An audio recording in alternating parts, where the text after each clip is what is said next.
On and True Green, the official lawn care treatment provider of the PGA Tour. 880 ESPN, WHSQ, and WCBS-FM HD2, New York. A Good Karma Brands radio station. Don. Cross your legs, honey. Let's get out of this inning. Hahn. I didn't know you were a screamer. And Rosenberg. Happy Jewish New Year, not Newish Jew Year. This isn't North Dakota. This is New York. This is Don, Hahn, and Rosenberg. The best threesome I've ever heard. On ESPN New York and streaming live on YouTube. 3 o'clock in the big city. Don, Hahn, and Rosenberg. We've got a full 4 hours of sports talk with you, and we've got another huge show. Monica McNutt is going to join us coming up at 4 o'clock. We'll talk to her because the season is going to get back underway on Thursday, and the Knicks got the gauntlet to start their unofficial second half of the season. So we'll talk to Monica coming up at 4 o'clock. We got a list at 4:30. Oh, this is great. And this was partially cultivated by myself and Alan, and it's not as daunting as last week. Like last week, we climbed Mount Everest. Yeah, this one we need to just take a break. This one's, but it's a pretty steep hill. McFarland Avenue in Hawthorne. Well, I grew up in Hawthorne, New Jersey. There was one road. It was McFarland Avenue. And you couldn't sleigh ride down it because it emptied out on the Golfville Road, which is like a main artery that you just get yourself killed. The back of your belly for a sleigh ride? This was one of those places, Peter, that if you parked on McFarland Avenue, you had to use your emergency brake. Right. I know those it was roads. just one of those unbelievable. Can't risk it. You can't risk it. Crazy. So that's where I think it's like scaling McFarland Avenue in Hawthorne, New Jersey is what we're going to do with a list coming up at 4:30. Is it sports related? No. Oh, thank God. Something that matters. And something big. At 6, we've got an ENN. And yesterday's ENN was off the charts, so I can't wait for nothing like a good Wednesday. Well, we'll have some Olympic updates in ENN. At least, Alan, it's not soccer because if this was U.S. Sweden in soccer at the World Cup, we'd lose Peter. Yep. But you might lose Alan and I partially because at 3:10, Sweden and the United States are going to. I need to sit there. No. So I can. What are you nuts? Catch the no. game. It's only fair. It's only fair. Well, hold on. It would be the right thing for you to do. For the record, this is an important thing. I'll do it. Okay. But it's permanent. Oh. Wait. We're doing this?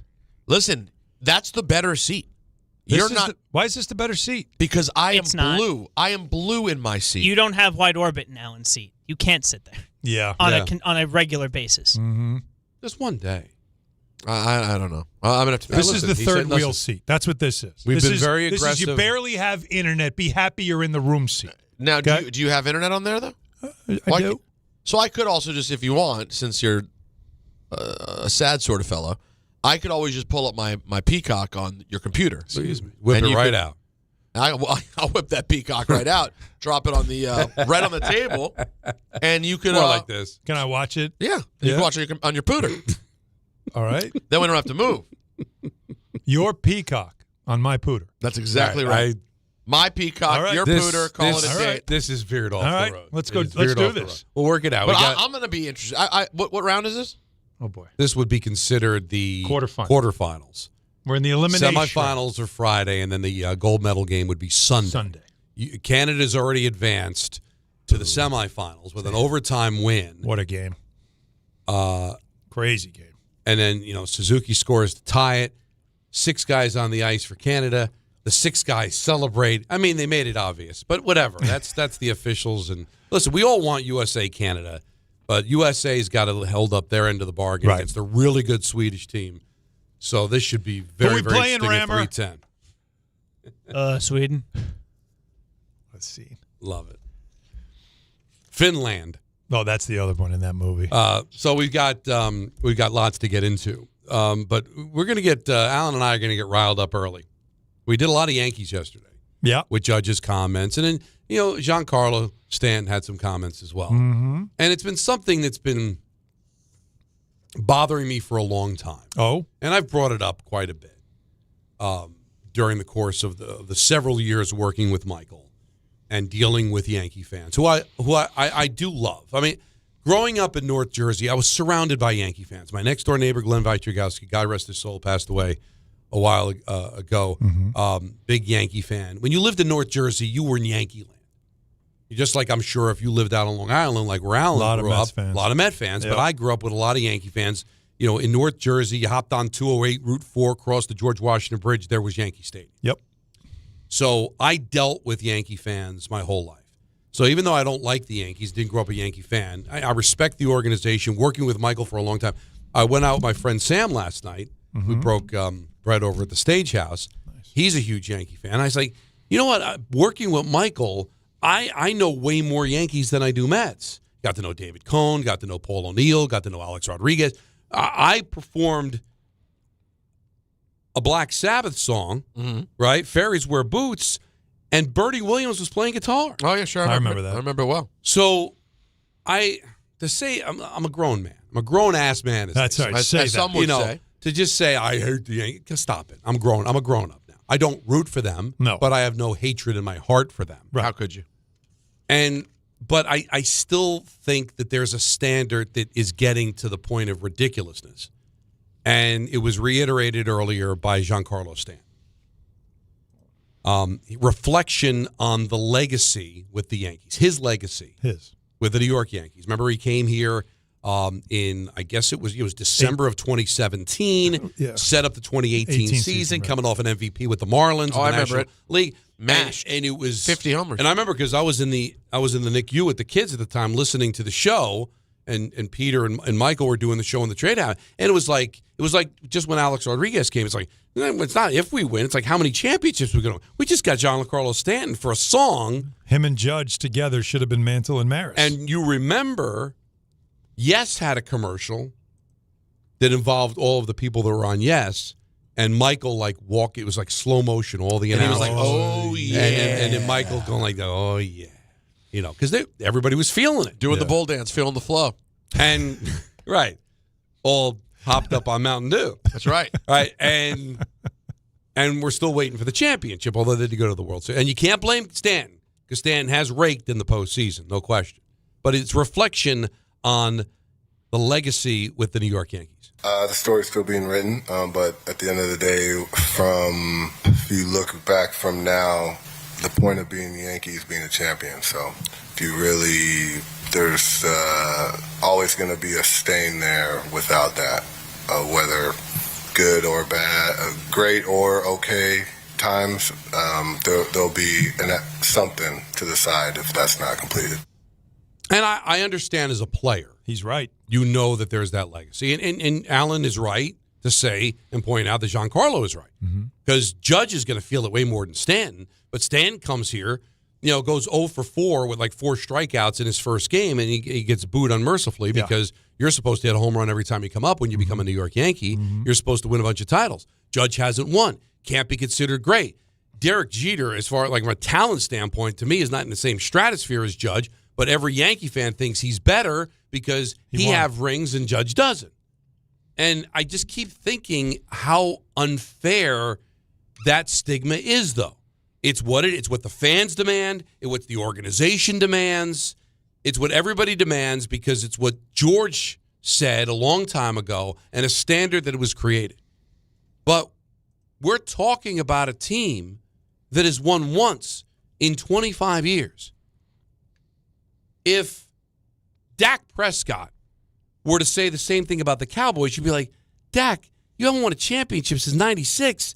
Team hasn't been to Super Bowl in 30 years. What are you talking about? We're them Cowboys, though. Even if Tatum said it about the Celtics. Let's go Cowboys! And the Celtics won a couple of years ago, and they've been really good. Yeah.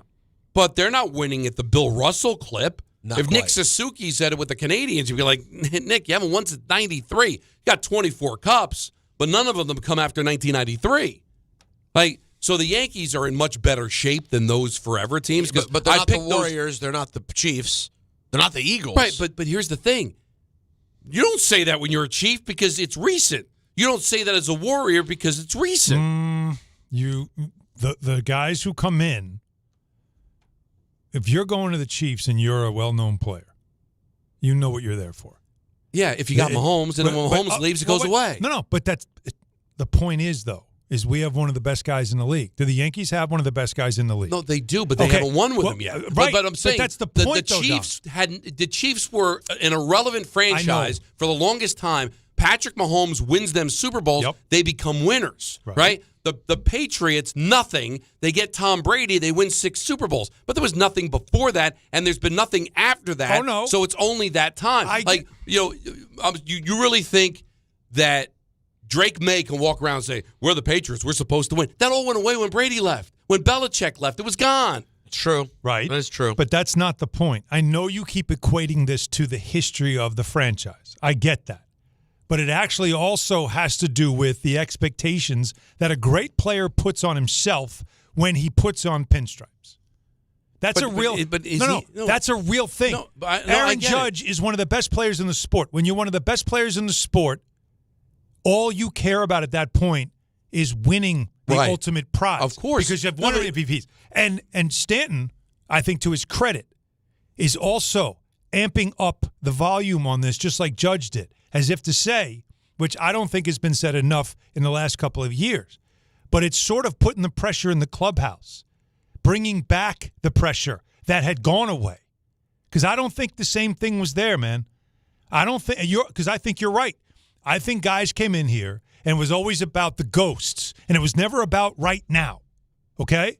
So I think what they're trying to do, because the franchise didn't make major changes and add stars to build a super team like they did in the 90s to win. So I've got the best player in the world on my team. And I was once an MVP.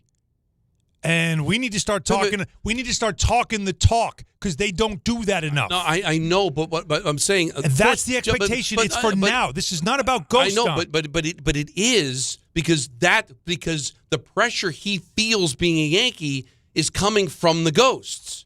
Like, listen, Stan wants to win. Judge wants to win. Every athlete, their dream, whatever sport it is, when they're playing in the backyard, they're thinking about scoring the goal, hitting the home run, hitting the basket to win the championship. They all want to win the championship. Mm-hmm. But when you become a Yankee, you feel it from the fans. You feel it from the media. You're supposed to win. You're a New York Yankee. That is coming from the ghosts. I know, but because having the best player doesn't always equate to winning. Mike Trout has been the best player up until recently. Hasn't sniffed the postseason. Right, because the organization around him is not good. Don, again, I'm not. The ghosts, the fan expectations, the media, that's a separate entity. What I've noticed about the Yankees is there was not enough in the clubhouse talk about it. There was not enough of that. There was always sort of the typical stuff of, we're trying to win. Yeah, that's the goal. But to talk about it the way they're talking about it is setting a tone, not outside, inside.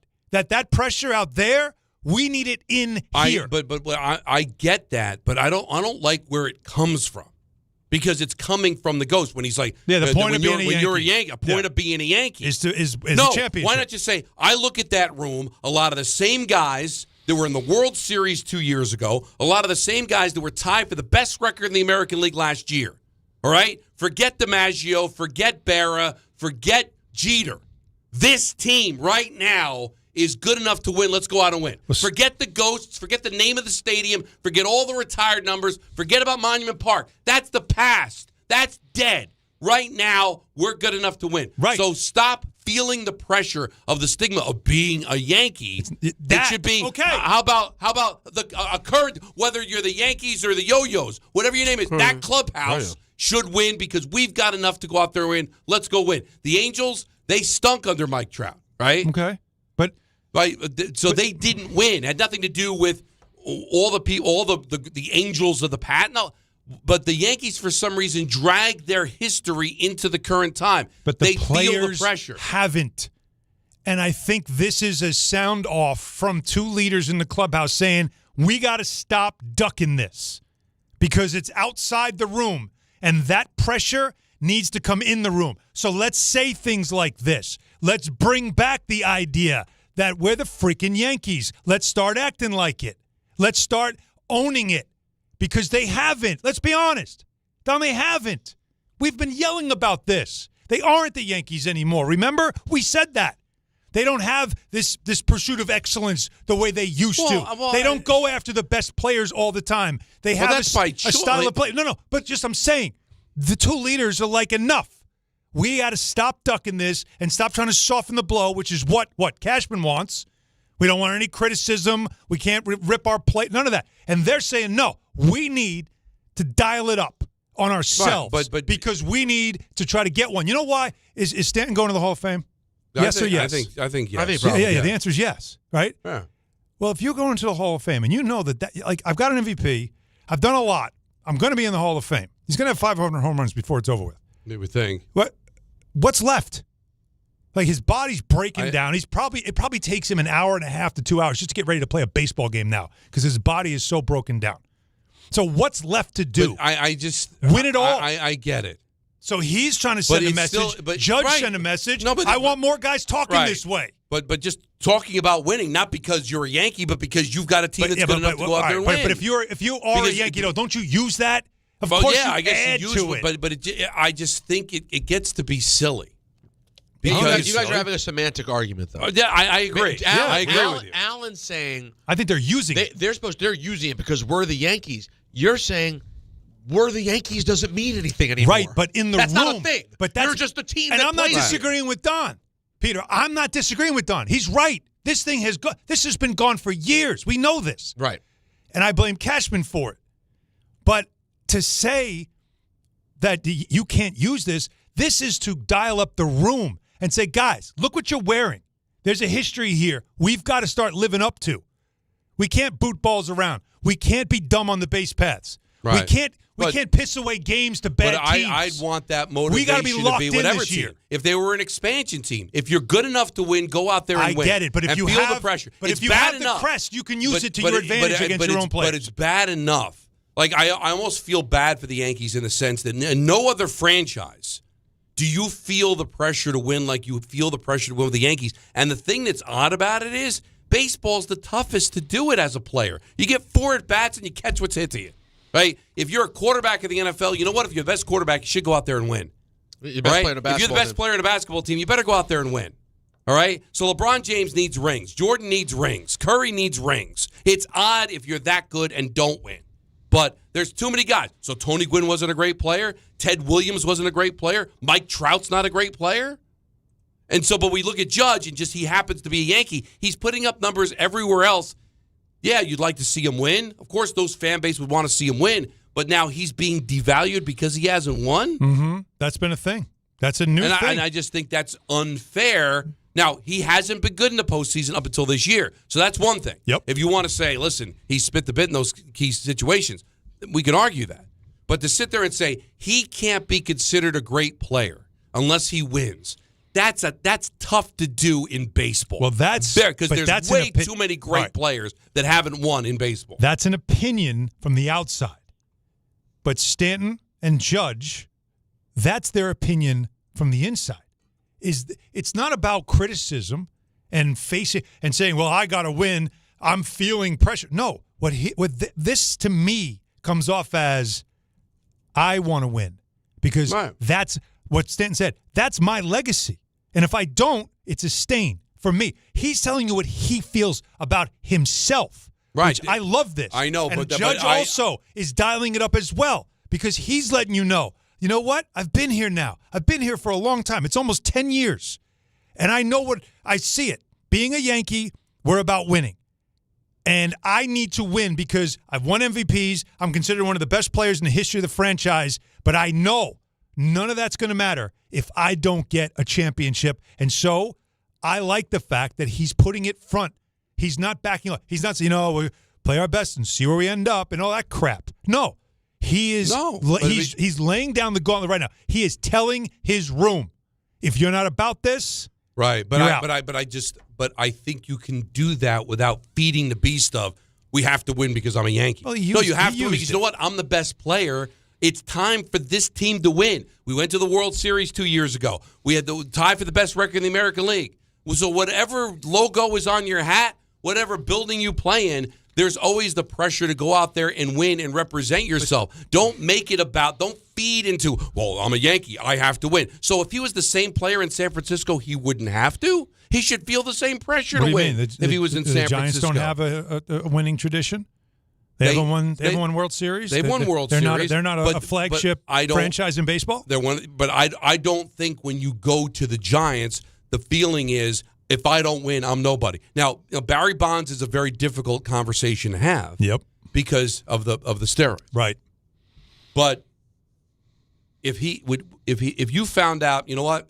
He didn't take the cream in the clear. No, I understand. He was completely clean. You wouldn't consider Barry Bonds one of the greatest players in baseball? You would, but you'd also make note that, you know what, though? He never won a World Series. I don't know if you would. You would I make don't know. note. No, because you got – so you tell me, boy, Tony Gwynn was one of the greatest hitters I ever saw, but he never won. Nope. You could say that to Dan Marino because great quarterbacks in the NFL usually win Super Bowls. You shouldn't have to do this in baseball. There's just too many great players that haven't won in baseball. Right. There's just too many. That's another conversation completely. Because you don't control the narrative in baseball the way you do in other sports. But you can if you put the pressure on your franchise to make sure we are building a team that wins around me. You have me right now in my prime. We need to win while I'm at my prime. Okay, and so let me. And I'm not defending Cashman because I hear your complaints about him. Mm-hmm. You're not doing enough. You got the third highest payroll in baseball. Yeah, didn't spend well. Don't tell me that. You're spending the money, but are you spending it wisely? We've done this. You're in the playoffs every year. Okay. And? All right. And some of the times, let's be honest, they don't win because the players don't play to the back of their baseball. Yeah, who's my left? Not Stanton. Who's my left fielder? I understand. Exactly. But did we fill that? Did we fill that hole? Were the Texas Rangers a complete team 2 years ago when they won the World Series? Did the Dodgers 2 years ago when they beat you? How beat up was their rotation? How beat up was their bullpen? Yeah. Did they have a great closer and they won? Right. I mean, but I'm saying is that I'm not defending Cashman, but you're making it seem like that. But the poor Stanton and Judge have had to play for the Sweet Sisters of the Poor with no payroll and no brains and complete idiots, and feel sorry for them. Well, that's a really good team. And some of the times they didn't win was because Stanton couldn't stay healthy and Judge couldn't hit in the postseason. Mm-hmm. Okay. Well, all right. This is ringing very similar to Patrick Ewing. This sounds so. Anybody from the 90s remembers. It sounds very similar to Patrick Ewing. Ewing didn't win. Yeah. All right? Why? Why did he get up, Peter? He gets beat up because he was the first pick in the draft. Yep. Everybody assumed that he was going to be the greatest NBA player ever. And the teams that they built early on around him. Didn't win.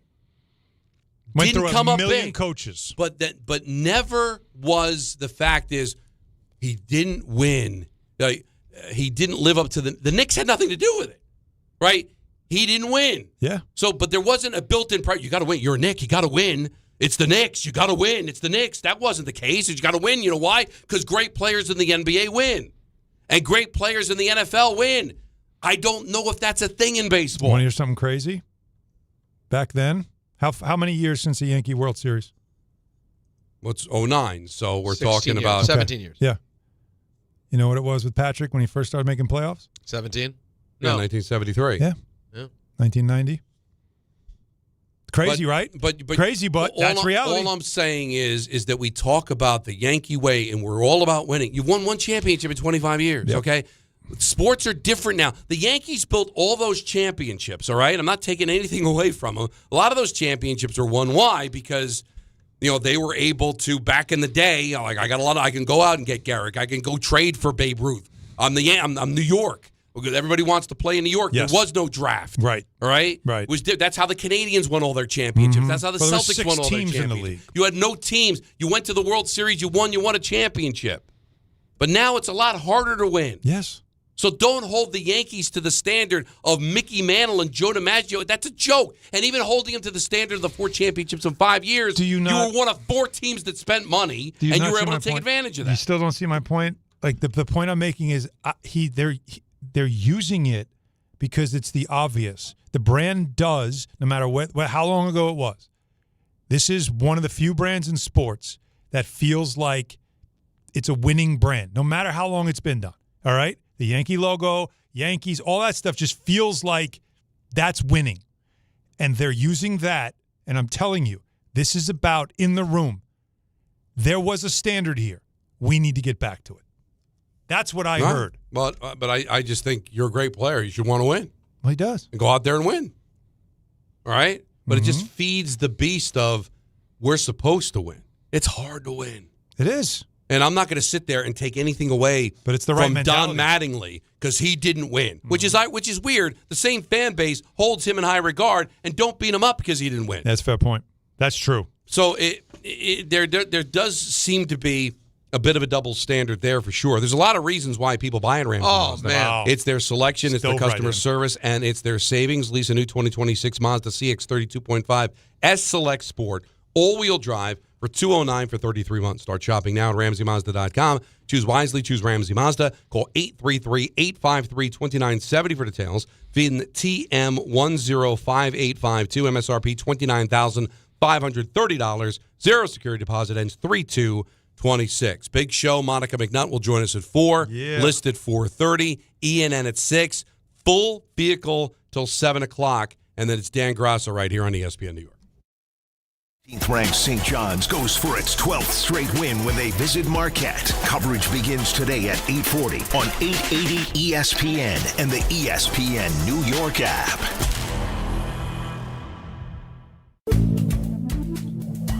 Good Karma Brands is proud to be an equal opportunity employer, providing equal employment, development, and advancement opportunities to all teammates and applicants. To learn more about careers with us, please send an email to talentacquisition@goodkarmabrands.com. That's talentacquisition@goodkarmabrands.com. Not all F words are bad. Some are actually great, like fast, free fiber for 4 months. Yep, switch to Optimum Fiber for as low as $25 a month. Plus, for a limited time, you can get 4 months free, HBO Max included for 1 year, and a 5-year price lock. Don't wait, this free fiber deal won't last long, and the fastest, most reliable, most consistent internet speeds await you. Call 888-4-OPTIMUM or visit optimum.com/free today. Terms apply. See optimum.com for details. So, should we split the bill? But math is the worst. Not all math, because with New York Lottery's extra multiplier scratch-off games, you can multiply your winnings up to 200 times. Wait, multiply my winnings? Yeah, you take your winnings, then multiply those winnings up to 200 times. So all of my winnings times 200? Yeah, that. Oh. I've always said math's the best. Play for chances to multiply your winnings 30, 50, up to 200 times. Prizes up to $5 million. Please play responsibly. Must be 18 plus. Gambling problem? Call 1-877-8-HOPE-NY or text HOPE-NY. Gold prices are soaring, and silver is near an all-time high. If you want to get cash in your hands for your old or unwanted jewelry, now is the time. Get the most competitive prices at the Estates Roadshow, happening all week long. Old rings, chains, and even broken jewelry. Don't wait. Cash in while gold and silver are hot. 4 locations this week: Staten Island, Secaucus, Clark, and Toms River. Bring your gold, silver, coins, diamonds, and watches, even broken pieces, and get cash on the spot. The prices of gold and silver are at an all-time high, so there's never been a better time to sell. No appointments, no fees, no pressure. Just friendly professional buyers with over 35 years in the business. Go to the Estates Roadshow, Monday through Friday in Staten Island at the Hilton Garden Inn, Secaucus at the Hilton Garden Inn, Clark at the Holiday Inn, or at TMT Cash for Gold in Toms River. Just walk in with your old jewelry and walk out with cash in your hands. For more info, visit estatesroadshow.com and follow Estates Roadshow on Facebook for all upcoming events. Hey Yankees fans, gather a group of 10 or more and take advantage of our 2026 Yankees group ticket specials. Whether you're getting together with family and friends, organizing a fundraiser, or entertaining clients, your group will love bonding over the Bronx Bombers. Start planning your 2026 group outings today. Log on to Yankees.com/groups. Call 212-YANKEES or email us at groups@Yankees.com. That's 2026 group tickets. Call 212-YANKEES or visit Yankees.com/groups today. This is Rick Brunson, the assistant coach from the New York Knicks. I'll be driving to our games this season in style in my new Jeep Gladiator from Princeton Jeep. My friends at Princeton Jeep gave me all-star treatment, and you can expect the same thing. Just mention I sent you, and they'll treat you like family. Princeton Jeep has tons of inventory and great deals on new vehicles. Visit Princeton Jeep at 1045 State Road in Princeton, New Jersey, or online at PrincetonJeeps.com and tell them Rick Brunson sent you. And now let's take a look at the traffic with Brandy Scott. Thanks a million, guys. Good afternoon. It's a bumper-to-bumper ride on the LIE westbound, leaving Nassau County and heading into Queens. Just picked up a crash right after the Cross Island. Was out there for over 2 hours. Worst of it's the outbound George Cross Bronx westbound. A crash over by 3rd Avenue involves a van and a couple of cars. Right lane is blocked. Solid ride from the Bronx River Parkway through to underneath the apartments. Inbound George, stick with the lower deck if you can. Upper levels still have some road work and some foggy conditions. Cost you about 20 minutes using 8095. Outbound Lincoln about 5 to 10. Outbound Holland around you 20 to 30. An earlier stall in the tube. Slow go on 17 northbound in Jersey. A crash over by Industrial Avenue in Hasbrook Heights. This report is sponsored by the New York City Department of Transportation. Speeding ruins lives. Drivers, watch out for pedestrians and cyclists and slow your turns to less than 5 miles an hour. I'm Brandy Scott on 880 ESPN New York. Cashback is not available on gas in New Jersey and Wisconsin. Hey, good morning. You're heading to the airport, right? Yep, thanks for checking. I like the car. How long have you been a rideshare driver? About 3 years now. I really enjoy it. Isn't it hard to make money these days with the price of gas being so high? Not for me. I use Upside, the free app that gives you cash back for every gallon of gas you buy. Wait a minute. Are you saying you actually get real money back when you get gas with the Upside app? Yep, I get real cash back every time I get gas. Does that actually add up to anything? I'll make around $200 to $300. Wow, that's serious extra cash. I'm downloading the Upside app now. Download the free Upside app now to earn real cash back every time you buy gas. Use promo code VAN for an extra 25 cents a gallon bonus on your first tank. You can cash out anytime right to your bank account, PayPal, or a gift card for Amazon and other brands. Just download the free Upside app and use promo code VAN for a 25 cents a gallon bonus on your first tank. That's code VAN.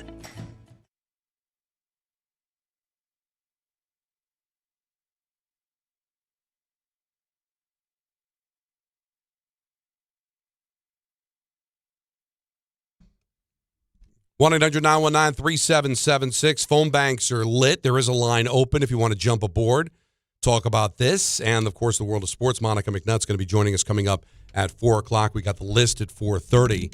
But let's get to the busy phones right now. Let's start with Al in the Bronx. You're on ESPN New York. What's up, Al? Hey, what's up, brother? Don, I love you, man. Alan, what's up, bro? But, what's up? Don, man. How do I put this? I'm a kid from the Bronx. We're Yankees. Like, the Yankee, there's a difference between going to the Hall of Fame as a Hall of Famer and going to the Hall of Fame with a ring as a Yankee. Like, it's an upper echelon. I used to work at the Otisaka, which is the hotel for the Baseball Hall of Fame. Those guys have a different swag. Like, I mean, Donald Mattingly is great, but he's not a Yankee with He's also not in the Hall of Fame. But Al, when does that change? Because, like, I'm sorry, Mickey Mantle played under a different system, a different set of rules. Joe DiMaggio, Yogi Berra, even Jeter. I mean, right now, take a look at baseball. Every year, like the Dodgers have changed it, and that's why there's probably going to be a strike or a lockout. But right now, you go from the Texas Rangers against the Arizona Diamondbacks to the Yankees taking on the Dodgers. Then all of a sudden, the Blue Jays come about. Like, there's so much parity right now. We set the tone. We people do what we do. But not anymore. That's what it used to be. I know. But the reason why is because we're looking at it like we're the Mets. Say, oh, we're just happy to be in the playoffs. No. If it's not the ALCS, it's a failed year. That's the way we let me see if I could look at it again. But that standard was set by George. Obviously, the Yankees don't think that way anymore. So why do you think that way when they don't? To get to the stadium, we should be seeing a great product up there. You do. The Yankees. Every year they go to the playoffs, Al. Every year, pretty much, they go to the playoffs. We go to the playoffs, but we haven't seen a championship since when? 2009. It's not that long ago. It depends on which way you're looking at it. But I'm just saying is that I'm when you 40 look, years old. I watched this not do great in the 80s, and then 96 happened, and we were people follow us. We are the Yankees. Right. We don't have that pride anymore. But they used to follow the Cowboys. But wait a minute, Al. They used to follow the Canadians in hockey. They used to follow the Boston Celtics in basketball. They used to follow the Dallas Cowboys and the San Francisco 49ers and the Green Bay Packers. These things are cyclical. The difference between the Yankees and everybody else that you seem to hate is they go to the playoffs every year. They've never bottomed out. I think But at the same time, you're holding it to a standard that doesn't exist. I think, Al, But you know what, though? That standard should exist. But it does. They go to the playoffs every year. So you're telling me. that the only way for the Yankees to win is to have the highest payroll? You know what? Yeah, we got the money. Yeah, No. why not?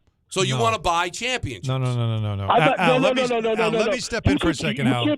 Let me just let me jump in for a second because I know what you're trying. Al, I know what you're trying to say, and I'm trying to help you say it. What he said at the beginning of the call was the most profound thing. Okay, I missed this.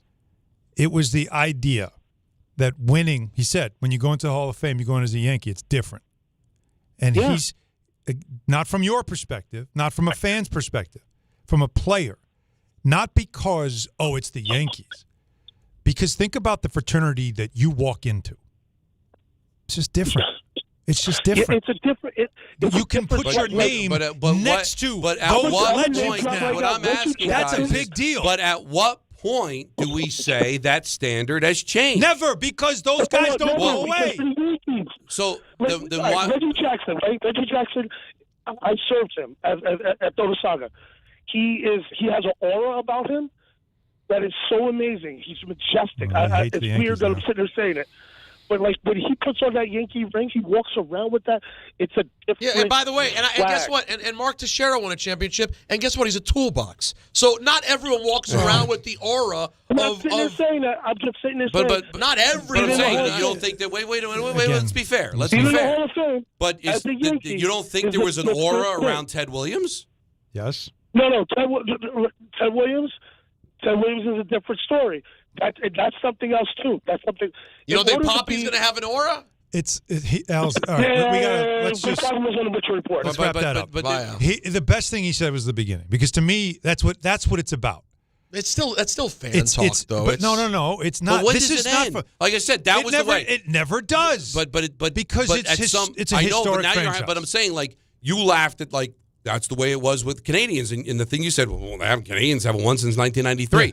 These things have an expiration date. You start going 3 decades without winning, it's like, I guess that was the old way. It's different now. But when you do, you are still there with Guy Lafleur and Jean Beliveau and all the great. You then put your name, me, nobody from the 21st century, and now forever, I'm linked to those guys because, like them, I won with the Canadians. I understand. It just hits different. And when you're a Yankee and there's Monument Park and all the ghosts are out there, and I've done everything, but I got to get with them.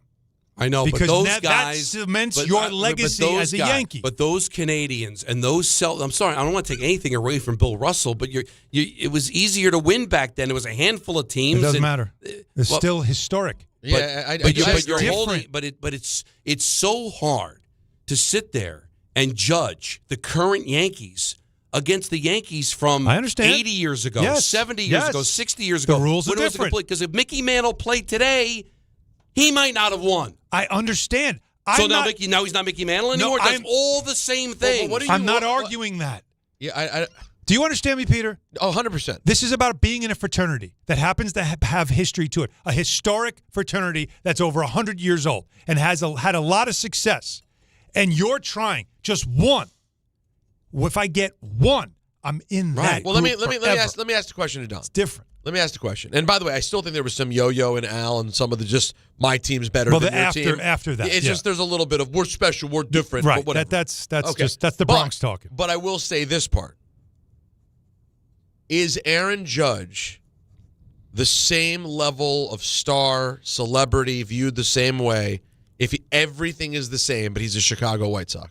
Great question. Great. You know the answer. Great question. You know the answer. It also helps to be in New York. Tremendous question. Well, and specifically a Yankee. Because the Yankees it's different because it's different. That's it. I hate supporting because this. the Yankees are immensely popular, so he doesn't win. But it is more than being popular. But do you think it's fair? It's legacy too. That if he ends up having an amazing career, one of the greatest players who ever play, but for whatever circumstances he doesn't win. Yeah. Then he can't be considered an all-time great Yankee. He can't be considered an all-time great player. You know how unfair that is? He will be. He'll be both of those things, but there'll always be an asterisk. Right.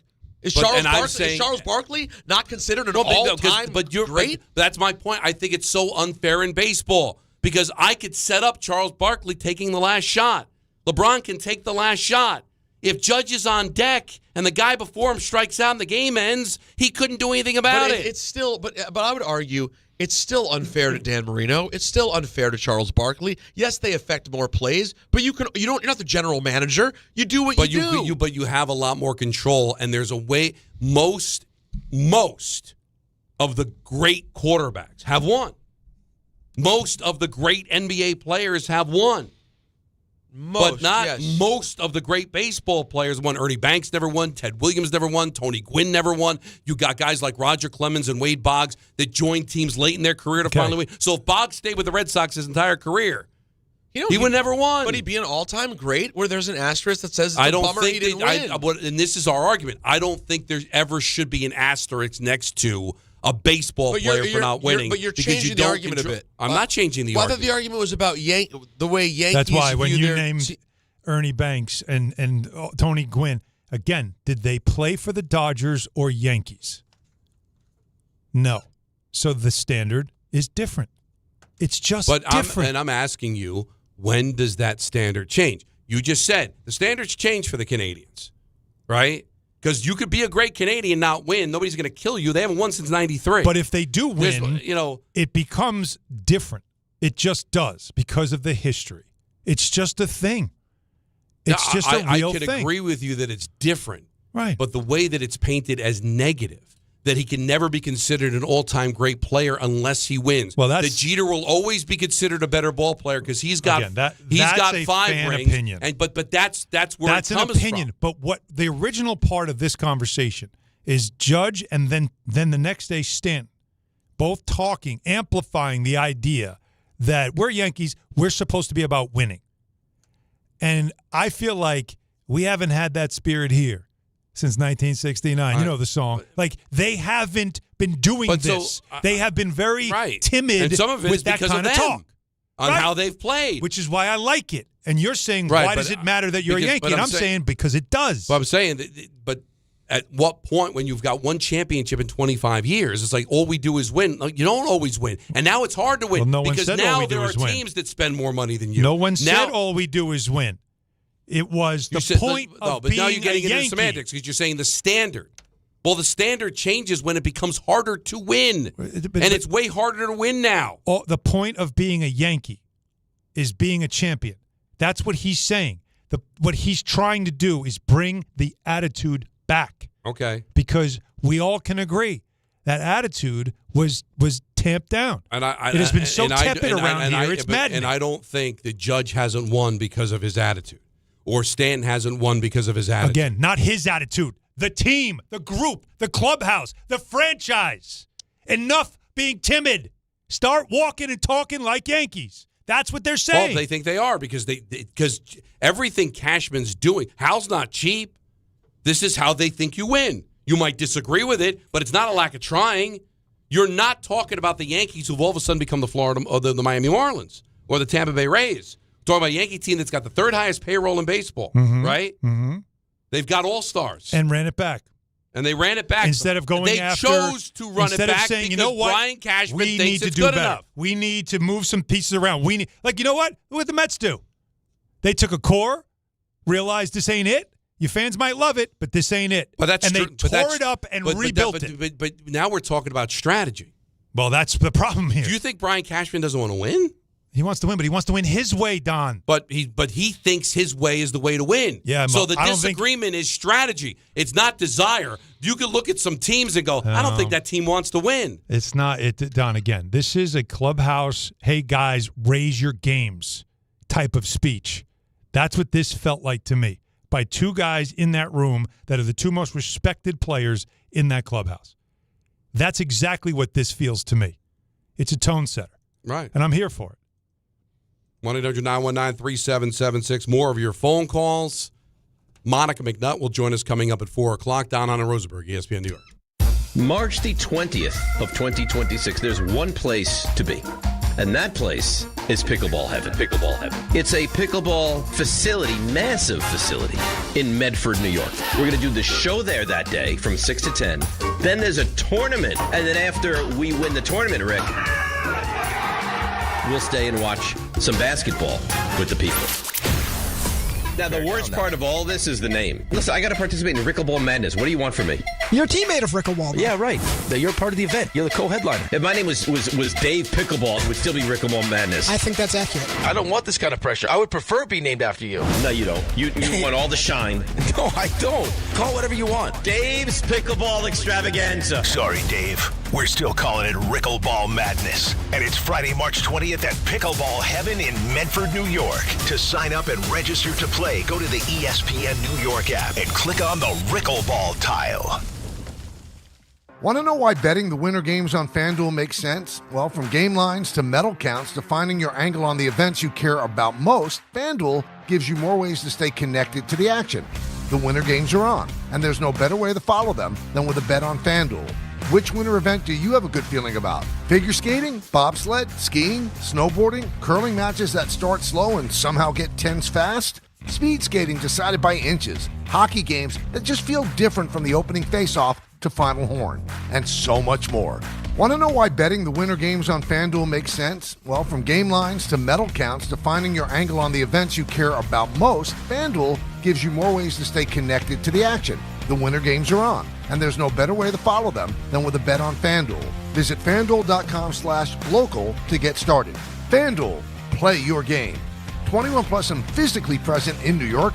For help with a gambling problem, call 1-877-8-HOPE-NY or text HOPE-NY 467-369. There are a lot of reasons why people buy at Ramsey Mazda. It's their selection, it's their customer service, and it's their savings. Lease a new 2026 Mazda CX-50 2.5 S Select all-wheel drive for $219 for 33 months. Or buy with 1.9% APR financing for 36 months. Start shopping now at RamseyMazda.com. Choose wisely. Choose Ramsey Mazda. Call 833-853-2970 for lease details. VIN TN466016. MSRP $32,010. Zero security deposit. APR $28.60 per month for $1,000 financed. Ends 3/2/26.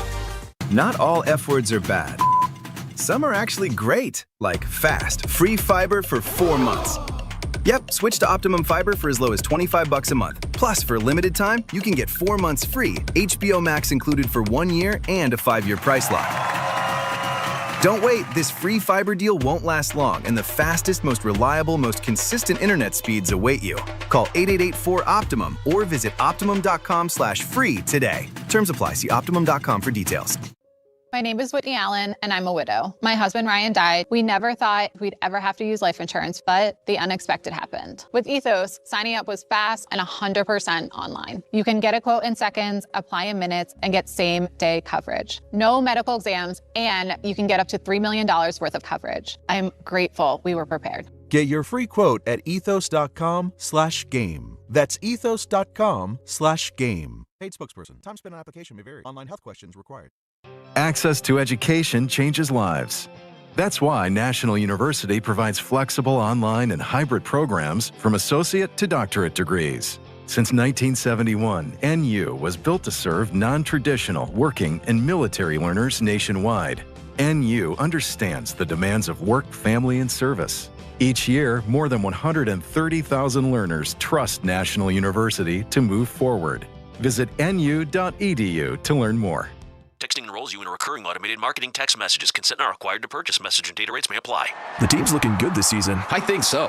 Man, I miss playing football. Ever since I turned 40, I just can't find that fire I used to have. Think it could be lower testosterone? What do you mean? I was feeling the same way. After 40, the body has less testosterone, and men lose their edge. That's why I take Nugenix Total T2. That's the testosterone booster, right? Yes, but Total T2 is their brand new formula that skyrockets nitric oxide levels in as little as 3 hours. Since I started taking it, I've been lifting like when we played for Coach Carter. My energy is way up, and it even spiced up things between me and the missus. Are they still giving out complimentary bottles? Yep, just send a text. Text AREA to 42424 for your complimentary bottle of Nugenix Total T2, the next generation testosterone booster. Text now and we'll include a bottle of Nugenix Thermo X, our newest, most powerful fat burner ever, absolutely free. Text AREA to 42424. That's AREA to 42424. These statements have not been evaluated by the FDA. This product is not intended to diagnose, treat, cure, or prevent any disease. Prizes, flyaways, even cash money. You want it? We've got it. Find a list of all contests and official rules by visiting ESPNNewYorkContests.com. That's ESPNNewYorkContests.com.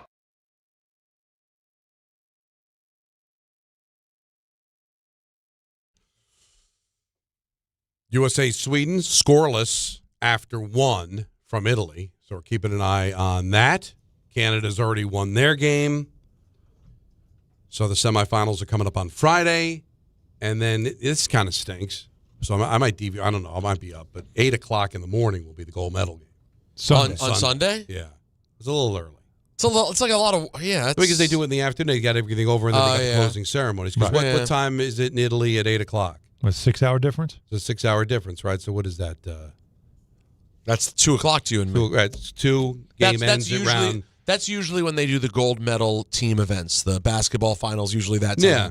Hockey final. And then the closing ceremony. Closing ceremony was like 5 local time, right? Yeah, and you got to be able to go have sex before the game. That's true. One more time. One more last round. One more last one. Just get it in. It is funny. Like, they ran out of condoms like the first. Hasn't always the story. But the fact that they have to supply condoms.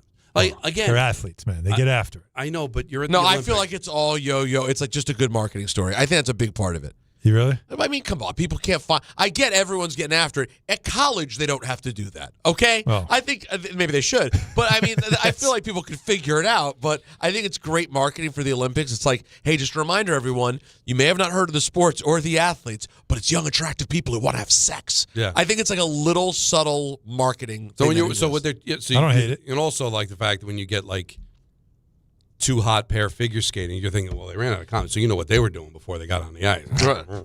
Which, by the way, aren't people supposed to like maybe avoid that in the middle of heated competition? No, I'm just saying, you built your whole life, so what? You go to the Olympics and just have nonstop sex before you hit the. You got to get all the bad out. Get it all out. Is that how that works? I thought you were supposed. I thought it weakened your knees. I thought you were supposed to stay away from out with the bad, in with women the weaken legs. Yeah, that's what. Yeah, Mick would be disgusted by this.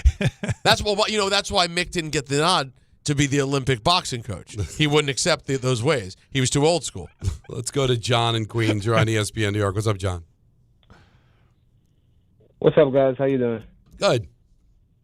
Hey, so obviously I'm calling in to talk about the topic you guys opened up with, and while I disagree with Don in a couple moments of the discussion. Basically, my biggest gripe with what Don was saying is while I don't disagree with what he said, the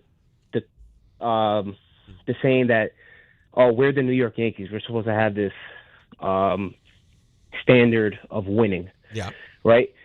So, yeah, I agree that the Yankees, it seems like the franchise has not really prioritized that, but I don't see nothing wrong with Judge or Stanton or even fans saying, like, no, there is a standard here. And the reason why I say this is because Yankees haven't won in I think it's 16 years, right? Yeah. So this is the 17th year, I guess. Mm-hmm. Yeah. 17, excuse me, thank you.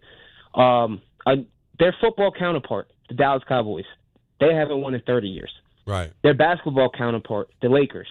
I mean, you make the argument Celtics, Lakers, but I think the Lakers are probably more popular than the Celtics, even though the title's disparity. Right. But the point is, the Lakers have one bubble title in 20 years or something like that, I think. Yep. So 3 of those franchises, they haven't been winning lately. But I would think those players would tell you, oh, there's a standard of winning here because of what's happened in the past. And I would say, yeah, back to Don's original point, things may have changed. The standards change over time. But we all know if those 3 teams were to whip off 4 out of 5 next titles, that the headline is, oh, the Lakers, the Yankees, the Cowboys are back to their winning ways. So there is some sort of standard that is still held up amongst those franchises. But to hold this current team, all I'm saying is I think you got to be fluid. All right. Oh yeah, I definitely agree. I definitely agree with you that Judge is, because I got news for you. Judge isn't going to win 5 titles. He's not going to win as many titles as Derek Jeter. But to me, that does not make Derek a better player. But to a lot of Yankee fans, John, Derek Jeter's better because he's got 5 titles and Judge has none. And I just think that's unfair because I still think Judge is the better player. Can I say something? So I'm a Yankees fan, and Derek Jeter, my favorite player growing up. Right. I'd be the first to tell you that Aaron Judge is a better baseball player. Because you're smart. With or without a ring. Yeah, thank you for calling me smart. I appreciate it. I need Very that. well. I need But that today. a lot of Yankee fans We've attack had me this whenever fight. I say Judge is better. We fought them tooth and nail about this. Wait, And I there's think no that- Yankee and fan to that me- says Jeter's better. Oh no, There can't 75%. There can't be a Don, Yankee fan more than less. I think. that will argue better Jeter's ball a player. better baseball player. Better ball player. They will say it. God help me. This is Well, going to be a long summer. but this is the argument that I'm coming at you with. This is why I come at you with this. Is that Yankee fans have made it all about the ring. There's no enjoyment in anything but the ring. We disrespect players who don't have rings. And all I'm saying is, at what point do you kind of adjust the meter a little bit, because the times dictate. Yeah. There are more teams. There are more rounds. Do you realize that if there was a wild card round, a divisional round, a league championship series, and the World Series, that since the beginning of baseball, the Yankees would probably have half the titles that they have. More room for because error. there'd be more room to miss to miss out on the World Series. That's so all fair. I'm saying is because what would you stop? They all have. What would George do? God love him. He's been gone for since 2010. All right. I'm just saying, why can't you shift it? But because the fans won't allow it, Judge and Giancarlo Stanton, they all pivot towards that because that was the standard that was made when it was way easier to win. Now it's really hard. All those teams. And look at all the gold standard of teams that win. Even more recently, Cowboys, Packers, 49ers, they've all taken their dip. Spurs. Mm-hmm. Think of all the teams that have won titles. And now, the Patriots, they did get back, but they're not going to go out and win at the same clip they won when they had Tom Brady. And the Chiefs are going to take a dip once Patrick Mahomes is gone. But the Yankees, you're not allowed to dip. You're not allowed to have a rebuild. You're not allowed to have a reset. You can't go any length of time with that. I'm just saying, at what point do the fans just say enough? Never. Well, never. And that makes it really difficult because I think you're holding them to a standard that just does not. It can't possibly be lived up to. As each year goes by, though, without a title, I think it ramps up because it's just getting I get it. Like it's all right. And you should can be say, mad. okay, you might not win 4 and 5, but can I get one in 17 years, please? The Mets have no winning legacy. I'm still red hot. They haven't won for 40 years. Okay. I don't care if you're a Padre fan. I don't care if you're a Winnipeg Jet fan. Okay, so then you have the right to be angry when your team doesn't win and doesn't live up to expectations. Well, that's what you'd be mad at. Well, that's what they are. So not expectations that were set 100 years ago by the 27 Yankees. Be mad at the current regime. Be mad at what's going on now. Whether they're the Yankees, the Red Sox, or, like I said, the New York Yo-Yos, whatever it is, hold them to the standard of the now. And right now, they believe they've got a good enough team. Brian Cashman ran it back, so he must think it's good enough. You might disagree with Brian's strategy. You can't tell me he doesn't want to win. Well, I know he wants to win, but like I said, he wants to win his way.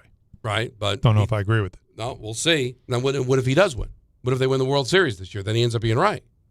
For once. All right. Well, see, that's what that's what's going to happen, Peter. They'll win the title. It's like, all right, where's the next one? And I think it's not where's the next one. It just becomes all right. Well, you finally got there. Yeah. The odds finally were in your favor. And I just think that, I guess if you'll Peter, give him a few summers in this time slot, and I think he'll come around. Oh yeah, he'll see. He's gonna learn a lot this year. When the Yankees were winning 100 games and Judge is hitting 60 home runs, and every Yankee fan's complaining, why is Gallo on the team? Why did they lose last night? Like, it's almost like it's no fun. You're missing a lot of fun stuff, man. Well, you're missing a lot of enjoyment. That's the loud minority, though. Yeah. Well, I know, but you know what? I can only deal with the people we talk to. You're right. They're loud, though. You're right. Monica McNutt, she's going to be joining us coming up next. We like get talking to her. Thoughts on the NBA All-Star Game, the second half of the Knicks, and also some interesting comments by Jalen Brunson that came out of a Vanity Fair article. Lots to get to with Monica and with you, Don Hahn Rosenberg, 7 here on ESPN New York. In the city that never sleeps and never stops talking sports, ESPN New York is always on. Now you can live and breathe everything New York sports wherever you are. On your radio dial, on the ESPN New York app, and streaming live on YouTube. However you watch or listen, ESPN New York is always on for you. Hear us, stream us, watch us. This is ESPN New York. Ox Spine at New York Presbyterian is always in pursuit of a better way to heal the spine. We're getting more people moving again with minimally invasive, non-surgical, and surgical treatments with innovative solutions for every back and spine condition and your unique needs. Expert spine care is available now across New York City and Westchester. Find a doctor at nyp.org/oxspine. Stay amazing. New York Presbyterian. This February at Jake's 58 Casino Hotel, love is in the air with our $100,000 Roll into Romance drawing. Be here on Fridays in February from 3 to 7 p.m. when each hour one lucky guest is drawn to roll the dice for a shot at winning up to $5,000. Earn entry starting at 2 p.m. Club members can earn up to 5 times entry multipliers at Jake's 58 Casino Hotel. If gambling is a problem for you or someone you care about, please call the 24-hour toll-free helpline at 1-877-8-HOPE-NY or text HOPE-NY. There are a lot of reasons why people buy at Ramsey Mazda. It's their selection, it's their customer service, and it's their savings. Lease a new 2026 Mazda CX-50 2.5 S Select all-wheel drive for $219 for 33 months. Or buy with 1.9% APR financing for 36 months. Start shopping now at RamseyMazda.com. Choose wisely. Choose Ramsey Mazda. Call 833-853-2970 for lease details. VIN TN466016. MSRP $32,010. Zero security deposit. APR $28.60 per month for $1,000 financed. Ends 3/2/26. Progressive knows there's no one more important to your team than your pet. They're like your top draft pick. And it looks like Chuck has selected Pepper the Corgi. Bold pick there, Deborah. Yeah, Rich, Pepper has a high ceiling for sure, but he does have a tendency to bark at every tree. Yeah, he brings a lot to the table, but also takes a lot off of it, especially when it's been left near the edge. Nothing left to do now but suit him up for the dog park. Protect your top draft pick from injury and illness with Progressive Pet Insurance. Get a quote at Progressive.com. Progressive Casualty Insurance Company affiliates to third-party insurers. Not available in all states or situations. Covered subject to policy terms.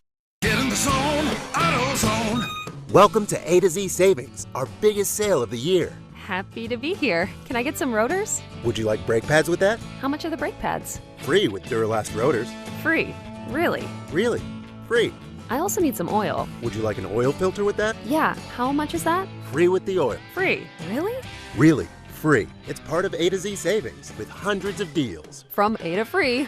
Get in the zone, AutoZone. Ends March 9th. Restrictions apply.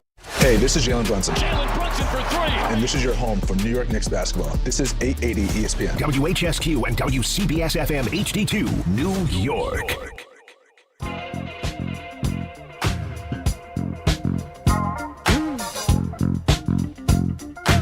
Game Time is brought to you by Tullamore Dew Irish Whiskey, because when it's game time, boys, it's Tully time. Number 17 ranked St. John's goes for its 12th win in a row. On the road against Marquette, with coverage following Dan Grassa on 880 at 8:40. That's a 9 o'clock tip. Where's Marquette again? Milwaukee, right? Milwaukee? Isn't that Milwaukee? Yeah, that's Milwaukee. So it's an 8 o'clock tip there. So that's not too bad. And we're taking a look at the U.S. and Sweden. They're after 1 from Italy, and that game is scoreless. Tullamore Dew, the original triple distilled, triple blended, and triple cast matured Irish whiskey. Be sure to grab a Tullamore Dew or try the new Tullamore Dew Honey during today's action. Glasses up to enjoying Tullamore Dew responsibly. She joins us every Wednesday at 4 o'clock, and it's Monica McNutt here on Hahn Rosenberg. How are you? Hi, guys. I'm fantastic. How are you? Good. Getting ready for the second half of the season. Were you able to enjoy the break? I did enjoy the break. I was out in L.A. for a celebrity and HBCU game and some stuff with Nike on Saturday. Then I got out of there. But I'm pleased that the All-Star game was able to dust off its terrible reputation as of late. So, yeah, there's the hardest working woman in show business now. Like when you said that she get a break, she probably got a day and a half, but she'll take it. See, what I didn't like is this feeling like it's been fixed, because I feel like we've been here before. Did you get a sense? Because I enjoyed the competitiveness until the end when the old guys, the old heads, ran out of gas at the end. But at least it felt like these are real games. There's some competition going on here, and it was entertaining. Do you think this format is the fix, or are you saying, though, let's see year after year that it stays this way? I'm probably with you on the latter, but I think the noise was so loud going into this one. I was glad that the guys didn't just shrug it off, because leading into the All-Star, I wasn't quite sure how to interpret the sound that we had been getting, right? Like, guys were kind of like, it is what it is, blame this guy, blame that guy, like, whatever. And honestly, guys, for me, being on the Pacers, the beat, or if you will, with the Knicks team, like, I kind of get it. Like, I don't even play ball, but I'd be like, golly, another thing to do, we can't just have a week. So I didn't know what to expect, but I was pleased with how it went. I think the way that Kobe is discussed in terms of being the centerpiece of why those games were once competitive, I do think Victor Wembanyama will have that sort of power. Now, we will see if that will continue to manifest itself as we move forward. Do you agree? We were having this Jordan conversation yesterday, just about, it was his birthday, and just about how meaningful and impactful he was, and it ended up leading to just an hour of talking Jordan, which kind of reinforces just how special he was. Mm-hmm. And we were talking about, like, must-see athletes, and Alan was making the case that based on what he's seen up close, Don as well, Wemby could be the next guy to sort of be that player. Do you agree that Wembanyama could be that kind of guy that everybody says, I need to see this guy in person? Listen, let me let y'all in on a little secret and when I plan my calendar. Usually, San Antonio wins that trip? Nah, I don't need to necessarily make that one. Now? Are you kidding me? Like, yes, Wemby is the next guy that's going to have that type of impact. I want to see him. I think that translates. The sheer fact that he shows up at 7'4", because Taco Fall was 7'6", and I personally stood between the two of them and saw Wemby have to look up. Wow. The fact that he shows up in that body, first of all, is like, what in the world? And then the things that he is doing, like, yes, I do believe Victor Wembanyama is going to be the next global superstar when it comes to the game of basketball. I also think his approach to it, and I would add the honesty with which he approaches the media, I think is something that's really refreshing. I think back to his sound when we were all in Vegas for the Emirates NBA Cup games, and he does not hide from the idea of wanting to win, right, at a high level, nor does he hide from all that it takes to win, and as artfully as one could be without just being like, I want all the smoke from my so-called rivals, he also doesn't hide from those things at all either. So he's checking three boxes in terms of what has the potential to be your next superstar, and I would add, he's also showing up at things he doesn't have to show up and wanting to show well. Like, he don't need an all-star game. Are you kidding me? Mm-hmm. But the competitor that he is leads in everything that he does, and I think that is going to be appealing to the masses. Now, will he have the same sort of appeal that an air quotes around everyday guy? Because Steph Curry is still a legit 6'2", and I don't know. I think that's taller than the average U.S. man. Like, he doesn't have the sort of everyday feel because very few people are plus 7 feet. But I do think the energy and the reverence, if you will, and the respect that he has for the game and all of its members, including the fan base, is something that's going to buoy this next generation forward behind him. I know it shouldn't, but it still could be a thing. How much does it hurt him to be European and not be American and be the star? See, I think that this is going to be a positive because unlike Jokic, who's our only most recent example, right, of a 3-time MVP, I think my experience with Wemby so far is there is a duality that he embraces, right? Not that he's trying to be American, but Jokic is like, I don't care, I'm going to go play my horses. He's out. Like, Wemby is like, he's global in that we obviously saw him training with the monks, but I don't think if the best basketball is being played in the U.S. where in the summer, like, I think Wemby's going to want to be there. Like, that's a big distinction. I don't think that it's going to be a drawback from him. For him. That's such a really interesting point because, like, God bless Joker, but you can just tell he had no interest in that game Sunday. And listen, even when they asked him in that press conference a couple years ago after the championship, like, it means a lot to him, but to Monica's not as much as playing with his horses. Did you see him celebrate when his horse won a race? I was seeing it right. It was just on the screen as we were talking. Okay, that man tolerates us. Yeah, he tolerates all of it. Whereas you're right, Wemby seems like a nerd for it. He really loves the culture of the whole thing. It's true. Yeah. Hey, Mon, before we get into real questions, since you were working this, can you just explain to me how Taco Fall was in the celebrity game? Like, bro, wasn't he an NBA player who's 7'6"? Why was he in that game? For a second there, I was like, is this guy trying to make his comeback? Like, what's happening right now? Giannis, Coach Giannis, to his credit, is like, I don't care that he doesn't belong. He's on my team. Put Taco in. Like, he was totally leaning into it. No. But I also, like, first had real questions about why Dame was in the three-point shootout, besides my first reaction being like, oh, wow, nobody really wanted to do it. But that turned into a fun moment, too. So, whatever. Donald Faison stole the trophy again, and he's, like, finding me post-game about how his team got hosed. And I'm like, bro, like, let's talk about how much still coming out. Let's talk about how much research you had to do on some of these names on the quote-unquote celeb list, by the way, Monica. Boy. Bro, I read a great Vogue article about Taylor Frankie Paul, who I had no idea who she was from Mom Talk. And Dylan Wang, he was back from last year, so I was familiar with him. Who else was in there that threw me? Schnell out of Charlotte. I had to do some research on that guy. I got to give it to my guy Ishbia, though. Michigan State tough, diving on the floor in a celebrity game. Look at that. I just remember, listen, first of all, I want to be clear. I'm giving my guys from the NBA just as hard a time as I'm right to their face. I remember the Kevin Hart, Justin Bieber celeb games were not that long ago. Like, I know that influencers have taken over, but my God, man, like, some of those, man, were tough. But you made it entertaining because that's what you do. Yeah, that's what Monica does. I appreciate that. All right, let's get to the Knicks of it all, because we have a game tomorrow, 27 to go. And, of course, it has to be against the big bad wolf.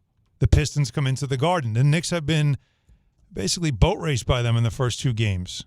Outscored by 60 points. Come on, is this, as Stephen A. suggested this morning, is there a little bit of a must-win, set a tone kind of feel for this game tomorrow night at the Garden? Oh, man. I don't love that verbiage. Okay. Here's why I'm not going to put a whole bunch on this particular game. I was literally watching Pistons-Raptors. That was the last team they played before the break a little bit earlier today. They're going to be without Jalen Duren and Isaiah Stewart again. Duren hasn't played in any of these matchups, and Stewart obviously wasn't a part of the postseason run last year. It's the first game out of the break. I understand why Stephen A. is looking at it like that way, and I also believe that the Knicks want to show well. But somewhere in my head, if they show well, I'm like, well, you showed well to part of the team. You know what I mean? I want to see this team, more than anything, I think I want to see a game, because the first two have been such toss them out after the first quarter already, right? And so I think there's room for this Knicks team to continue to improve. They're up to, I think, 11th in that defensive rating stat, which is outstanding, because Lord knows we talked plenty about them being bottom 20 or bottom 5th of the league for the longest time. But this is the team that's going to test that. And I think the other thing to me that is unique, the Pistons, to me, are moving, as they should. I have a ton of respect for them. Kate was at the Nike event I did on Saturday. Super happy for that young man. Had a chance to travel with him. But they are moving with an agenda. And I'm not saying that every team shouldn't, but that is in particular what young teams do. That's what a team does when the coach is like, we're not losing to them again this postseason. I mean, that's basically what Indiana did when they all of a sudden decided they weren't tanking anymore and decided to play, right? It's a terrible loss for the Knicks, but, like, there is an agenda when it comes to the New York Knicks. And I think the Knicks are a little bit older, a little bit wiser. In the nature of a series, I think, and I'm not going to lie, they got me really shaking with this thought, but in the nature of a series, I do still think the Knicks have the edge in terms of their maturity, but I damn sure do want to see them show up with some physicality tomorrow, and I fully acknowledge that they're missing the two probably bigger, more physical guys on their roster due to suspensions. Monica McNutt, our weekly spot here on a Wednesday at 4 o'clock on Don, Hahn, and Rosenberg. Just be patient with me as I read these down, these next 10 for the fans. Home against the Pistons, home against the Rockets, at Bulls, at Cavs, at Bucks, home against the Spurs, at Raptors, home against the Thunder, at Nuggets, at Lakers. That's the next 10. And there's some really tough games there. So what would be a happy record for you through those 10? 6-4, 7-3? Honestly, Don, I was going to go, I know this is like very mediocre, but if you give me 5-5, I'm okay. And I think, hear me out, because I think you got to look at what it looks like, right? The road trips are a beast. And granted, that first road trip is a Midwest road trip, but Cleveland with James Harden, like, they're figuring out some new things. And frankly, depending on, again, what's going on, what does OG Anunoby look like when he gets back, I think the part that people sort of overlooked in the Harden trade to me is the way he has the potential to unlock Allen and Mobley, which is heavily contingent on what version of Mitch you got, what can Ariel Hawk-Porty give you, what is Cat doing. Like, there's just some bad stylistic matchups when I look at it in terms of what's coming down the pipe. Now, the first road trip, you should get, in my mind, Chicago and Milwaukee. But Cleveland, all right, cool, that's a toss-up. Then you come back. The Spurs are a beast, and the Spurs, again, young team that's heavily revenge-minded after the Emirates NBA Cup situation, right? Okay, cool, we'll see what happens at the Garden. Then you head out for that West Coast road trip, which is always a toss-up outside of seemingly when the Knicks go play Denver because they play well in Denver. So anything can happen out there. Like, maybe you think that nope, I'm not even going to give you Clippers because Kawhi is playing hella ball right now. So I think if you show well and you're avoiding getting stomped, I'm not going to be ringing the alarm bells if you go 5-5. Now, what I will say is comparing the strength of schedules of the team sort of around you as you're trying to hold on to your position in the standings is where it does get interesting to me. Like, Cleveland has a chance to really make up some ground in terms of their schedule. I haven't 100% looked at Boston's that closely, but I think my approach to this next 10 would be to protect home being the first priority, and the teams that's not trying to win, you have no time to play with them. Yeah, the Knicks, I think, have the 10th hardest remaining, Boston 5th hardest, and I think the Pistons are like 7th hardest. Cleveland is like 5th easiest. Yeah. So you're 100% right. Certainly on that. For me, I saw them finish going into the break 12 games, winning 10, and having a defensive rating that would be number 1 in the league by a mile. Are you buying that as they fixed whatever the problem was by making whatever adjustments they made while they had those few days that they could practice? Or do you still need to see a bigger sample size to believe it? Hahn, the stumbling block, if you will, was against Western Conference teams to start the calendar year. This run, take what you – now, if they had lost this run, the city would be on fire. I get it. Do what you're supposed to do. So I'm not taking those wins away from you. But let's be honest about those teams, right? Like, you had a few softballs in there. So I believe there have been strides made defensively. I think they're communicating better. There's an accountability there. I see them working harder in terms of putting pressure on the ball, point of attack defense, even in the screen and roll. Like, I'm seeing great things. But I'm also seeing great things against mediocre teams largely out of the Western Conference. Well, you got two against the Sixers, one against the Raptors. You got Denver Nuggets, that double overtime game. You know, at Boston, who was on a roll when you beat them. Like this, fair. Half the games were pretty good. You know, I mean, high quality wins. The Laker win was a quality win at the time. Yeah, but Hahn, if we were to ISO out the quality wins versus the hold the team to 89 points, which doesn't even happen in the Kings, NBA, the Nets, the Wizards. I get it. You got to play the game of averages, right? Yeah. Like, did this defense improve? Yes. And if we took out the teams that we really respected from those wins, did this defense improve? Yes. But would it be the best defense by a mile over that stretch? No. Yeah, okay. I watched it. No, it wouldn't be. That's 66 to the Nets. That'll really skew the number, won't it? Yeah, like, come on now. And listen, again, I do believe that they've improved, and particularly the last stretch of it when OG Anunoby is not on the floor. Like, I do think that there are some real things that I won't say corrected, but you at least showed your ability to improve on, and hopefully you carry those tenets with you moving forward. But that stretch that was crazy in January looked a lot more about the stretch that's coming up than it did the stretch they just finished. Completely agree. Now, the other story, Monica, is what Jalen Brunson said to Vanity Fair about his next contract, might want to make up financially what he sacrificed in the current contract. So, two-pronged question. Is it fair for him to expect that? And will the Knicks do that? Baby, you can have all the expectations in the world. The second part of that question, Don, I don't know. I can't tell you that. Listen, I have no problem with him voicing that. I think he has earned that. I think as much as we fall for our favorite athletes, they are still business-minded, and he has every right to say that, right? Do I think the Knicks are going to be in the best position to bring that to life? Probably. Do I hear, as you all probably all still hear, the noise around the rest of the league, and like would other people be making a major bidding offer in terms of luring Brunson away from New York? I don't know if that will exist. I don't know, because I think we all still hear what people deem to be his shortcomings, right? So I have no problem with him saying that. I think if the Knicks obviously reach the promise and the potential of this year, then they probably would and should, because you've got your guy for the foreseeable future without question, right? But I also know that the higher-ups in the front office, like, they are paid to always have the best interests of the future of the franchise in mind. We shall see. And I feel like it's one of those conversations that feels really uncomfortable right now.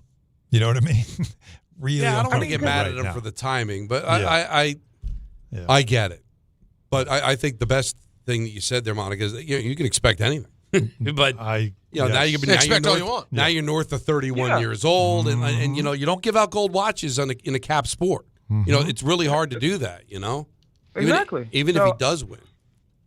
Yeah. So I mean, we'll see. I think now, as far as the larger conversation, if Jalen Brunson does become a guy that bucks the trend of what's the last point guard that leads the team to a championship? Isaiah Thomas. I mean, I don't know if people look at Steph in the same way, but I guess technically maybe Steph.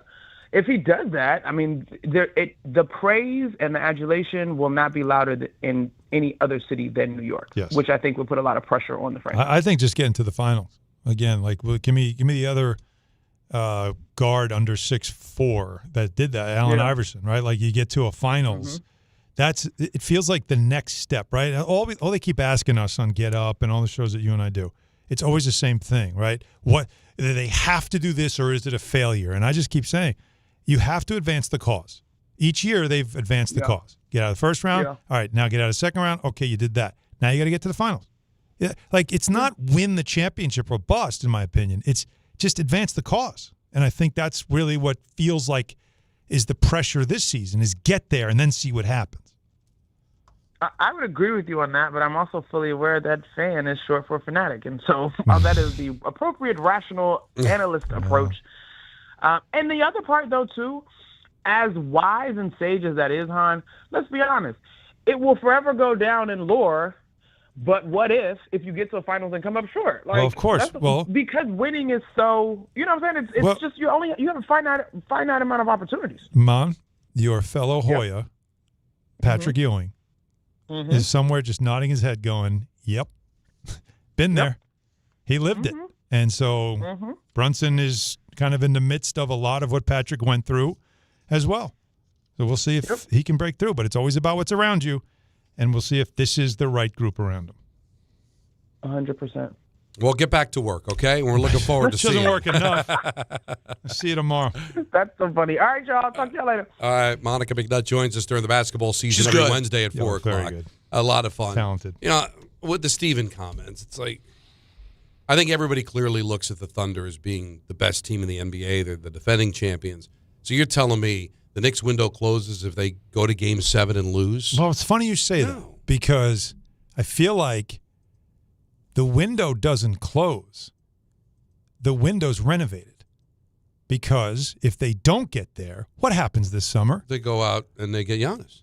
The Giannis thing just gets louder. It's a real thing. Do they? Because they gave this thing with Towns and Anunoby and all. That's 2 years they gave it, and it's like, okay, but we gave this time. It didn't work, so now we go to that. But are you hot to get Giannis if you lose in 7 to the Thunder as opposed to if you get bounced in the second round? Remember what I said. If you get to the finals, there's no panic.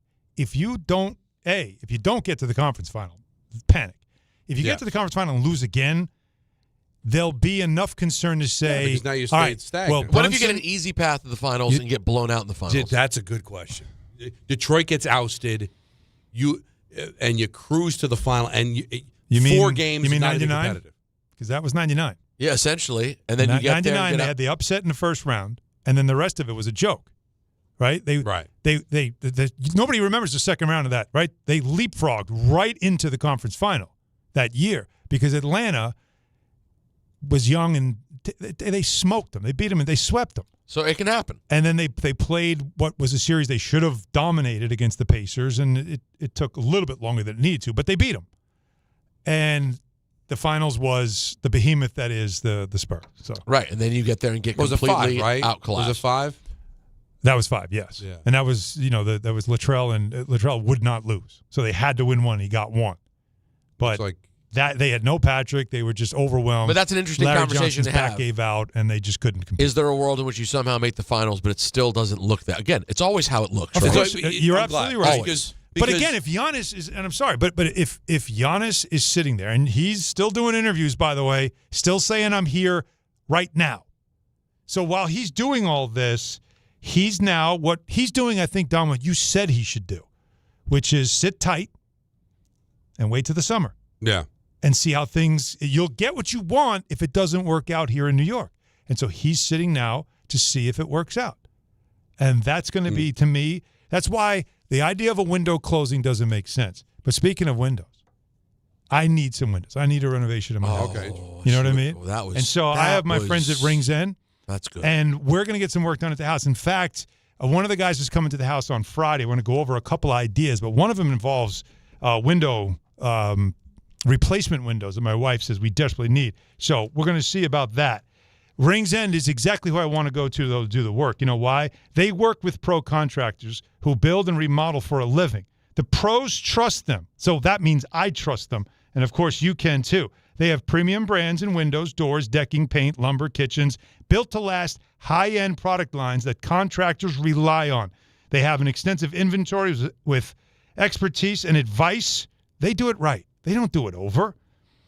Rings End has full-service lumber yards and showrooms with products you can touch, feel, and try, so you know exactly what you're getting. They have kitchen design services, window and door installation, which we're going to be talking about, and architectural hardware services, much more.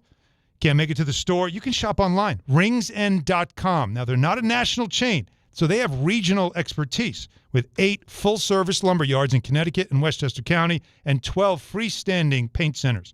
Rings End is family-owned and operated since 1902. That's 124 years in business with deep Northeast roots, supporting local builders and communities. So call them or go to ringsend.com if you need work done at your house like I'm about to do, and you're going to all hear about it coming up soon.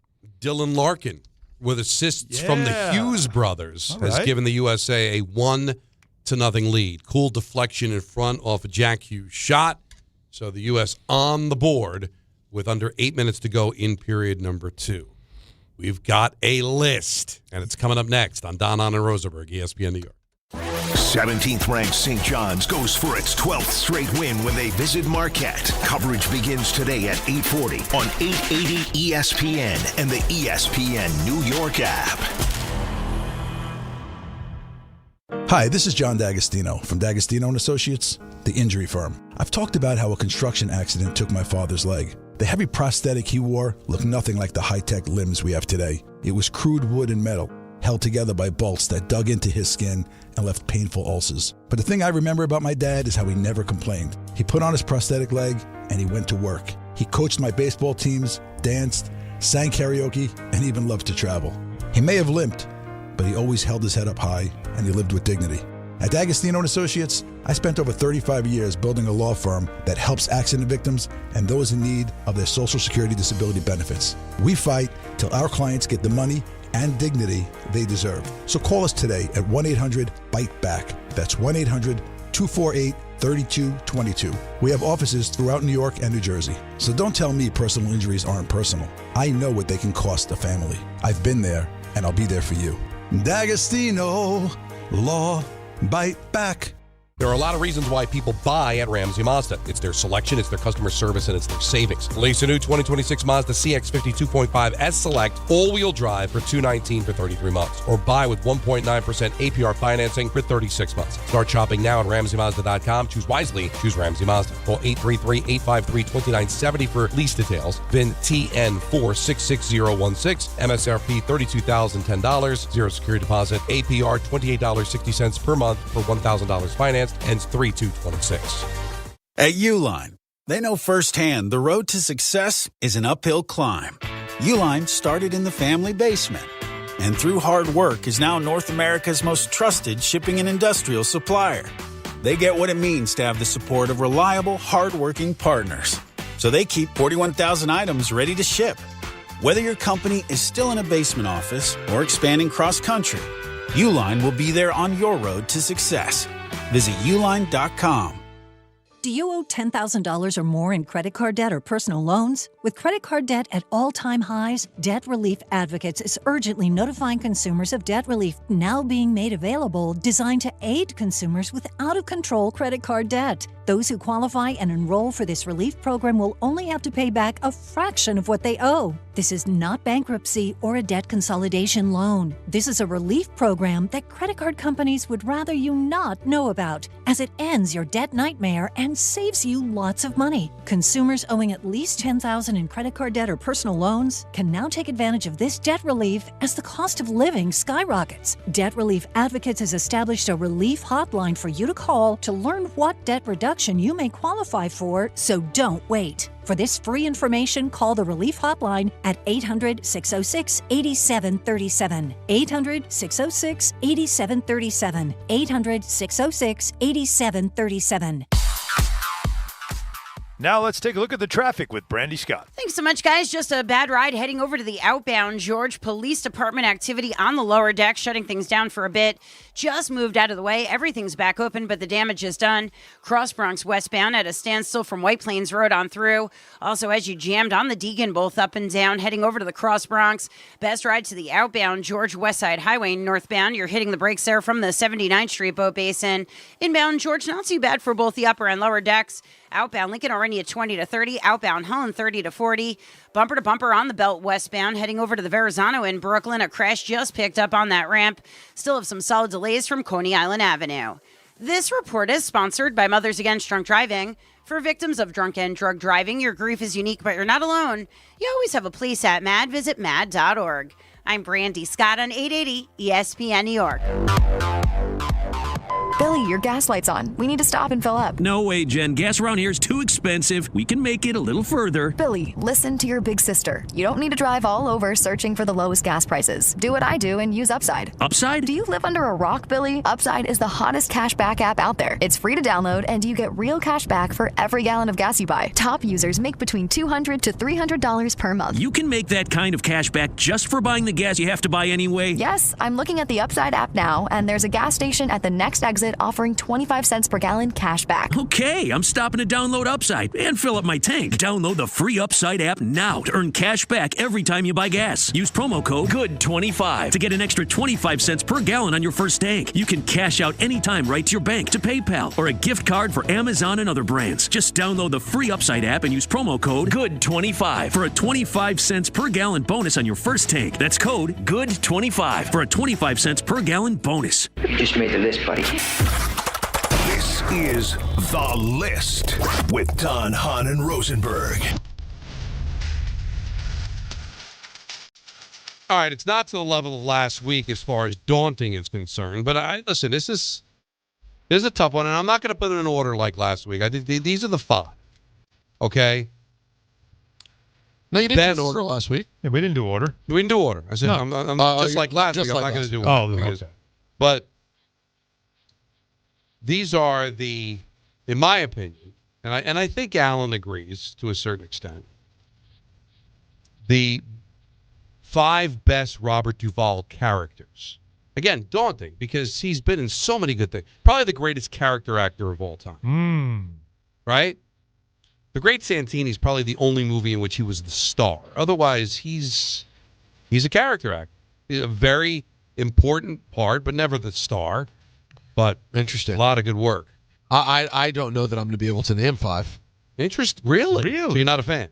Not saying that. I'm sure my prediction is a couple on this list will be old, and I'll say I haven't seen them. The rest I'll be familiar with and it will like. And then there's other stuff I'm not remembering, but that I'm sure he was great in. Okay.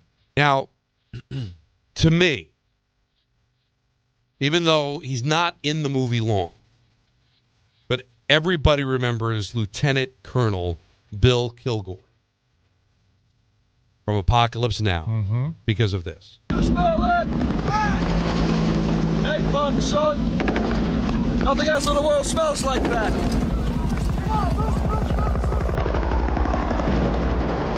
I love the smell of napalm in the morning. You know, one time we had a hail bomb for 12 hours, and when it was all over, I walked up. We didn't find one of them, not one stinking dink body. Yeah, so it's pretty. Love the smell of napalm in the morning. Love the smell of It's become napalm. one of the most quotable lines in movie history. And the thing is, and I don't know if you remember it, because you've seen Apocalypse. Never have. Really? Oh, no, must. I think I just told you this recently. You should, though. Yeah, you just I didn't know you got to chill. Yeah, I think I did. I think homework, no, and I'm not kidding. But Very compelling. it's Yes. long, and it's crazy. Oh, But it's out there. he's not in it long.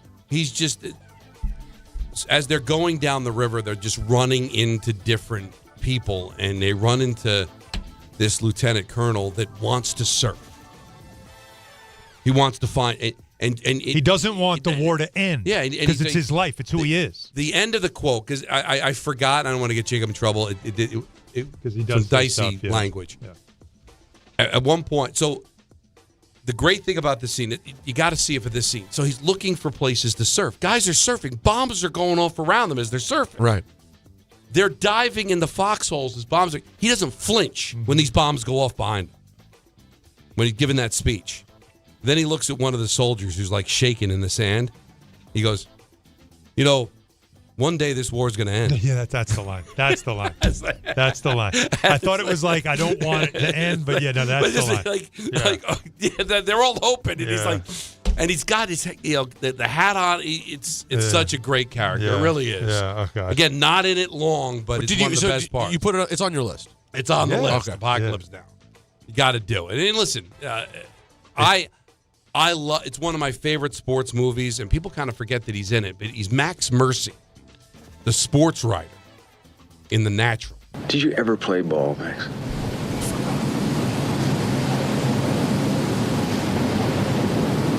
No, never have. But I make it a little more fun to watch. So, he's so good in that movie. Unreal. Like, totally. See, there's one I totally forgot. Yeah, I don't. So easy. I don't remember him from The Natural. That's a good pull. But I haven't seen The Natural. Very good. I haven't seen The Natural in a very long time. It's great movie though. Very good. Very good.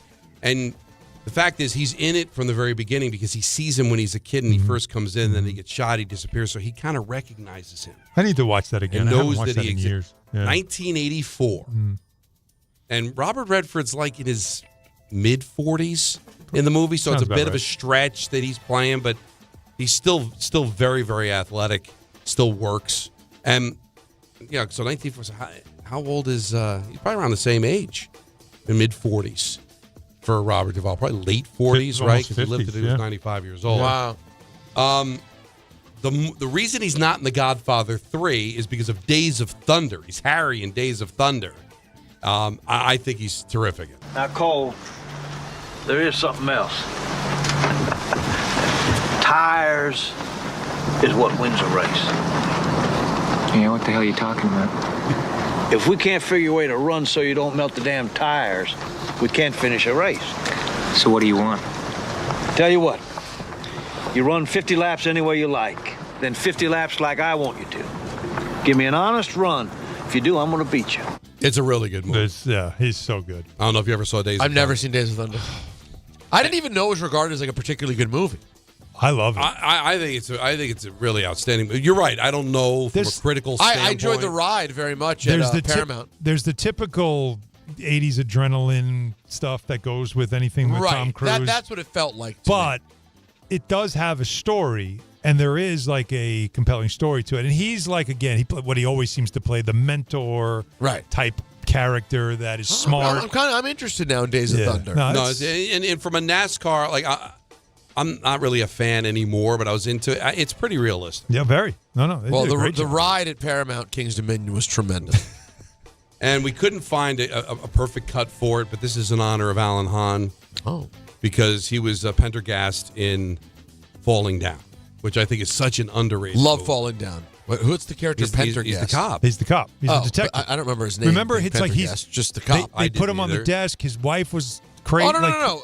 That would be one of the main movies I picture him for is Falling Down. Don just lost me when he said Pendergast. Oh, the name. But the cop, Robert. He is. He's Robert Duvall in Falling Down. Right, but I had to give a character. Everybody else There's no had audio? a character. We just couldn't nail down. So when the scene that I love the most is the license plate on the main character's Michael Douglas on his car said defense.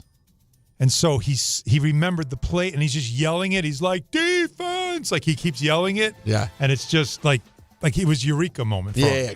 Great movie. Such Underrated, great movie. So those are the five. What do you have? You have one? You have a falling down one? He's working. There was some. This is Michael Douglas. It is Michael Douglas. Yeah. But So still. just to give you a little flavor. I'll still enjoy it. The pause here.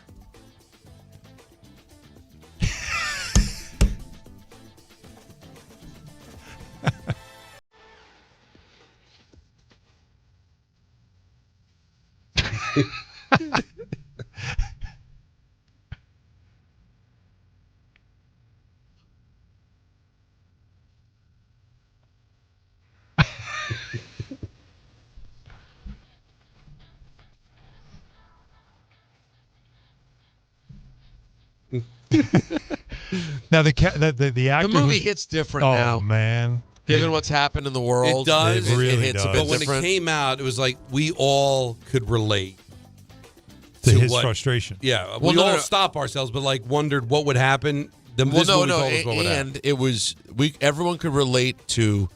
Some days you just want to lose it, and also it seemed like a complete fantasy land that anyone would actually be this psycho. And then in the 40 years since then, You that realize has that become people built really in. were. That just No. that just happens now. People really were. So those Okay. are the five I've got. Any honorable mentions? I got honorable Let's mentions. see. I got Spurgeon Tanner, Okay, in what? the older astronaut in Deep Impact. Somewhere now we're having a Douglas really conversation. excited. No, I'm thrilled with that. So good. I love that call. How about because I'm just not a fan of the movie, so I didn't put it on there. But many people would have it on the list. Max Sledge in Tender Mercies, Okay. I've never seen Tender Mercies in my life. and Bull Mitchum in The Great Santini, which is the movie that he was the star. But these What are the about characters to What me. about the Apostle That's a good one too. that he stars in? Yeah, but I just think Pretty these highly are the regarded. ones that resonate for me. The four, and then you brought in Falling Down. I want you to be able to get credit for that one. I was curious if you were going to include one that may not be like a great movie, What's that? but it's a role that I didn't know. Like, because I saw this movie once, the MASH movie. Right. Where he plays Major Frank Burns, and who was so different in the TV show. It's one of my favorite movies, and I didn't include it because I just don't think the character resonates as much as no, these five. No, not at all. But he did play Frank Burns, and anybody that knows the TV show, Yeah. he was a tool in Yeah, the movie, but right. not to the level of the TV show. Right. Larry Linville played. He was just the stickler Burns for in the a real TV bit. show. He was like, That's I don't know if you ever seen it, Peter. The MASH movie, which they Never. obviously based the TV show. Donald Sutherland, Yeah. Elliot Gould. Oh, my God. Robert Loaded. Duvall, major stars in the movie. It was Loaded. really great and very critically acclaimed and everything. He's also and Boo Radley in To Kill a Mockingbird. Yeah. Is the other one I can't believe this movie now is 24 years old. He also is the cop in John Q. Yeah, and the Denzel vehicle, and also in Colors It's very too. good. And then and in Colors. Yes. He's the cop a lot. Like I said, this was daunting because everybody's going to have their favorite characters, but these are the ones that I think resonate the most here for us. This is a really good list. Timely. No one handles the dead like Don McGregor. And listen, I know Michael wouldn't take 95. I certainly will, Oh. and that's a life well led. So I mean- talking to Mad Dog this morning about Right. that. He loved the whole topic of talking about age and what would you sign up You for. explained to him the way Gave it him the works? whole thing. Told him what Kay was saying. Like we had a lot of fun with it this morning. He was, when he gets excited and he just starts like, yeah, he loved it. Being like himself. Yeah, he was being him. And we were discussing what's like the median, like where is the cutoff? And he thinks it's 88 to 90. Is what? Anything below that, you're not taking it. Anything below 88? 88 to 90. I mean, I think- 88 to 90 is a sweet spot but where what you'll go, about- all right, I'll sign up for that. Yeah, but isn't that all about family? Like, Well, given your guys' history with the ages of your father, I bet 85 Right, no, probably oh my feels God, a are lot you kidding me? sweeter. But I do feel like, because this is the way you ask the question. At what point, at what age do you go, all right, I'm good. like, No, when you hear the news. When you hear when the they, news, when they you're say like- so-and-so passed, and you go, okay. that's I think that line's probably around 85. right. So 85. right, because I 88's high. 88's old. If dude. somebody No, died, 88 is your yeah, almost No, 90. I hear you. That's because So if I slide a piece of paper across to you right now with the number on it, and I say take it or leave it, and it's 88 and 6 months. No, I think you Taking No, it? take I it. think you're a complete fool if you don't take Take it. Take it. Especially as a man. Because again, the next offer is Complete lower. fool. Because here's the thing: if somebody dies at below 85, so let's say 82, you could be like, oh, How? Yeah, were they good? Yeah, they were actually doing quite well. It's still kind of shocking. That's kind of young. That's kind of. I wouldn't say it's kind of not young, but you're like, I think there might have been more there. I hear 74 freaks me out. But when you start to think of people north of 88, no, you're thinking old. You're thinking they're probably not working anymore. Probably. I mean, unless they want to be president. Well, wait a minute. No, but the last. Besides that, what other job is there? The last movie that Robert Duvall was in was 2022. So he died at 95. So he was doing movies post 90. But Don, he's been rich for 50 years. That's a different kind of lifestyle. You work 3 movies a year. But I'm saying is when you think of 88, you think frail, you think wheelchair, you think needing help to do things. Sure. And so when a person dies, you're like, all right, well, he lived his life and it was time. But you could think of somebody below 85, like 82, maybe still exercising, still walking, still driving. Well, what's Al Michaels, right? 80? What's that? Al Michaels 80, 81? He's got to be. Yeah, so if he were to, God forbid, pass away, be like, oh, man, that's... He's 81. 81. And he's fine. Still doing it. He's having a steak dinner every Thursday night. Every Thursday. And listen, there are the rare. Listen, Vince Scully was doing Dodger games, 90. But these are very special cases. Right. That's why I think once you get to 8, nobody is going to go, every death is sad, but north of 88, no one's going to say tragedy. Yeah. Here's the caveat. Too soon. Here's the caveat, real quick, as we go to break. The caveat is this. With technology and the way things are going now, you take 88, and then in the next 10 years, some discovery happens that is now extending life for another 20 years. Well, then you know what you say? That's Michael K's reason. Well, then you just say, good news, this whole thing is made up, and we're talking about something that would happen with God. Again, doesn't work. I bring this up all the time. Here's what I would say to you. Super Bowl I halftime show was the guy with the jetpack flying through the air. And I'm sure when they watched that in 1967, they're like, wow, probably by 1990, that's how I'm going to go to work. It's 2026. Nothing. I don't see anything. Not a sniff. So I'm sure that technology is coming. It's not happening in our lifetime. Well, no, it's not a sure thing, for sure. Well, not enough to bet on it. No. Give me 88.5. You got to take it. You're taking it. That's 30 solid more years for me. No, listen, and it'll go too fast and all those things. Well, but the fact is the numbers are the numbers. That's a good – listen, my dad is a really pretty spry seeming, on top of it, 78. And if he goes at 88, I'll be heartbroken. If he goes at 98, I'll be heartbroken. Of course you will. But 10 from now, he'd still probably say, I get to see Maya become a real person, have a run. And also, are you healthy? That's the key part. Michael wants to be a drooling vegetable. He doesn't care. I'm good. I don't you know want what? that. He always talks about, the audacity of Don making a list of the top greatest, lyrics. And that's the audacity. I know. To just stare death like that and more. Give me more. Not having no idea how hard it could be. Oh, right. Great list, Donnie. Thank you. Great list. Remember what I said. Never forget it. No one handles the dead like Don LeGrand. That's correct. Don Hahn Rosenberg, ESPN New York. March the 20th of 2026, there's one place to be. And that place is Pickleball Heaven. Pickleball Heaven. It's a pickleball facility, massive facility, in Medford, New York. We're going to do the show there that day from 6 to 10. Then there's a tournament. And then after we win the tournament, Rick,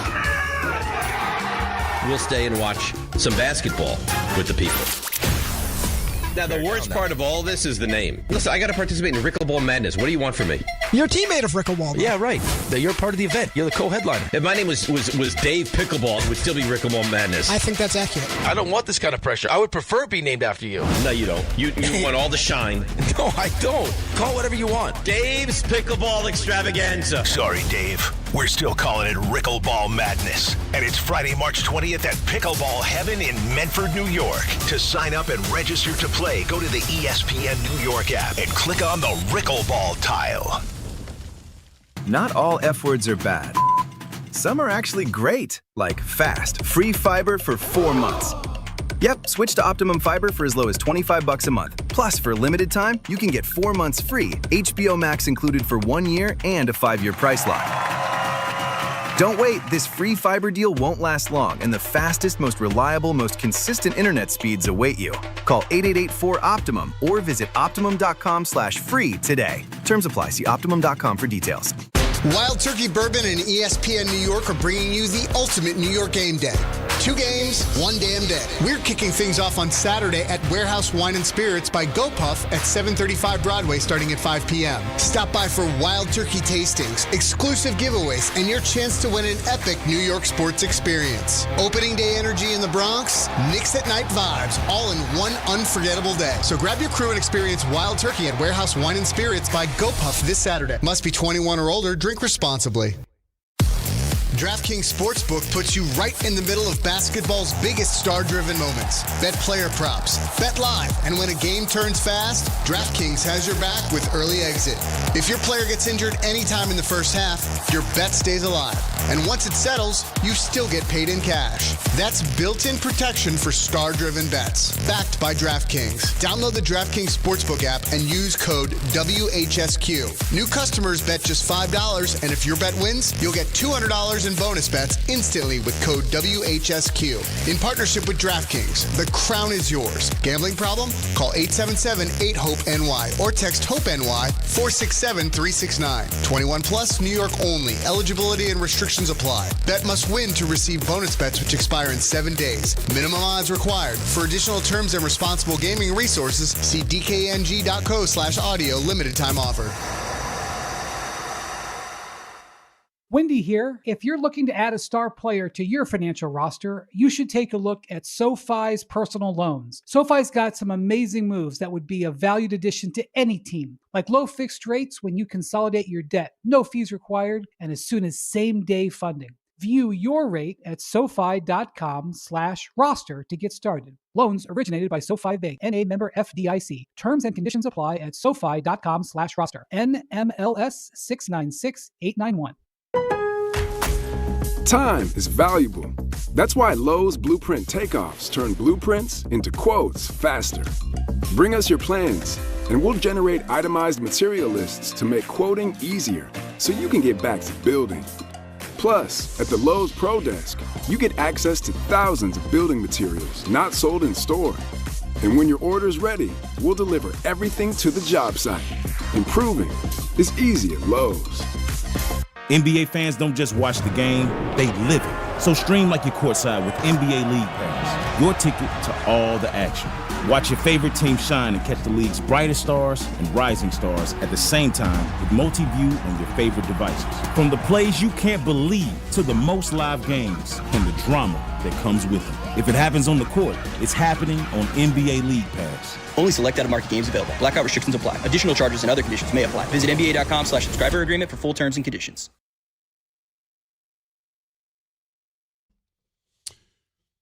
They're going to the third in Italy, United States with a 1-0 lead on Sweden. So we'll keep an eye on that for you here. So we get a little afternoon hockey as we get closer and closer to the Olympics being over. Gold medal game will be on Sunday, closing ceremonies on Sunday. So you got that. Now Jalen wants to be a figure skater. She's watching the figure skating. She's doing all the twists and everything. Nice. Sans blades. But they know how to skate. They've skated. It's great. Get her some figure skates. Get a little toe pick. Right? Yeah, why not? It's fun. Give everything a try. They put a harness on them, and you can do, like, different spins and turns, and you don't fall because the harness will – it's like you learn how to do it. Jumps and all. It just sounded like for a moment the child became a horse. A little bit. Throw the harness on them. That's how they get treated, You right? throw a harness on them. That's so they don't fall. When they don't make the Olympics, you shoot them. That's it. See if it works out. I thought about Maya today. Oh, okay. Minding my own business. I had to go visit Mom today, so I'm driving up to. How'd that go? If you notice, Dave canceled on me today, so we're going to try tomorrow. I didn't notice. I didn't notice. No, he just said, "Can we do Thursday?" I'm like, "Okay." Wow. So All right. I had some business up north. Wow. Said hello to Mom, and Superstition came on by Stevie Wonder, and I thought of Maya. You know why? Why would I think of Maya listening to Superstition? Things that you don't understand. Superstition anyway. I don't know. 13-month-old baby. Oh, yeah, that line. Wow. Yeah. Didn't even remember that line. That's right. Right? January. Yeah, she just did it. She's a 13-month-old baby. She is currently at this moment a 13-month-old You baby. should play the song for her. It's a great point. I have to. Don't know if that's the line you want to sing, though, right? Why? What happened? Anything bad happened? If I'm not mistaken, I'm trying to remember Punch it up, Jake. Lyrics. What, you think something bad happens? Is that the part, 13-month-old baby? Yeah. And you just play that. Otherwise, it Through the Looking Glass? Is that the was Super Broke the Looking Glass. Broke the Looking Glass. 7 years of bad luck. Oh, no. Good things in your past. No, but all you have to do is 13-month-old baby. Mm-hmm. And then just end it. So he's just naming superstitious things? Yeah, that happened. And so this baby broke a looking glass, and now bad luck's going to happen. But also, is it the fact that the baby's 13 months is part of the thing, too? I didn't realize. Trichotillomania, right? Or something like that? Yeah, it's got to be that, right? Sure. But why baby? I understand why 13 is bad luck, but I never thought because it worked when in the baby. lyric. Yeah, I think it's a fit. You needed the two-syllable word. Did you have superstition as number one for Stevie? Ooh. I did. We had an argument about it. We did. I think it's his best You think it's song. number one? No, it's a fine argument. That was a fun day when we did that because we battled. It was a big fight. We really got after it that day because you and I were on the same page, if I'm not for mistaken. most stuff. And then Don thought one of my songs was a big try hard. Yes. I don't remember which song it was. It was a B-side song that, like you said, is his best, but most people wouldn't know. Was it like If It's Magic or something? Something like that. Yeah, it was definitely a B-side, and we were like, "Bud, nobody knows that song." Trying to show reflection.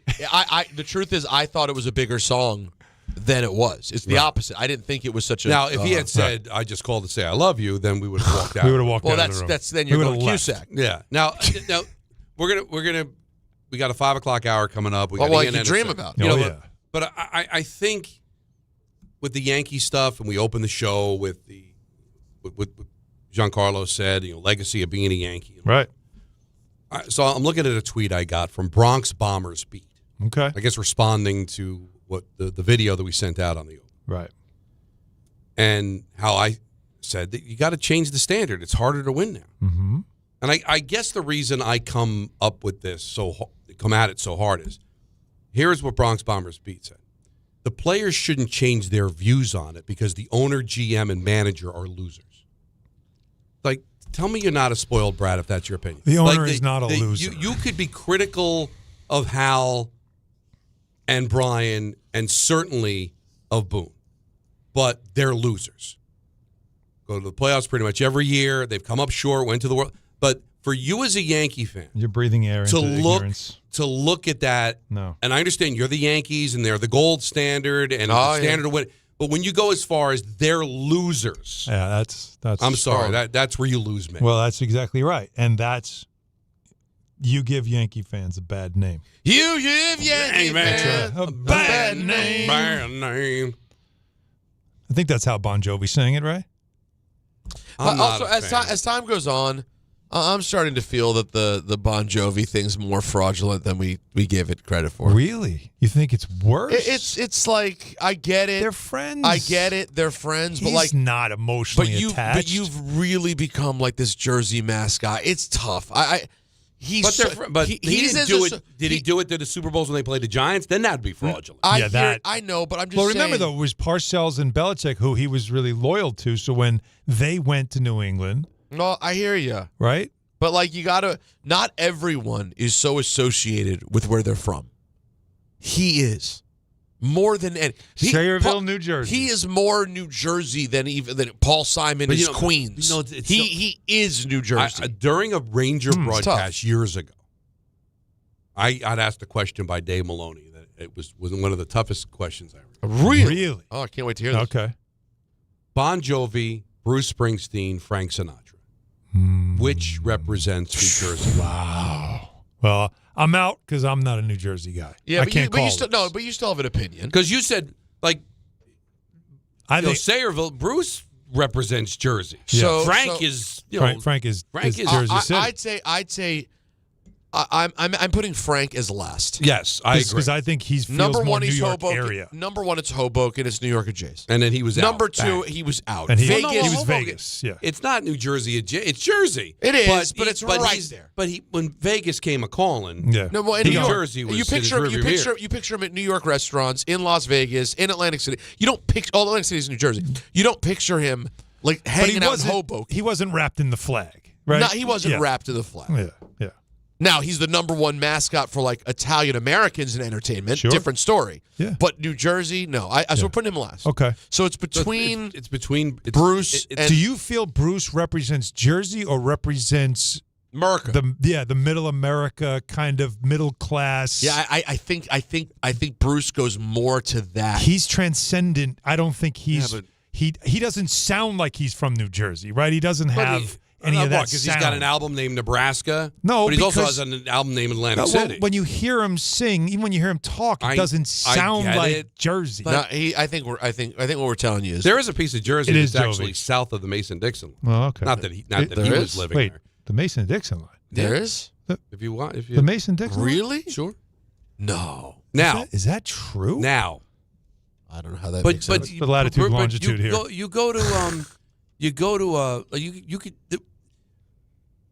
You go to why can't spit it out? Come on, you're good. Go ahead. Asbury Park. Yeah. There's a chance that you could just see Bruce walking down the. It's so because he actually spends time. Yeah, because he still has a residence there. Still lives there. But guess what? He doesn't have a rest stop, and John Bon Jovi does. No, Bruce was offered. He said no. He said I'm good. He said I'm good. So didn't he answer for us? But I don't think it was. I don't think he just wanted. He wanted to. All right, let's continue this for the rest of the show. Listen, I don't know could debate it all day. This feels Maryland, Delaware, Pennsylvania. Don Hahn Rosenberg, ESPN. It starts with the first early morning, the uniform, the training, the challenge. Every trooper remembers day one at the academy. But where they end up, no two stories are the same. At the New York State Police, the path you take is up to you. If you're ready for a career with endless opportunities for growth, start here. Go anywhere. Apply today at joinstatepolice.ny.gov. 1877 Cars for Kids. KARS Cars for Kids. 1877 Cars for Kids. Donate your car today. Call 877 Cars for Kids to reach your friendly live agent. Donation's super easy and your car can be picked up by tomorrow. Call now or go to carsforkids.org. 1877 Cars for Kids. Donate your car today. Did you know you can donate real estate too?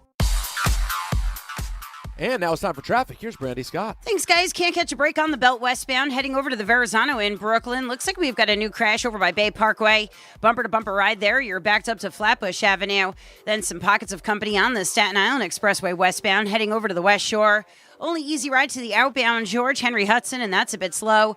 Cross Bronx westbound, slammed from the Bruckner through to underneath the apartments. We had some earlier police department activity shutting down the lower deck. Inbound George, just about 5 to 10 for the upper level. Outbound Lincoln Orania 30 to 40. Outbound Holland doing better, 20 to 30. This report is sponsored by the Positive Coaching Alliance. Questions about youth or high school sports? Well, the PCA can help. It's a national nonprofit developing better athletes and better people through youth and high school sports. More info at positivecoach.org. I'm Brandy Scott on 880 ESPN New York. Hey, it's Rich Eisen for Pella Windows and Doors. Sometimes teams take a timeout to regroup and call the right play. When it comes to your home, Pella Windows and Doors always has the winning game plan. They do it every day, and that's why your neighbors trust them. Visit Pella.com/Eisen today. Right now, Pella Windows and Doors of New Jersey is offering 25% off windows and doors and 0% APR for 24 months. Some restrictions may apply. See store for details. Offer ends February 28th, 2026. Evan Cohen here. In life, as in sports, the pros make it look easy. That's why pro golfers like Jason Day, Ben Griffin, and Patton Kazire trust the pros in lawn care. True Green. They have the experience and expertise to give you a lawn worthy of the PGA Tour. And since True Green does the work for you, you get more free time, or more tee times. So stop stressing over your lawn and start loving it. Sign up now at TrueGreen.com because nobody makes it easier to get a golf course quality lawn than True Green, the official lawn care treatment provider of the PGA Tour. ESPN New York, now streaming live on YouTube. Subscribe today and watch the show. WHSQ and WCBS-FM HD2, New York.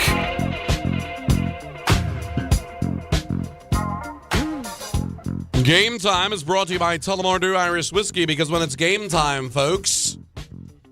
Your turn, Peter. It's come on. a moment. It's Teddy time. He wasn't feeling it, though. No, you know what? I thought Alan was going to do it. No, I did the first one. I just lay out. We take turns. We got to come up with something different. We do. This is the Tullamore people deserve better. They do. I'd rather I go feel back like to they the get drops. They get a lot. I mean, we could ask him. No one's gotten more mileage out of this read. Get him on the horn. I would love to look at what the fine details are in the Tullamore Dew deal because it feels like we've been doing this. Yeah, this is on the arm at this point. Yeah, I don't. This is special. We give a lot. Well, St. John's, they are looking for their 12th consecutive road win. They're going to be in Marquette. Coverage immediately following Dan Gross on 880 at 840. And we're taking a look at the quarterfinal game between the U.S. and Sweden. Still 1-0 USA. Early third period. They're killing off a penalty by Vincent Trocheck. So keeping an eye on that. It's just 4.5 minutes into the third period. Tullamore Dew, the original triple distilled, triple blended, and triple cast matured Irish whiskey. Be sure to grab a Tullamore Dew or try the new Tullamore Dew Honey. Glasses up to enjoying Tullamore Dew responsibly. Nancy has chimed in. Oh, your wife. On the New Jersey music debate. Your wife. And I kind of said this, but she put it in a better perspective. Well, she's smarter.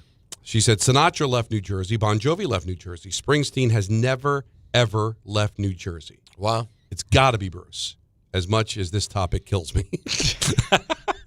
Why does the topic kill her? I don't think she's a fan of any of them. She liked Bruce early on, but well, it means none of her type is what you're saying. No, it's just she's good. Not making any kind of statement. It's all pure music. Are you sure? No.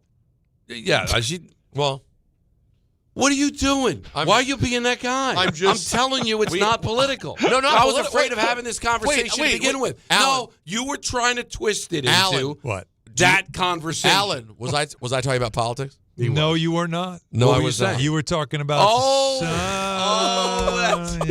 We all know she's listening. This isn't right. What do you mean? Well, that's even worse. We don't do this. This is the So new you're vacuum. saying that? So Nancy, who knows she's not a hip hop fan, she knows a lot about but music. She knows a lot about music. Yeah, very diverse taste. And she's definitely that guy. Like if I make a mistake about something, she'll like make fun of me. Yep, love it.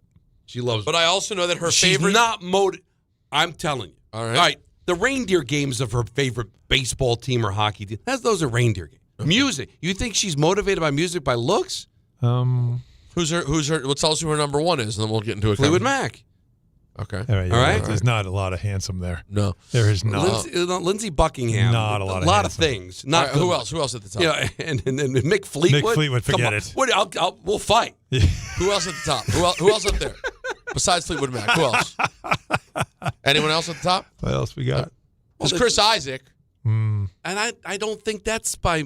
I know, but looks. But he was sexy. He wasn't handsome, but he was just sexy. That video. There's nothing sexy about him. He dresses like it's a country and western star. You ever see him? And he's like 106 pounds. He's really skinny. Yeah, and he sort of SA'd.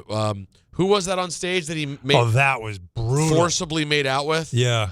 And then was it Jim? Who was it? Jim Carrey that just undressed him. Yeah, it was great. And obviously the Beatles are her favorite, and George is her favorite. I would say George is not the best looking guy. He's the third best looking guy. Yeah, Ringo's fourth. We know Ringo. No, listen. Yeah, Ringo's homely, right? Respectfully, but he's Ringo. He's fun. He's a good time. His name's Ringo. It's a for great God's sake. time. Come on, give him some drumsticks. I'm trying, Ringo. So Nancy has weighed in. I'm trying to be the shepherd. So she has weighed in. Nancy, a true New Jerseyite in her own right, has weighed in that the answer is it's Bruce. It's Bruce. But the question is, if the debate was in their heart who's most Jersey, then she would be right because she proved it with he's never left. He's never left. But if the question is who is most associated That's with what New I Jersey, think. Well, then it's not up. Like if you're an older person, you might say Frank. Now, if you're somebody that grew up in the 80s, you'll probably say John Bon Jovi. But I think Bruce, who's been relevant from the 70s to today. But the long hair and glammy rock vibes is what makes people associate Bon Jovi with Jersey. That's my point. He hasn't worn his hair like that. You saw him at the Super Bowl. No, but that's who he was. But people still picture. But they were all like that. They're still thinking shots of the heart. You know what I mean? Nobody thinks Jersey, even though they're not from New Jersey. Slippery but you look when at wet. you look at Poison. Yeah, like they wore their hair that way. It's all glam garbage. But you have to understand, this is not from a Jersey perspective. Now, I think this is right, Peter. From the outside looking in, what would you associate with Jersey? Not what do Jerseyites associate with. It might be more about that. This feels more like it's good. But who's so Jersey? But there is no that I'm from Jersey. There is no no, but I'm saying there's no let's go here, maybe Bon Jovi will show up. That's a Bruce thing. Let's go to Asbury Park. Oh yeah. Let's go to the Stone Pony. Because maybe Bruce will show up. Like there are people that kind of like go around Jersey hoping they'll run into him. That's quintessential New Jersey. And that's Billy You got a Joel. better chance of seeing Bon Jovi at Vancouver than that's you do good in point. New Jersey. All right, well, you know what? That goes a long way. And that's Billy Joel on the island. Yeah. Right. Billy Joel. There's been like Billy Joel like imitators who will sit at a piano at some piano bar somewhere in the Hamptons, just covering a couple of Billy Joel songs, and all of a sudden Billy Joel literally will be sitting there having a drink, walk over and sit down and like play and let the guy sing. Like that literally does happen. So I always felt that what Bruce Springsteen is to Jersey, Billy Joel is to Long Island. Oh, completely agree. We have the poll up on the YouTube chat right now. I could just imagine. So you go ahead and vote in there. Yeah, because do it this way, Anthony. Because then we'll rig it. Remember we used to do it with K. Michael K's a bad guy. Yeah, but don't do that. I put that there. No, it's Bruce Springsteen, John Bon Jovi, and K's a Frank bad guy. Sinatra, Anthony Volpe. And then Volpe will win. And then we're back to sports, and we all shut up with our music. That's so right. just put Volpe in there. I put the poll. Yeah, he's leaning in. I could be out very quickly. It doesn't take much. Yeah, I mean, he's in the third period. All right, 1-800-919-3776. Let's Jimmy in Montclair. You're on ESPN New York. What's up, Jimmy? Hey, love the show. As always, great show today. Thank you, man. So, as a Jersey guy, I definitely say that Bon Jovi's a little more Jersey. I mean, I'm only 33, and I feel like a lot of the younger crowd is more attached to Bon Jovi as opposed to the other two. I do think at age, if you're 33, you're going to be probably more attached to Bon Jovi than you would Bruce Springsteen. Because let's face it, as good as Bruce, listen, from a new music, I know he produces new music all the time. You're thinking Bruce Springsteen, you're thinking 70s, you're thinking Born to Run, Yeah, and that's up- way up to before Born in Jimmy the was USA. born. Right, right, and that was 1984. Yeah. So to Jimmy, who's If it were a day. 33, you're going to be thinking about Bon Jovi. And also, I do want to give a nod to some of the great New Jerseyites since then. You're talking about the Red Man, Joe Budden, Queen Latifah. A lot of great Naughty by Nature. Shaquille Yeah, O'Neal. Many greats. Well, Shaq. He doesn't born represent there. Jersey. No, he was does. born there. But Whitney Houston. Oh, Whitney Houston. That's a pretty big one. It's a pretty big one. That's huge. Yeah. All right, what else you got, Jimmy? So I think Yankee fans have to stop living in the past. I mean, the past is the past, and no one respects them anymore. So I think you guys kind of No, hey, but you're Jimmy. You're talking about other teams like the Dodgers dancing on their grave, the Blue Jays with their comment. That's what you're talking about, right? correct. Yeah, because they are respected. But Alan, you've talked about it. I don't think anybody in Major League Baseball walks around big bad Yankees. Dodgers didn't. Blue Jays didn't last year. That edge has been lost. It's the line from Kurt Schilling, the mystique and aura, right? Right. They're But dancers. But the Kurt Schilling, that was back when it existed. Like if you're a 30-year-old ball player, that this is in history books, right? Mm-hmm. Like the Yankees, again, they've been consistently a playoff team. But as far as like championships, the Dodgers have won more championships. Mm-hmm. The Royals have been to more World Series. Like, so they're like everybody else. And that's the way baseball designed it with revenue sharing. And guess what? If they do institute a salary cap, it's over. That's where it's going to really be, where everybody is kind of in the same and boat. that's why the Canadians aren't the juggernaut they used to be. Dylan Larkin, the Cowboys scored aren't goal the for juggernaut, right? No, everybody playing in this game right now, this USA versus Sweden, they weren't alive the last time the Canadians, and it was only 1993. Yeah. So there's this mystique about them that they read in the history books. But as far as current time, it's just another team that they play. Understood. Based on what and here's the thing. The Yankees are good. So they don't really have to live off of the past because they're good now. They haven't won, but they still could be good. That's why I took the But if I wanted to get your attention, Don, as a teammate, if I felt like you're a guy that just kind of puts the jersey on, like you said, you're from a generation where it's like, it's the Yankees. Yeah, it's cool. It's New York and all, but it's like I'm anywhere else, and I wanted to get your attention.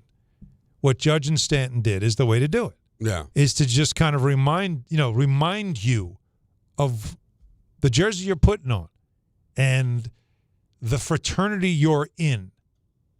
It's almost like, come walk with me out to the outfield. I want to show you something. And you bring them into, I know most of you players don't come in here and see the monuments, but why don't you take a look? Because the jersey you put on, that's these guys. Yeah. Like, you got to live up to this. Right. And you're just trying to raise all the boats, right? You're trying to get the tide up higher. Absolutely. And to me, I think, now I could be dead wrong, I think that was the intent here. They're both amplifying the idea that it's different here, and we need to start playing and acting this way because lately we have. Yeah, it might be urban legend. I somebody can call, and maybe Kofi will send the article. I don't know if it's factual, but it was out there. Could be an urban legend. That when Don Mattingly came to the Yankees, he thought Babe Ruth was a fictional character, like Casey at the bat. Like he didn't know that he actually was a actually real person. Player. Yeah. Again, I don't know. That could be urban legend, but you'd understand because a guy that grew up in Indiana, but still, a guy played 75 years ago. Like to a lot of these guys, Mickey Mantle and Joe DiMaggio and Yogi Berra, because they're not around, and even Nettles and Guidry and those they don't care. Like that's their grandfather's guys. That's their dad's guys. Like you start to get farther and farther, or further, I guess away from that. It becomes like you're resting on your own laurels. You're absolutely right. I do think today's athletes just don't look at history the same way. No, they don't. But we used to. But also, in fairness to them, when you start to Disney, like Jeter, I'm sure still resonates. A-Rod still resonates. Matsui, that 09 team, and even go back to the 2000 team. Yeah, you start bringing up those guys when even if they show up, like Andy they're Pettit older, walks in. Like Andy Pettit, I think still resonate? probably resonates. Right. But do you think any of the guys from the 70s? You think if Lou Piniella or Greg Nettles or Ron Guidry walk in there, they'll say that. Reggie, yes, because there's a legend about him. He's different, but there's a mystique and there's an aura, all those things. But at some point, you do when you the more distance that's created, it starts to get like, all right, does it matter anymore? Well, it doesn't feel real anymore. They don't. The legend. I get what you're saying. It sort of wears off a little bit. The impact. Right, but listen, the Giants haven't won at the clip the Yankees have, but the Giants have a winning legacy. But do you think any of the guys on the current team, maybe Eli Manning, but Lawrence Taylor or Harry Carson or Phil Simms or even dare I say Y. Tittle or Sam Huff, they don't resonate with them anymore. Tittle. It's too far away. It's Tittle. So I do think you're right about that. It'd be fascinating. The next time we get like one of the current athletes, current players, as an interview, to ask them that directly. Yeah. Like think about it. The Abdul Carter wanting the fact LT's that he asked number. for it tells you he didn't get it. He has no idea. Like, I know he's great, but like, they all heard. See, you would know it's sacrilegious for you to ask for that number, and you should know that. But he doesn't, and we get mad at him, and he's just like, "What do you mean? He's a guy. What? Like he just doesn't understand it." That's this generation. They don't have the same regard. And I don't even want to go after this generation. I think it happens to all generations because I remember there was talk LeBron's about doing it right now with the way he's talking. There was talk about, like Vince Coleman not knowing who Jackie Robinson was. That was 35 years ago. Yeah, that's like I think I just think it just you focused on yourself and you don't think about they think about the modern times. And the modern times for a lot of guys are, hey, the Yankees are really good, but the Dodgers are really good too. Well, it's why the Giants are really good. But LeBron's been doing it, and he's feeding that a lot of guys are building off of, which is the idea of the way the game's played today versus what it used to be. You remember J.J. Redick talking about plumbers and electricians, right? Yeah. That what he was doing in the 50s, look who he's doing it against, as if like now we're going to just completely disparage the history of the game, and you say it so flippantly. I know that you don't realize it starts. These are the pioneers. These are people. Again, you're like without them, you're not here. But they don't think about it. And they don't think of it that way. In every sport, in every generation, they just don't think You just in go, those oh, ways. well, if you parachuted me back then, I would dominate. Yeah. I used to joke all the time that I was born too late. That I'd be dunking on Dolph Shays if I was like born in like the 1901. Yeah, exactly. You know, like because of the athlete that I was at a short period of my life.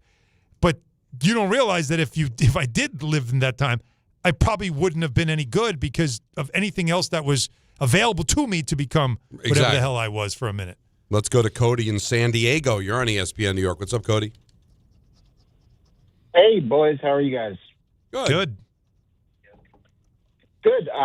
So I think that a lot of this conversation revolving around the Yankees can be compared to European football or soccer. Okay. Like the loyalty fans have to clubs is not predicated on winning. It's just about the reputation, the standards that the club represents, like by putting on the pinstripes or the crest of a, Man United or Real Madrid. It's not about winning. Well, I think the Yankees are cherished, and that logo means something. The brand. Because of the winning. Yes. All right? Of course. Yes. I don't think any of these teams – this is where you lose me sometimes. I think they've all had bad guys on the team. They've all made their share of mistakes. There's some organizations that are worse than others, but I'm not going to hold the Yankees up to any other standard of they've won more than everybody else.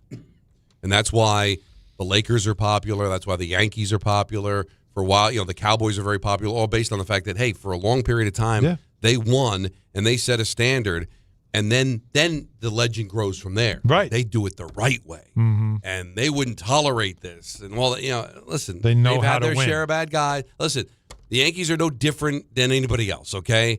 They had their share of steroid guys. They had their share of bad guys. They made their share of mistakes as well. But they resonate because they won a lot. And that's kind of – I can't answer to soccer. I'm not a soccer fan. And they've won in several decades, right? Yeah. Like Chicago Bulls had a run of 6 titles in 8 years. The rest of their franchise's history, ungats. And the Patriots and the Chiefs. There's certain teams that have had – they had their dynasty run, but not a lot before, not a lot after. Yep. The Yankees, they're kind of going through it now because they haven't won a championship. But they've had one in every decade. But there seems to be – every generation's got their Yankee team that won. Not everybody, or at least got to a World Series every decade, right? And I do think, and just like that guy that tweeted, calling the Yankees losers for not winning, you became a fan because you thought you were going to see a bunch of championships. You haven't, so they're a bunch of losers, right? But well, I think there's also the argument that they're losers because they seem okay with mediocrity. Well, and that's a fair argument. Cashman having a loser's mentality to people, I think, is a fair argument. Based on meaning I'm in the black every year. Yeah, so I'm winning. I don't mind that we're mediocre. Here's what we win, but we don't win at all. See, I think that's a Hal thing, not a Brian thing. You can say that Brian's frustrating because he wants to win his way, but I think Brian wants to win. Because it's on his legacy. Right. He's the general manager. And the handcuffs are given to him. He doesn't set the prices. But I think, and I'm not saying this is bad, but I think it exists, that I think there is a part of Hal where he's like, dude, I'm winning. Look at I'm generating a lot of income. I'm winning. He wants to win. But I don't think he looks at it as a failed season when they're in the black and the building's full and the ratings are high and they win 90 games and they go to the playoffs. I don't think he's crying. That's why everybody talks about, what would George do? Well, George realized that if I don't start winning, I'm not going to make any money. Yeah, business is bad. But right now, with Hal and everybody, business is good. Business is good. But at some point, because of the brand and the history, you got to win one. And you got to go for it. 2009, remember, they went for it. He went for it. Right. Let's go. Let's do it. Sign him too. Let's get to share, right? That's the difference, is when does that happen again? I think that's what Judge is trying to suggest. 1-800-919-3776. Having a lot of fun. More fun with Ian N at 6 o'clock and take you up to Dan Grossa at 7. Oh, I know. On ESPN New York. March the 20th of 2026, there's one place to be. And that place is Pickleball Heaven. Pickleball Heaven. It's a pickleball facility, massive facility, in Medford, New York. We're going to do the show there that day from 6 to 10. Then there's a tournament. And then after we win the tournament, Rick, we'll stay and watch some basketball with the people. Now, the worst part of all this is the name. Listen, I got to participate in Rickleball Madness. What do you want from me? You're a teammate of Rickleball. Though. Yeah, right. You're part of the event. You're the co-headliner. If my name was Dave Pickleball, it would still be Rickleball Madness. I think that's accurate. I don't want this kind of pressure. I would prefer it be named after you. No, you don't. You want all the shine. No, I don't. Call whatever you want. Dave's Pickleball Extravaganza. Sorry, Dave. We're still calling it Rickleball Madness. And it's Friday, March 20th at Pickleball Heaven in Medford, New York. To sign up and register to play, go to the ESPN New York app and click on the Rickleball tile. It's Chuck Devine with SnowCountry.com. Bring your blueprints to Lowe's Pro Desk and get help streamlining the estimating process. Then when your order's ready, Lowe's delivers to the job site. We've had a tremendous run of ski days and winter weather, so a wintry mix close to home was bound to happen. It was still snow showers for Tuesday and Wednesday for northern mountains like Stratton and Killington in Vermont and Pico and Smuggler's Notch. All those spots 100% with another fresh coat of snow, and then we're back to sunshine for northern areas and ski areas close to home by Thursday. Snow cover very strong close to home, Thunder Ridge, Windham Mountain, Bel Air, all 100%. There are mostly groomed, loose and frozen granular, and so is Gore Mountain, where 90 trails cover 36 miles. Whiteface rides the gondola to 94 trails covering 24 miles. Mohawk, Connecticut, Butternut, and the Berkshires on every trail plus snow tubing. Jiminy Peak, 15 miles day and night. You don't just ski or ride, you dominate. At Killington, we fuel your adventure. Be the beast. Ski and ride Killington.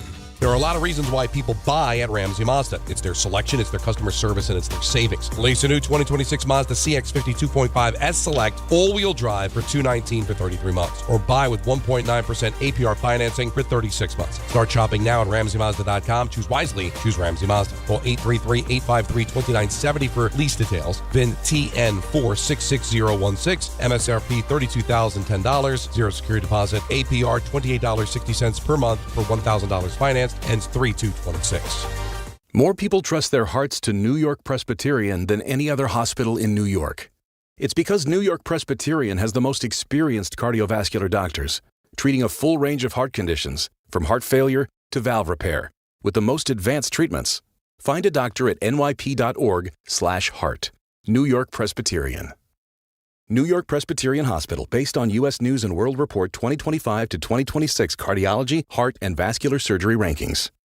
If you've been injured on a construction site, then you need a lawyer who knows New York's unique labor laws. At the Parisman Firm, they have decades of experience handling construction accident cases and a proven track record of delivering huge results. Their team has already recovered nearly $1 billion for hardworking New Yorkers. From scaffold accidents to slip and falls and equipment failures, they've got your back. Call the Parisman Firm now at 718-WORKERS. That's right, 718-WORKERS, because your case is their cause. Get the justice you deserve today. Now let's take a look at the traffic with Brandy Scott. Thanks so much, guys. No relief on the Belt westbound, heading over to the Verrazano in Brooklyn. Still have this crash by Bay Parkway. Traffic is crawling there from right after Flatbush Avenue. Bumper to bumper on the FDR northbound. A broken down car in the left lane by Gracie Mansion. Packed ride heading into the 80s from right before the Midtown Tunnel. Only easy way to the outbound, George Henry Hudson. That's about it. Deegan northbound, they're picking up an accident in the left lane right before the Cross Bronx. Solid ride there. You're backed up across the Triborough into Queens and up onto the Bruckner. Inbound George, about 5 to 10 for the upper deck. Outbound Lincoln will run you 30 to 40 minutes. Stick with the outbound Hahn if you can. Just about a 15 to 20 minute ride. This report is sponsored by Mothers Against Drunk Driving. For victims of drunk and drug driving, your grief is unique, but you're not alone. You always have a place at MAD. Visit MAD.org. I'm Brandy Scott on 880 ESPN New York. This is the story of the one. As an HVAC technician, he and his digital multimeter are in high demand. So when a noisy office HVAC turns out to be a failing blower motor, he doesn't break a sweat. With Grainger's easy-to-use website and product information, he selects the product he needs to keep everything humming right along. Call 1-800-GRAINGER, click Grainger.com, or just stop by.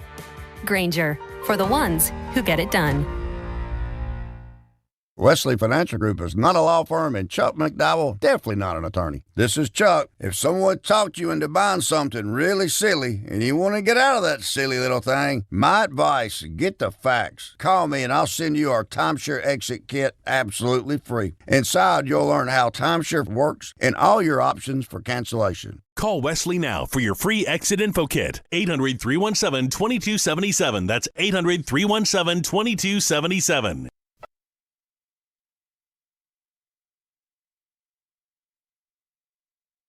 Oh, hold the phone. Oh, no.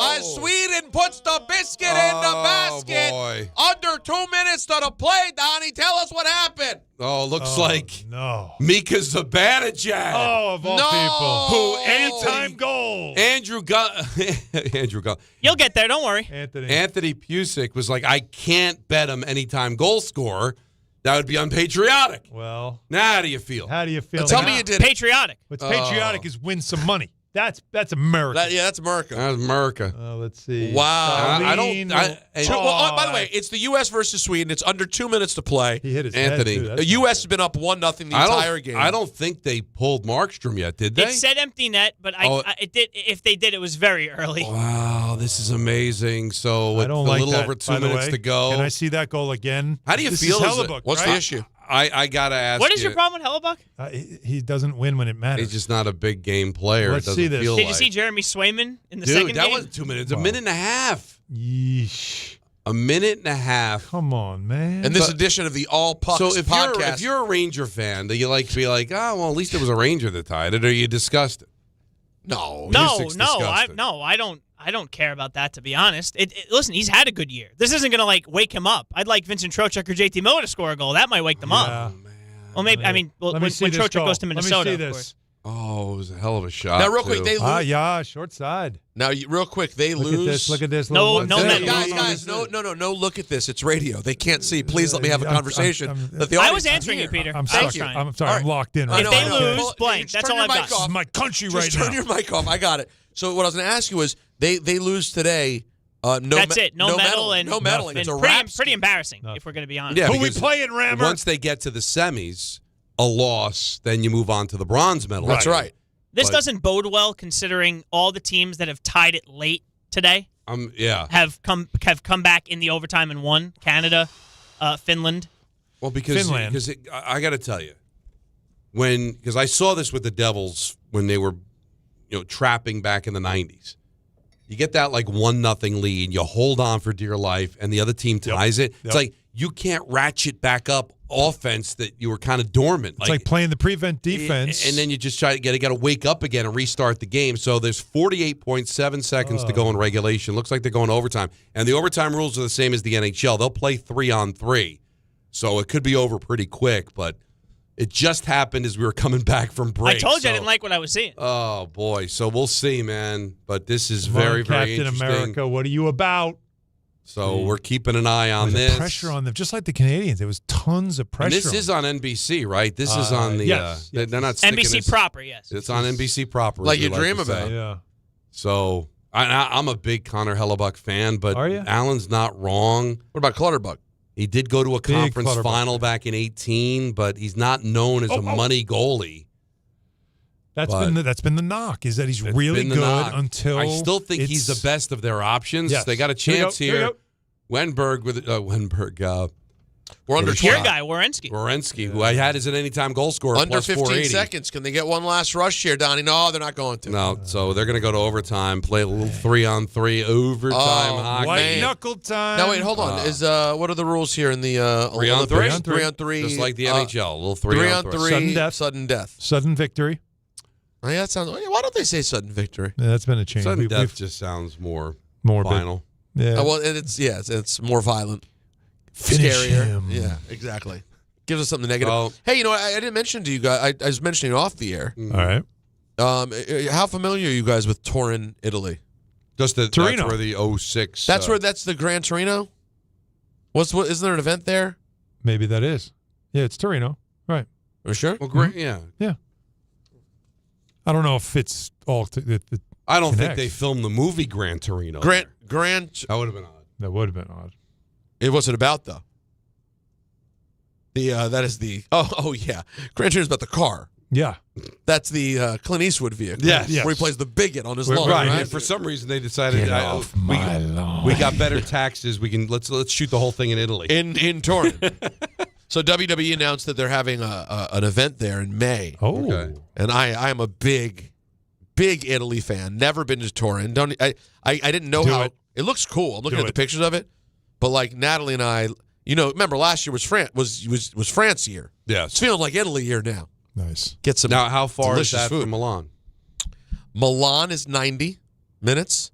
Okay. And Florence, which I feel like we'd have to make the trip because I love it, and is 4.5 hours. But we could split that. Split it into a day. What about Venice? 2 hour.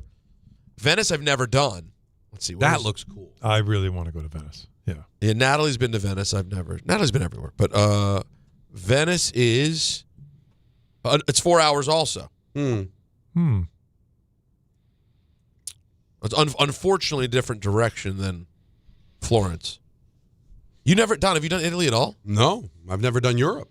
How have you never gone to Italy? Never? Your name is Don. Yeah, no, but his name's Donald Marco LaGreca. Nancy doesn't fly. Okay, well then drug her, then throw her on the plane. Yeah, Mr. T didn't like to fly. They got him in a plane. Are we? You NBA Baracus? I mean, it's the first pull I could come up with. But I mean, don't you want to go? I mean, your dad. Your dad literally got off the boat. He didn't speak. Or no, he's born here. Or your dad was born there. My dad was born here. Oh, Grandpa's off the boat. But Grandma, and Grandpa off the boat. Off the boat. Your dad didn't speak a lick of English as a kid. No. A true Italian. Yeah, and he went to Italy when he was in the Navy. But never took you guys back. Never we took a are trip back. Northern Italy. That's why blue eyes. Okay. And my brother more did like the Alps. 20. What is it? The 21. 23andMe. 23andMe. Oh. 6-1. And it says that he's from Switzerland. Yeah. Oh, right, sure. Yeah. Because that's how close to the border we right. are. And listen, over time, has that border maybe shifted? Sure. And bloodlines kind of changed a little you don't bit, but know. that's how Northern Italy No one knows what's happening. No one knows whose sister-in-law was Let's hooking be up honest. with him. You go on a ski trip. Things happen. Yeah, exactly. You know go what I mean? A little because skiing up north. We were at war. Yeah, no, you didn't keep, sister-in-law, whatever. Same last name. It all counts. Who's this? With Don. You could always say we were at war. Tony Clark could say that. Right. All right. I'm not sure who. All right. The overtime is underway. Wait, that's it? They play. Well, they go right to 3-on-3. The difference is they play 10 minutes. Yeah. They jump right to it. No break. And then they'll go right to a shootout if they do not decide this. I don't like this start for the U.S. 3-on-3. I already don't like it. Well, it's all about possession. Yeah. And if you don't have the puck, but now the U.S. has the puck. Who we got? Who's out? I got to tell you. Who's out? All right, here we go. Now I do like this. Hold on. No. The most fun that I have calling games is the 3-on-3. 3-on-3 overtime. Can you give us a taste? Can we risk it? No, we can't risk it. We can. With the Olympics? We got to lay out. We got to lay out, though. Because you know why? Let them go. We don't want to be great. They would. Yeah, we don't want to be great. But it's not even our network. People need to know it's what's not happening. First of all, it's the Olympics. So? All right? Yeah. Who has the radio rights? Anybody? I think somebody would come it's in here. It's iHeart, if I'm not mistaken. And pull me right out. Right. I don't even think it'd be a letter. I think that they would just. The guys in suits would walk right in the room, pick you up, and drag you out. The noises you heard yesterday, they come through the ceiling. And what are the rules if he starts doing it as the jackhammer starts in 15 minutes? That should change everything. Oh, this is exciting, though. No, it is very exciting. The U.S. and Sweden in a 1-1 tie in OT with a chance to go to the semis. We have not beaten the Swedes in the Olympics since like 1960. 1960. Right? Because in 80, that was a tie.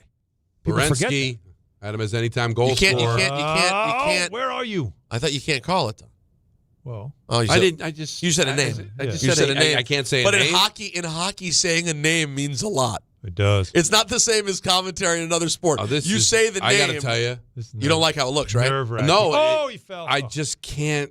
It's so hard to do a show. I can't look away. No, I can't. No, it's 3-on-3 hockey in the Olympics. People are going to have to. There's medaling on the line. We're going to get you through it. We can't give play-by-play, but you'll know from the tone of our voices.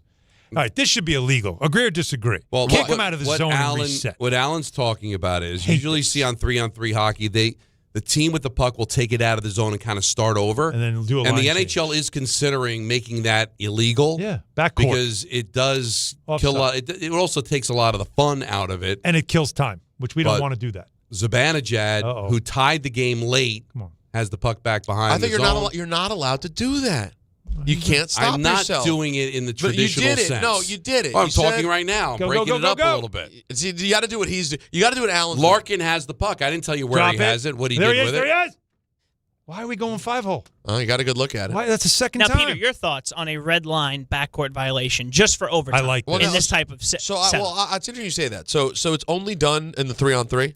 Well, no, it's not done at all. Oh, you mean like just playing The like reset. on power plays? You see it a little bit, but there's still 4 guys on the ice. Yeah, I was going to say, you don't really see it much, though, in full. But it's a full-on strategy, and it allows you to do a line change while possessing Without the dumping. puck. And they have to be careful because if they try to line change, like you now can, you can so you can scorch them. But it's just almost like it stretches the ice and the game slows down, and you're like, come on, let's like. But at the same time, it's like ragging it. But you know? 3-on-3, don't you need a little bit of a slowdown? No, should be go. I mean, it's just so hard. In the beginning, that's what it was. It was Peter. phenomenal. It was he missed, you missed, come down the other way, you Remember missed, when and the then somebody Flyers- scored. Remember that time the Flyers just stayed behind the net like for a minute, wouldn't come out with it. Like, how long can you last doing 3-on-3? Got to be some quick line changes Oh, yeah, and you're gonna be tired smart line fast. changes. Look, don't get a I'm turnover telling there. you, they don't have a problem with the ice. The NHL's eventually going to go to 10-minute overtime. I think you're right. Because who wants to see how exciting this is? Who wants to see the shootout? Is this Quinn? Quinn Hughes is like just playing with the Dancing. puck between the circles. It's such a, Don, that's a great point. Like, who wants to rush this so you can get to a shootout that is unrepresentative of the game? Now, Well, 3-on-3 doesn't represent the game as much. Yeah, but it's fun. either. But it's a lot closer than the shootout. It's a lot closer and it's fun. But And how you long does see the it in shootout take? soccer, How long does the shootout take? It could take a while. 2 to 3 minutes, 5 minutes, right? So 5 more minutes on overtime, it can't hurt anybody. Well, but the argument has always been they can only do the dry scrape after regulation, and can the ice take another 10 minutes of play? Well, they're doing it in the Olympics with world-class players. And bad ice, bad arena. I'm sure an worse arena ice. that was not even finished when the Olympics started. If we dusted off the binder that Don and I created on the defunct Game Misconduct That's right. podcast, we'd be all for everything you guys are saying. Mm-hmm. Even if you got the 10 minutes, just make it ties again. I don't need the shootout. I'm all set.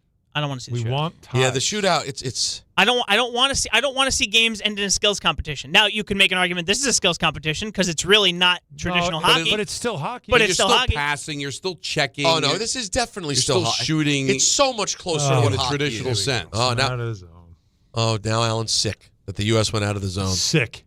Well, and guess what? They messed up too. No, they didn't. Onside. They're onside. But they get to start over, and you shouldn't be allowed to do that, but you are. But I do think that's There, something set that the screen. might change. The biscuit in a basket. Quinn Hughes. Quinny. In overtime, the USA, U.S. advances. USA. Nice shot between the circles.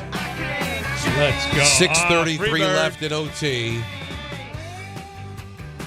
And then they just show Sweden so close as they show Zibanejad. Ejected. Gracie's texting me. That was fun. That was fun. fun. And you know what? We could have ignored it. I just could not look away. No, sorry, no, you everybody. couldn't. No, but you said we could have ignored it. No, you couldn't have. Yeah, you literally no, used the it wrong was word. just- it was just too much. The word is you should have ignored it. We couldn't. We were captivated. Look, can you see what Gracie says? She said, "Let the last line."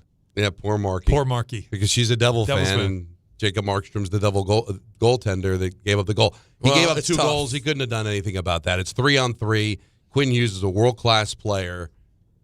How about this? I actually prefer, I think, the soccer shootout to the hockey shootout. I don't disagree with that at all. No, I think Because the soccer thing, even though it's very hard and stacked against the goalie, there's a level of drama to it Sudden. that's different.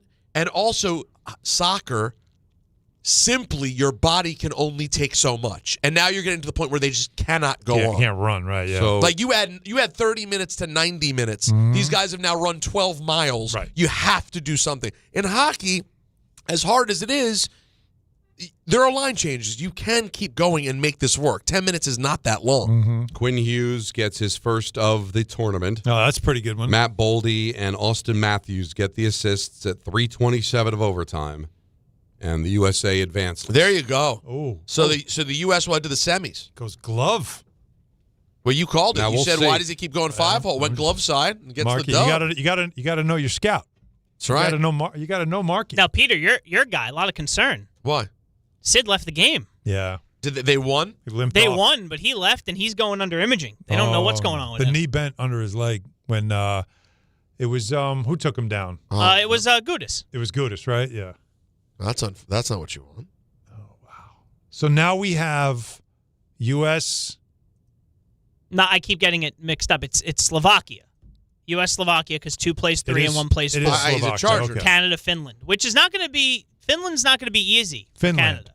Finland. Yeah. Finland. Not gonna be. So, but the gold medal still potentially could be U.S. The only way they face each other. Now, Mike Sullivan has been very aggravated because every time the U.S. plays, it's at 9:10 local time, 3:10 here, because, of course, they want the United States to at least get a chance to enjoy the hockey at a decent time and not like 6 o'clock in the morning.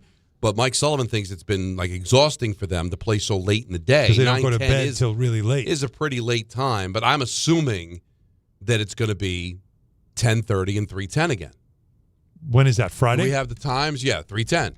United States will play Slovakia at 3:10. And what's the Canada, time for Finland, Canada, Finland? 10:40 a.m. 10:40. So on that's USA. the way they're doing it. That one's on USA, and US will be on NBC. NBC proper. So it'll be another 9:10 start. Okay. But, hey, listen, Mike, if you win against Slovakia, you'll have an 8 a.m. start, which will be a 2 o'clock start. So you finally will avoid the 9:10 start. But by then and you the don't 3:10 care. here in the United States, but it'll be the gold medal game. So, so on our show Friday, we're going to do this all over again. The U.S., because of this win, the U.S. does put themselves in a position to guarantee at least a shot at a medal. Because if they do lose in the next round, they could still win a bronze medal. Because the losers of the semifinal games will play each other early in the morning on Sunday in the bronze medal game. So at least they've guaranteed themselves a shot, not a medal, but they guaranteed them a shot at a medal. So U.S. moves on to take on Slovakia on Friday, and we'll do this all over again on Friday. More of your calls, ENN, then the last call crew. Don and Rosenberg on a very interesting day on ESPN New York. 17th ranked St. John's goes for its 12th straight win when they visit Marquette. Coverage begins today at 8:40 on 880 ESPN and the ESPN New York app. We expect our information in real time.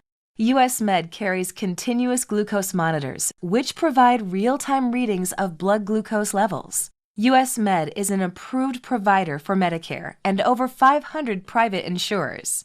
So call 888-665-0696 today for a free insurance and Medicare benefits check as easy as... That's 888-665-0696. I'm Boomer Esiason. My mom died from cancer. She was only 37 years old. She didn't have life insurance, and that was devastating for my family. That's why having life insurance is so important to me. Ethos makes it fast and easy. Get a quote in seconds, apply in minutes, and get same-day coverage. You can get up to $3 million in coverage with no medical exam. Get your free quote at ethos.com/play. That's ethos.com/play. Paid spokesperson. Time spent on application may vary. Online health questions required. Monkey Sports, built by players for players, is your one-stop shop for hockey, baseball, lacrosse, and more. Find top-name equipment and expert in-store services like sharpening, break-ins, and relacing. Shop in-store at Monkey Sports in Farmingdale or Woodbridge, or online for all the top brands. Whatever your sports, Monkey Sports gets you game ready fast. Monkey Sports, where athletes shop.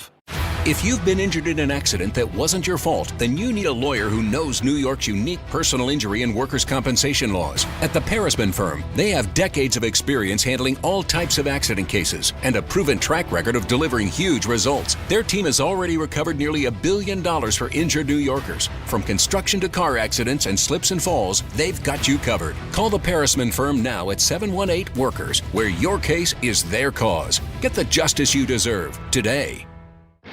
You want to know why betting the winter games on FanDuel makes so much sense? Because from game lines to medal counts to finding your angle on the events you care about most, FanDuel gives you more ways to stay connected to the action. I played in the Olympics for the U.S. men's hockey team, so you know I'm going to be dialed into all of their games. And if you want to get into the action with the hockey, a curling match that started slow and somehow got really tense really fast, or maybe there's a speed skating race that will be decided by inches that you want to get involved with. You can check it all out and so much more on FanDuel. Head to FanDuel.com/local to get started, because from game lines to medal counts to finding your angle on the events you care about most, FanDuel gives you more ways to stay connected to the action.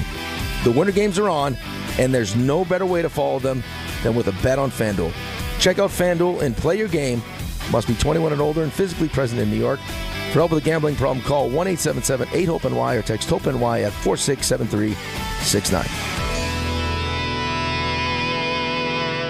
Listen, I know the mentality. You try to play through pain and walk it off. Push through one more day. But when it comes to neck pain, back pain, sciatica, or nerve pain, that's a losing game. That's when you call Dr. J. Shaw at Sandwell Pain. Dr. Shaw is one of New Jersey's top pain specialists, Ivy League trained, double board certified, and he focuses on non-surgical solutions that get real results. No cuts, no downtime, no dependence on pain meds. He builds you a custom game plan for you so that you can move better, feel better, and live pain-free. Same day or next day appointments are available. Visit SandwellPain.com. Stop managing pain. Start beating it. Do you have 3 ex-wives and your current trophy wife wants a life insurance policy 3 times the size of the policies you had to purchase for your previous mistakes? If so, you need to call Big Lou at Term Provider, 800-568-2790. Big Lou is intimately familiar with your problems, and if you're 50 or 60 years old and in reasonably good health, a $1 million policy should only cost about $100 to $200 per month. Big Lou may have a solution for your previous policies as well. You may even save enough money to lighten the load on your new $1 million policy. Remember, call Big Lou. He's like you, except he's only on number 2.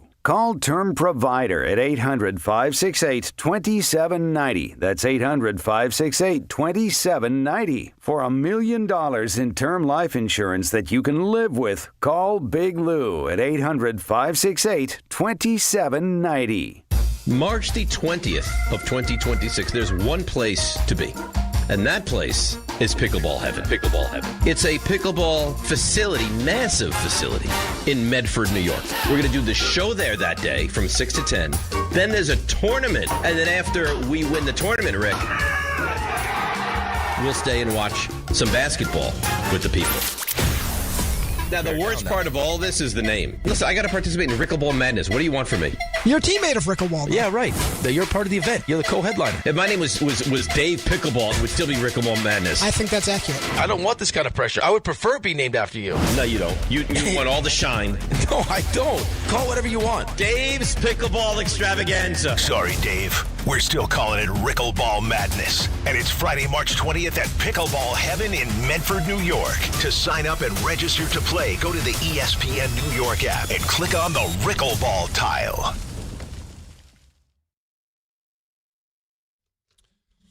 Knicks fans joined Bart Scott and Chris Carlin for a special Knicks watch party on Thursday, February 19th. That's tomorrow. Oh, boy. At Tara Moore, 150 West 30th Street, starting at 7 p.m. Oh, I know. Watch the Knicks take on Detroit in a big Eastern Conference matchup with Wild Turkey bourbon specials, great prizes, and even a Wild Turkey ice luge. We'll also have chances to win Knick tickets and enter Wild Turkey's Bourbon's Ultimate New York Game Day experience this April.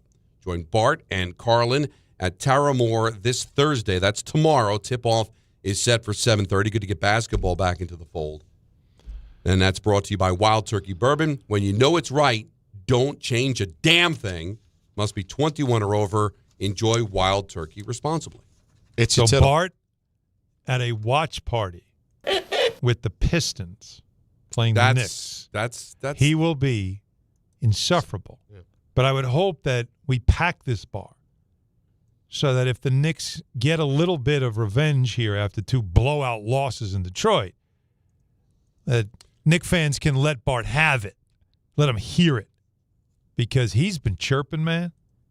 Like, he's been crowing all year. And he's got every right to. Because they're really good this year. Yeah, I guess. But, man. Shut your hole. Man. Oh, my God. So Kofi comes through again. We love Kofi. Love Kofi. Love Kofi. There is a book that came out called The New York Game, Baseball and the Rise of a New City by Kevin Baker. And in Kevin Baker's book, there is a quote. It says, Mattingly was a rookie. He was being shown the locker room. The clubhouse guy says, that was Babe Ruth's locker. And Mattingly said, you mean Babe Ruth was real? So this would have been what, 1982? I hear you, by the way. Because Babe Ruth feels real legit at times. There is a legend. But you grow up in Indiana, and you're a baseball fan. But, it's odd, but it kind of just tells you. And nobody's going to say that Don Mattingly was a stupid guy. Don Mattingly didn't love baseball.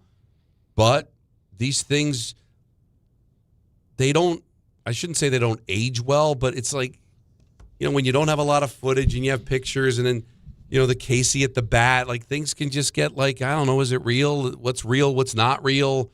We're in New York, so we're inundated with it, right? And we grew up watching Yankee games, and even if you watch Met games, you hear about the records and see things. If you grew up in Indiana and you didn't have a baseball team to follow and you just played the game, you heard the name, but you don't know what's real or not. But that's kind of so it was an urban legend, according to this book. That actually happened. 1-800-919-3776. You seem to be like in a way about that. No, because that one's got me. How could you not know? It's like one of the most famous names, not in sports. Right. You could find somebody that's never even has no interest in sports whatsoever. Right. And if you ask them, name one athlete you've ever heard of in your life, Babe Ruth's probably top 5 names you'll hear. But if you never saw any footage and you didn't follow the game, and you thought it was just a made-up story? Made-up story. Like I said, Casey at the bat. Yes. Like that's a fictional story. I think Aaron Judge is Casey at the bat. Yeah, Come right. to life. Of course, we don't like it when the mighty Casey has struck out. Yeah, then the mighty Casey has struck out. Yeah. Paul in the Bronx. You're on ESPN New York. Hey, What's Paul. up, Paul? Hi, Paul. I think we lost Paul. He was on hold for a while. Hopefully he didn't fall asleep. Probably did. But he said the Yankee fan base was entitled. So that was what he's going to comment. Well, and we agree. Please call back. Not wrong. Steve in Queens. You're on ESPN New York. Hi, Steve. Hi, Don, and hello, gentlemen. That whole thing about World Series or bust. I've been a fan a long time. When Steinbrenner bought the team, the Yankees were a 500 team at best, and they couldn't really do much the first couple of years they were playing. Steinbrenner sold the legend of the Yankees, not the legend, but the history of the Yankees. Yep. And all those people were still alive. And by the way, that Don Mattingly story, I've heard that story years ago. I think Phil Rizzuto even said it once on one of the broadcasts. It is true. Okay. But at any rate, exactly. To get back to my point, people like Phil Rizzuto and all the other players, Steinbrenner loved the Yankees, I believe. The boss did, and he really was smart in this way. He sold the legends, all those retired numbers, and then everything else like that. He kept on doing the old timers day forever. I mean, that's part of the marketing. And one little other point I didn't mention to your producer. I went to a Yankee game for the first time in years to fill in, and there was a nice family, 4 people, and we're all dressed. The kids are dressed up. They're like 5, 6, 7 years old in Yankee outfits. And we're talking, and I was saying I was an old Yankee fan. I haven't been to the stadium in a long time, blah, blah, blah. And he said, "Isn't this wonderful? This is where the legends played." I said, "Which legends?" And he mentioned Mickey Mantle and all that stuff. You went no. Those were tourists from New Orleans, wonderful, a nice family. They believed the legend. It's kind of like that movie with John Wayne and I forgot what it is. I'm getting off my point. Anyway, that's what I think is happening. And the younger people, people in their 30s and 40s and 20s are spending so much money to go to games. They expect the Yankees to win because they have had the money. Now they don't have as much money as the other two teams. I'll shut up now. Well, if you look at the history of the Yankees, when there was no draft, they were the best. Then the draft came in, and then there was a little bit of a lull in the mid-'60s for the Yankees because now things kind of evened up a little bit. And then the Yankees figured it out, and then they started to dominate again. And then free agency hit. And when you look at free agency, when it hit in the mid-'70s, the Yankees won in 76, 77, took advantage of it, but then other teams were able to grab players, and then it kind of evened itself out again. And then you went through the 80s where they didn't win as much. And then there was the big market, small market. Yankees were the big market. They started to win again. And then they put in revenue sharing, and then other teams started to win a little bit. There's always the ebbs and flows. It's harder to win. The Yankees have always been the gold standard. They always kind of set the standard. But now, take a look at sports. Salary cap, revenue sharing, hedge fund owners coming in, buying teams, just throwing tons of money at a problem where all of a sudden the Padres can afford Manny Machado. Right? That didn't happen before. The Padres they lost guys. Now they're able to jump into it. And it's just to hold any team to the standards of the past is just unfair. When these commissioners have all done what they do to try to bring parity and even things up a little bit. Like, they think that the commissioners all are hoping for Dodgers, Yankees, and Lakers, Knicks. No, the commissioners want parity. They want the smaller market teams to excel. They want all the owners to make money. Yeah. They don't want teams to move. They don't want teams to die on the vine. Silver wants to see the Sacramento Kings be good and the Memphis Grizzlies be good and the Oklahoma City Thunder be good. Yeah. That's exactly it. And every rule they try to implement is to help all the owners make money and have a chance to win. But it's also, like you were just saying, it's the Yankees always adjusting to the times and eventually getting it right again and being the quote-unquote Yankees, right, the standard. The Dodgers have sort of taken that as the evil empire, the team that everybody just is trying to compete with but can't, and it's David versus Goliath when you play them. And I still think that's why I think fans get frustrated because, that a fan would say, well, that was always us. Now we're not that team anymore, and so you're frustrated by it. But it doesn't mean that what goes around comes around. Eventually it will come back around, and they will be that. And there's going to come a time where somebody, whether it's Steinbrenner just realizing it's time to sell and get as much. Like, he's going to get how much? 20? Yeah. So that day will come. And then the day comes when somebody else comes in and they will spend and then it will be like, see, there they are. They're the Yankees. ENN next. Hahn Rosenberg, ESPN New York. Every 40 seconds, a child is reported missing. Find the Children is a nonprofit organization dedicated to helping find missing kids. You can be a part of their mission by donating your unwanted car. Call 1-800-294-0222. You'll receive the maximum tax deduction, and we provide fast, free pickup. Call 1-800-294-0222. Donate your unwanted or unused car. Call 1-800-294-0222. This advertisement was paid for in partnership with Cars R Us and Find the Children. Get in the zone, AutoZone. Jeff's day is off to a slow start. So he heads to AutoZone, America's #1 battery destination, where Sammy, a local AutoZoner, tests his battery for free. Looks like he just needs a charge, and Sammy does that for free too. In no time at all, Jeff is back on the road, ready to finish the day strong. Free battery testing and charging at every store. No hassles, just help. Get in the zone, AutoZone. Restrictions apply.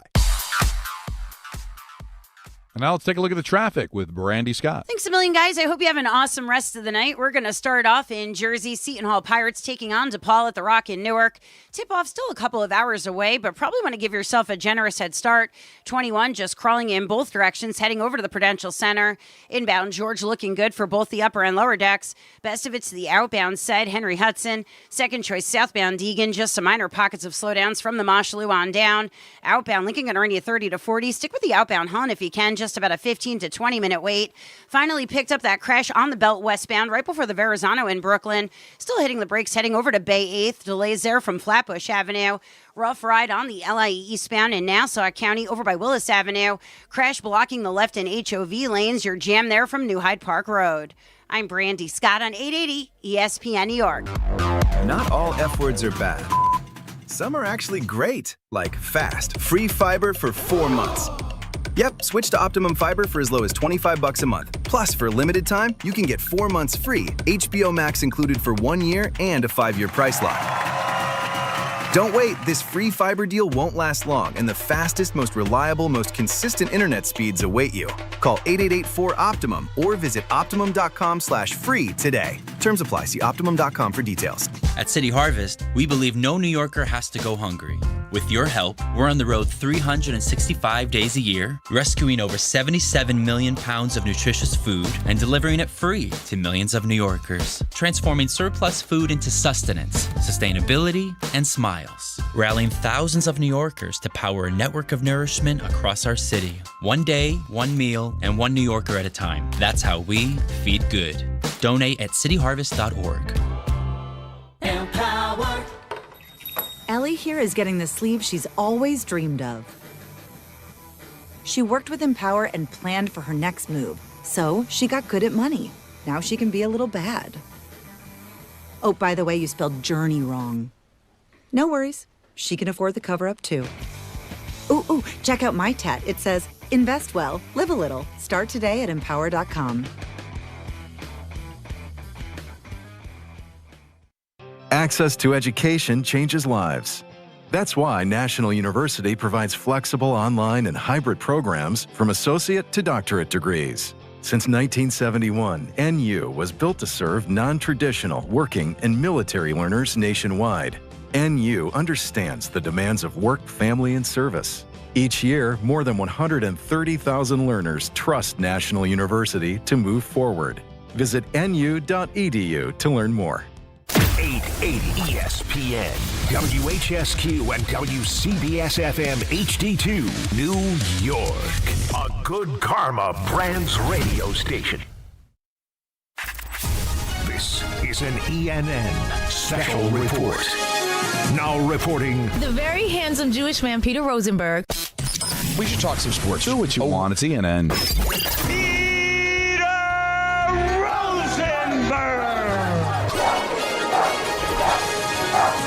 You know what's funny? I don't mean to interrupt. You already did. We gave the list, because it was such a given. I never played the Tom Hagen Godfather. He's of course on the list because I thought it was a given, and I was going to save it for last, and we never got to it. They shot Sonny on the causeway. He's dead. It was such a given. What a scene. Tom Hagen. So hopefully when they tweet that out, that they got. Well, so what you're referring to is top 5 Robert Duvall movies. Yeah. Reminding the audience of. I'm just trying to remind of what we did an hour and a half ago. No, I'm just saying. Well, people come and go every. We've done a lot in the last 90 minutes. That's punishment for the people that come and go. That should be confused as to what the clip we. If you don't know what we're talking about, that's a you problem. That's a you problem. If you don't give us at least 2 hours straight per day, we got no use. It's on you. Go back and find it. You should be like the people that listen to the whole show. Should have an advantage. That's right. Yeah. Now, ENN tonight, I want to say, before we even get into it. Do it. Imagine, we could have bet the Winter Games when we were watching earlier. Anytime goal. We could have been all over it, whether it's anytime goals, game lines, medal counts. We got all these games coming up this weekend, the semifinals in hockey. So much you can play with FanDuel. Curling, if that's your thing. Speed skating. I know everyone's had a renewed interest, it seems like, in skating. It's all there. All right, maybe women's hockey, so many different things right there. You got Team USA against Canada tomorrow. Just head over to FanDuel.com/local to get started. FanDuel, play your game, 21 and over, physically present in New York. For help with a gambling problem, call 877-8-HOPE-NY or text HOPE-NY 467-369. Let me start off by saying welcome to ENN. Ray-Ro. You ever watch YouTube? It's brought to you by our friends over at Ramsey Mazda. Let me say good evening to all of us. I could always just pull up my Peacock on your computer. Excuse me. Whip it right out. Good evening to Don. Huge show. Monarch McNutt is going to join us. Sure. No, that's not. That's. Well, listen, I stumbled, but I don't why find are you making humor the guy look bad? Jeez. Huge show. Monarch McNutt is going to join us. It's not. Give us the Hahn Rosenberg. That's the one. What are we doing, guys? That's the real one. Normally it's Don Hahn and Rosenberg. This time is Rosenberg. By the way, that's a late edition. Yeah, it's getting it. Rosenberg Hadadon? I mean, come on. I'll let you guys know it's in there. Can I hear it? Can I get a Rosenberg hot it on? Because that happened last week out of nowhere. Like you're living your life thinking everything's normal, and then Don strokes out. We should play it during Ramadan. Don and Rosenberg, but we're going Rosenberg hot nah. Hot nah. Rosenberg hot nah. See, Hot nah. that's a drop. That's a drop. Amir stumbled. We're better come than on. We are. I completely agree. Now you want this? Your peacock on my pooter. That's a conversation. Just throw a C in. It changes everything. Don and Rosenberg, but we're going Rosenberg hot nah. Hot Don nah. and Rosenberg, but we're going Rosenberg hot nah. And the nasally voice, too. Yeah. Really. How you doing? You almost all the way back? Almost all the way back. Yeah, you sound good. Yeah. I had a cold literally for like 90 straight. Me too. You can still hear a little bit. No, of mine definitely. Too. And you had it before me. You were sick before me. I know when it happened.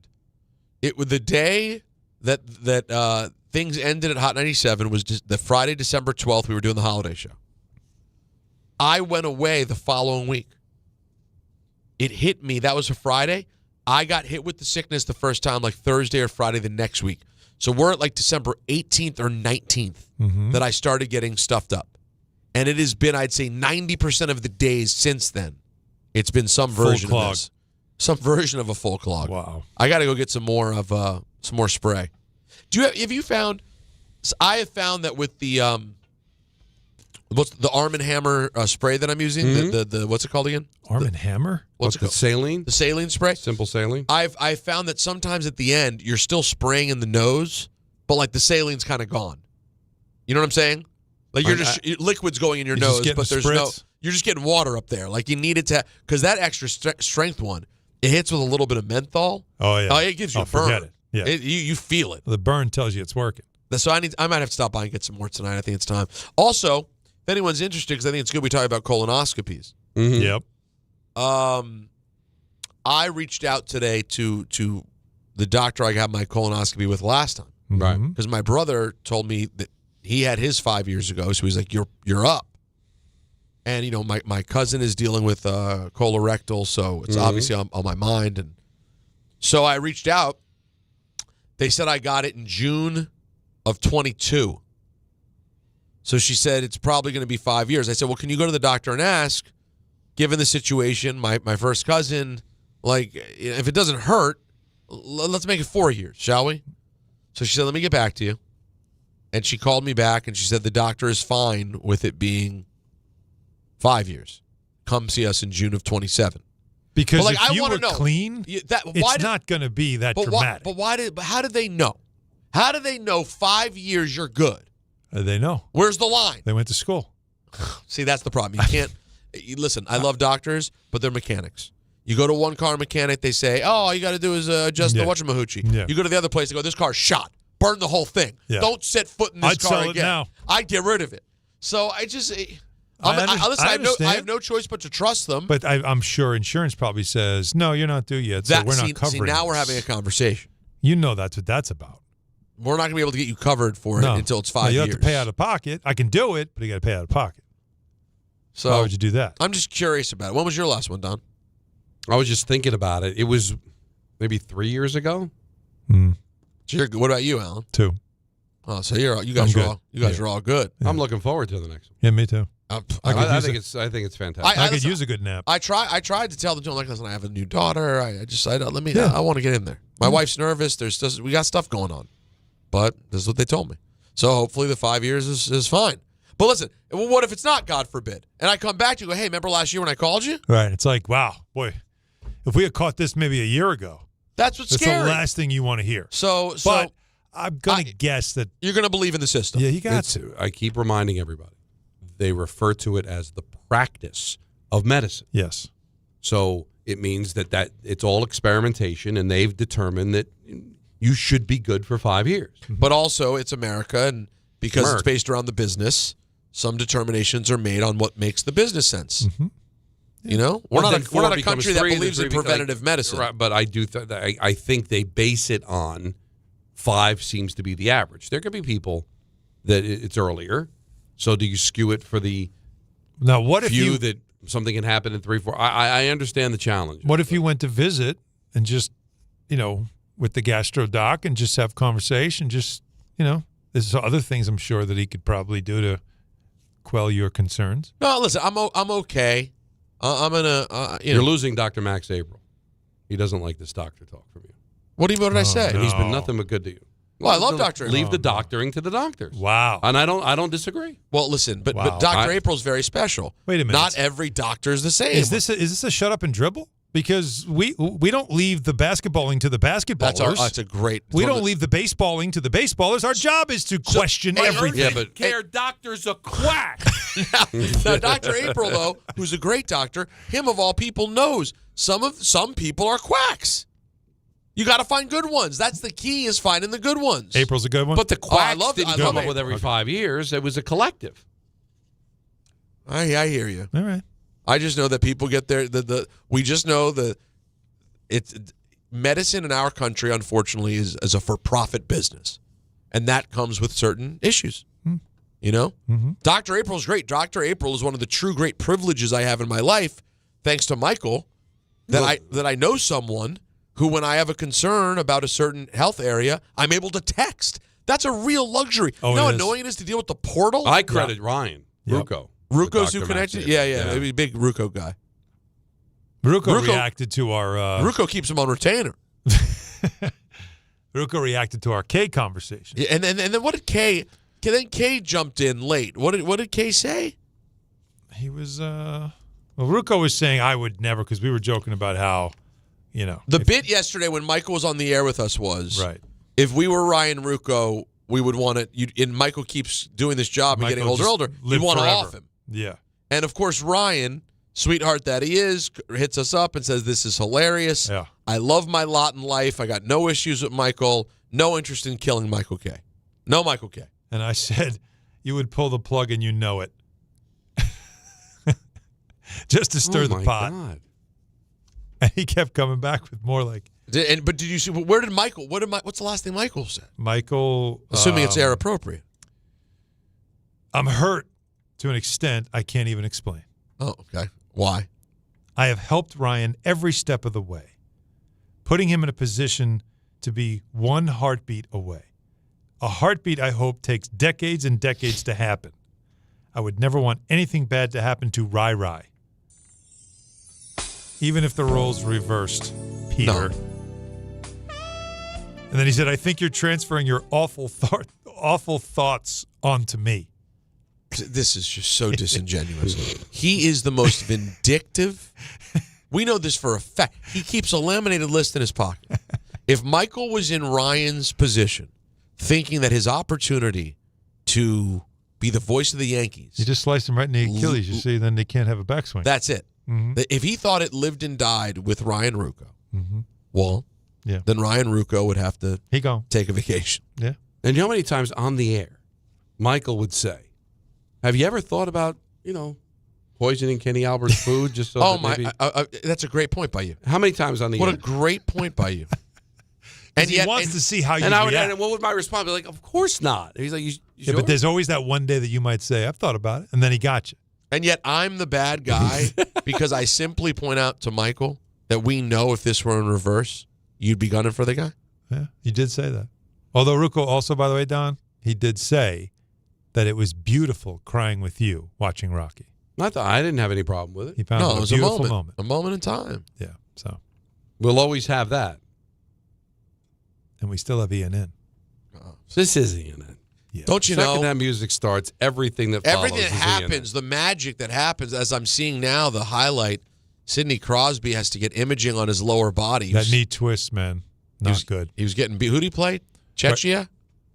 Right. What's the pronunciation? 'Cause nothing changes more than... It's Chechnya. Like how many... Chechnya. So how do Chechnya. we... I think it's Czechoslovakia. I don't think it's this. that. Like it's a lot of change. No, Czechoslovakia became Czech Republic. Right. Yeah, And now it's Slovakia is Slovakia. And now it's called Czech. That is called Czechia. Chechnya. Yeah. Chechia. Chechnya. Chechia. And back in the day, they all played for the USSR, right?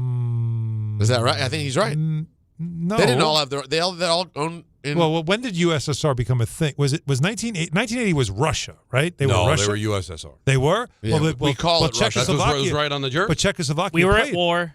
Played in that Olympics. Everyone's at war. No but I thought at one point, maybe before 1980. I don't know. Yeah, I don't know.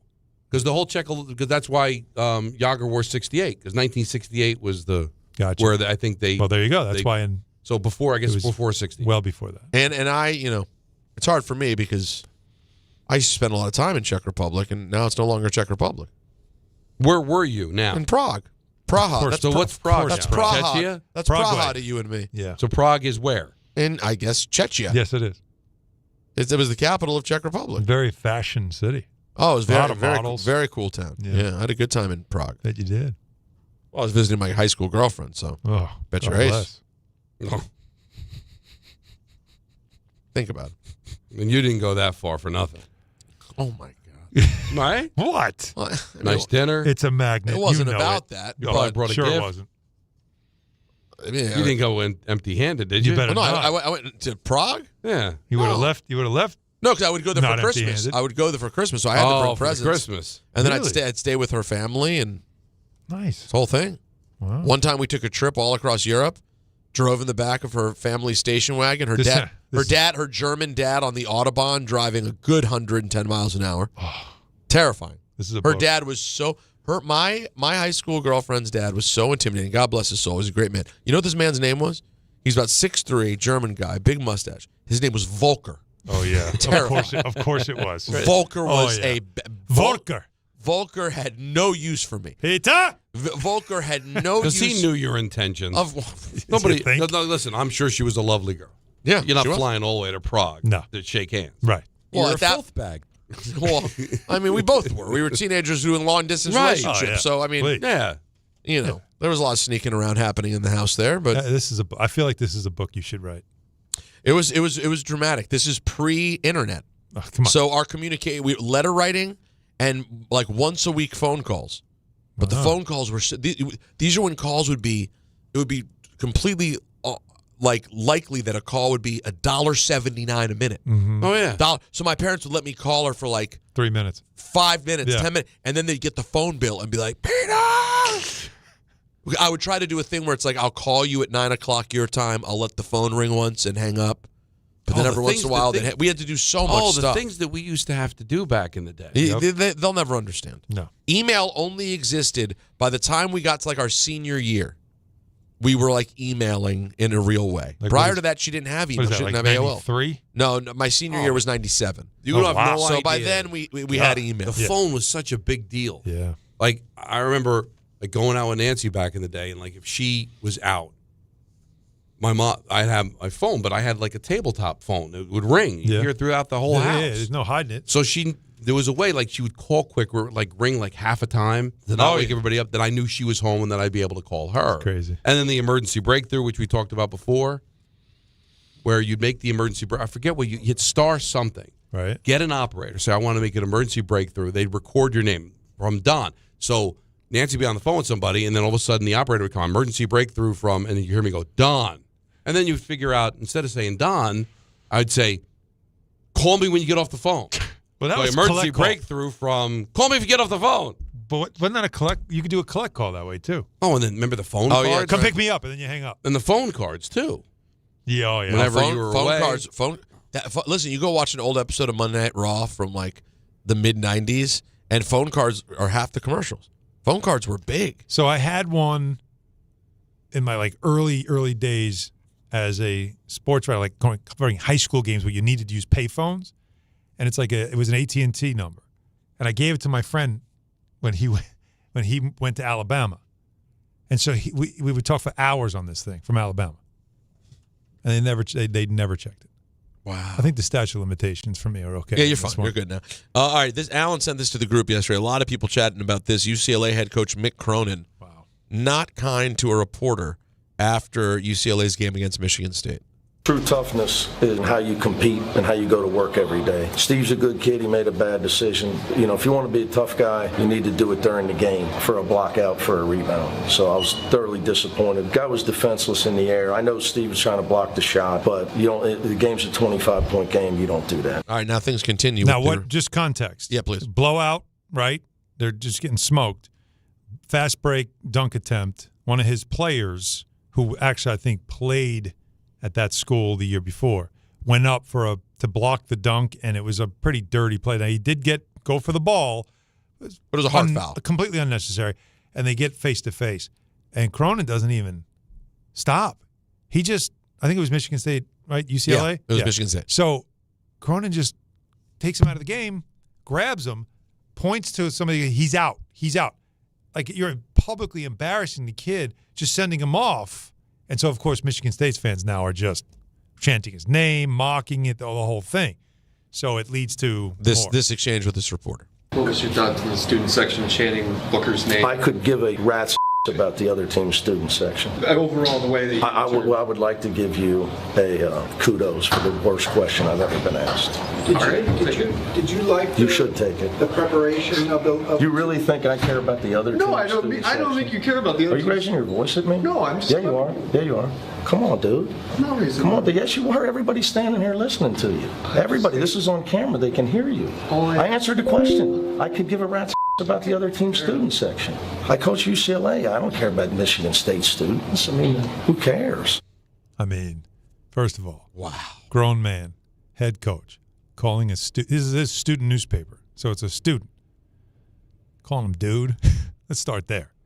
Secondly, are you raising your voice at me? Provoking and then talking down to the kid. Are you raising your voice at me? Well, I'm sorry. It's being a bully. That's are you classic challenging bully. me? Because you just challenged me. You mocked me. Like, what do you want me to do? Just take it? And also, he didn't raise his voice. He just tried to continue to have the question. Well, to ask he the question. He put a little inflection. No, he put because well, now we're having a bit of a back and forth. Respect me. But that's being a bully. I'm in a position of authority. Yeah. You can't do anything about it. You're a student. I'm the coach of the team. Right. So I'm going to take advantage of my situation. Bad look, man. Such a bad look. But again, like you're just because you can doesn't mean you should, right? And he, I think, was just caught in a moment where he was frustrated, embarrassed, and didn't like that this kid was kind of trying to provoke him. And the kid handled it the right way. But it's also an interesting question. I mean, what did you think of the student? Why would that not be a relevant question? How's that stupid? No. Here's the thing. From experience, I'll tell you this. The kid asked a quote-unquote dumb question to get a great answer. He got a great answer. I don't give a rat's ass about the Michigan State students. Sure. I got my quote. Then when he does the whole, hey, I'll give you kudos because it's the dumbest question ever, and the kid goes, I'll take it. Right. And then he said nothing. Right. I got my quote. I'm good. And then, as somebody else asked the question, Cronin turns back to the kid. Right, doubles back. You know, what did you think I really care about? I got the answer, man. I'm good. Like, you raising your voice at me? Yeah. Like, I don't need any more from you. You gave me the quote I was looking for. Also, sometimes I don't understand coaches. I'd be curious. Why is it dumb to want to know whether you, because it is relevant.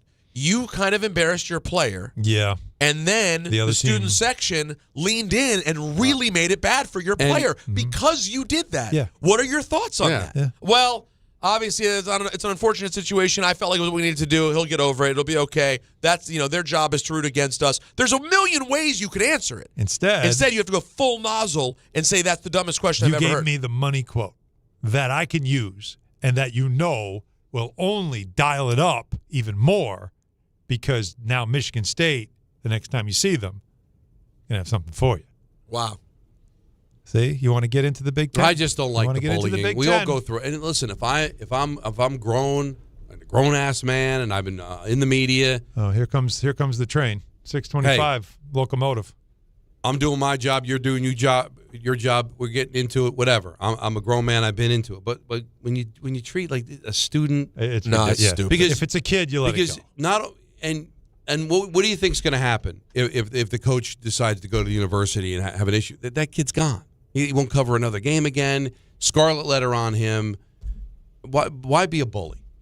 At least if it was like Tortorella going after Larry Brooks, you know what? Professional. Two professionals going at it. Right. You might still be a nozzle. Larry's going to be fine. Torts is going to be fine. Yeah. No harm, no foul, whatever. But when you are a coach of a university and you treat a student like that, that's a bad guy. Really, that's just a bad guy.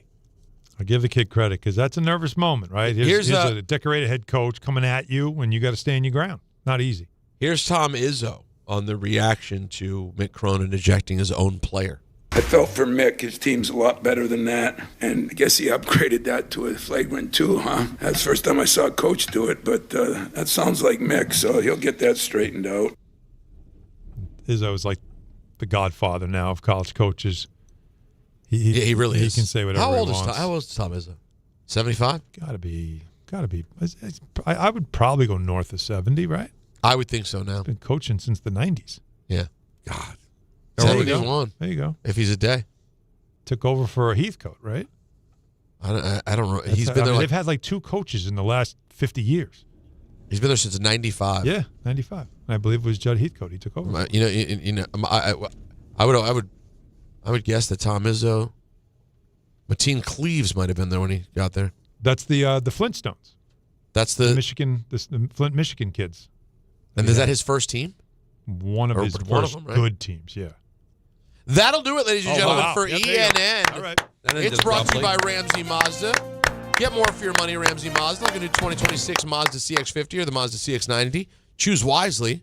Choose Ramsey Mazda. And Mateen Cleaves was year 2 of Tom Izzo. How you like that? How you like that? How you like those apples? Last call crew. Yep. We've had a lot going on today. God. Yankees, Knicks, USA Hockey advancing to the semifinals. 1-800-919-3776. It's Don, Hahn Rosenberg till Dan Grassa at 7 on ESPN New York. 17th ranked St. John's goes for its 12th straight win when they visit Marquette. Coverage begins today at 8:40 on 880 ESPN and the ESPN New York app. For 100 days, I'm going to cross the 7 continents because the answers to everything important are out there at the edges of our world. I'm stepping into the unknown. Where are we going? To see our planet This is amazing. as it's never been seen before. From pole to pole. Pole to Pole with Will Smith from National Geographic. Now streaming on Disney Plus and Hulu. Show me the way. My name is Whitney Allen, and I'm a widow. My husband, Ryan, died. We never thought we'd ever have to use life insurance, but the unexpected happened. With Ethos, signing up was fast and 100% online. You can get a quote in seconds, apply in minutes, and get same-day coverage. No medical exams, and you can get up to $3 million worth of coverage. I'm grateful we were prepared. Get your free quote at ethos.com/game. That's ethos.com/game. Paid spokesperson. Time spent on application may vary. Online health questions required. This February at Jake's 58 Casino Hotel, love is in the air with our $100,000 Roll into Romance drawing. Be here on Fridays in February from 3 to 7 p.m. when each hour one lucky guest is drawn to roll the dice for a shot at winning up to $5,000. Earn entry starting at 2 p.m. Club members can earn up to 5 times entry multipliers at Jake's 58 Casino Hotel. If gambling is a problem for you or someone you care about, please call the 24-hour toll-free helpline at 1-877-8-HOPE-NY or text HOPE-NY. You remember what it feels like to move without thinking about pain? To get up, sit up, walk, work, or live without that constant ache? If neck pain, back pain, joint pain, or sciatica took that away from you, it's time to get it back. I'm Bart Scott. Dr. J. Shaw at Sandwell Pain is the guy you need. Ivy League trained, double board certified, no surgery, no scars, no long recovery, just precise, image-guided, non-surgical treatments designed to get you feeling strong again. With offices in Woodbridge, Livingston, and Inglewood, and most major insurances are accepted, there is no reason to wait. Go to SandwellPain.com. Relief is closer than you think. So, should we split the bill? But math is the worst. Not all math, because with New York Lottery's extra multiplier scratch-off games, you can multiply your winnings up to 200 times. Wait, multiply my winnings? Yeah, you take your winnings, then multiply those winnings up to 200 times. So all of my winnings times 200? Yeah, that. Oh. I've always said math's the best. Play for chances to multiply your winnings 30, 50, up to 200 times. Prizes up to $5 million. Please play responsibly. Must be 18 plus. Gambling problem? Call 1-877-8-HOPE-NY or text HOPE-NY. This is Rick Brunson, the assistant coach from the New York Knicks. I'll be driving to our games this season in style in my new Jeep Gladiator from Princeton Jeep. My friends at Princeton Jeep gave me all-star treatment, and you can expect the same thing. Just mention I sent you, and they'll treat you like family. Princeton Jeep has tons of inventory and great deals on new vehicles. Visit Princeton Jeep at 1045 State Road in Princeton, New Jersey, or online at PrincetonJeeps.com and tell them Rick Brunson sent you. Wesley Financial Group is not a law firm. Do you feel embarrassed, trapped, maybe even ashamed just because you own a timeshare? Well, I'm here to tell you you're not alone. Chuck McDowell here, the timeshare cancellation guy. I get over 3,000 complaints a week from all kinds of folks that feel the same way you do. Honest people, teachers, veterans, grandparents, all losing sleep over a timeshare they can't get rid of. That's why 15 years ago, I founded Wesley Financial Group to help people take their lives back. Today, I run Wesley with my 2 sons, a real family business, treating every client and every employee like we would want our own family to be treated. That mindset has helped us cancel over 50,000 timeshares from people just like you. So if you're stuck in a timeshare, give us a call. Let our family help your family. Call Wesley now for your free timeshare exit kit. 800-311-4114. That's 800-311-4114. 800-311-4114.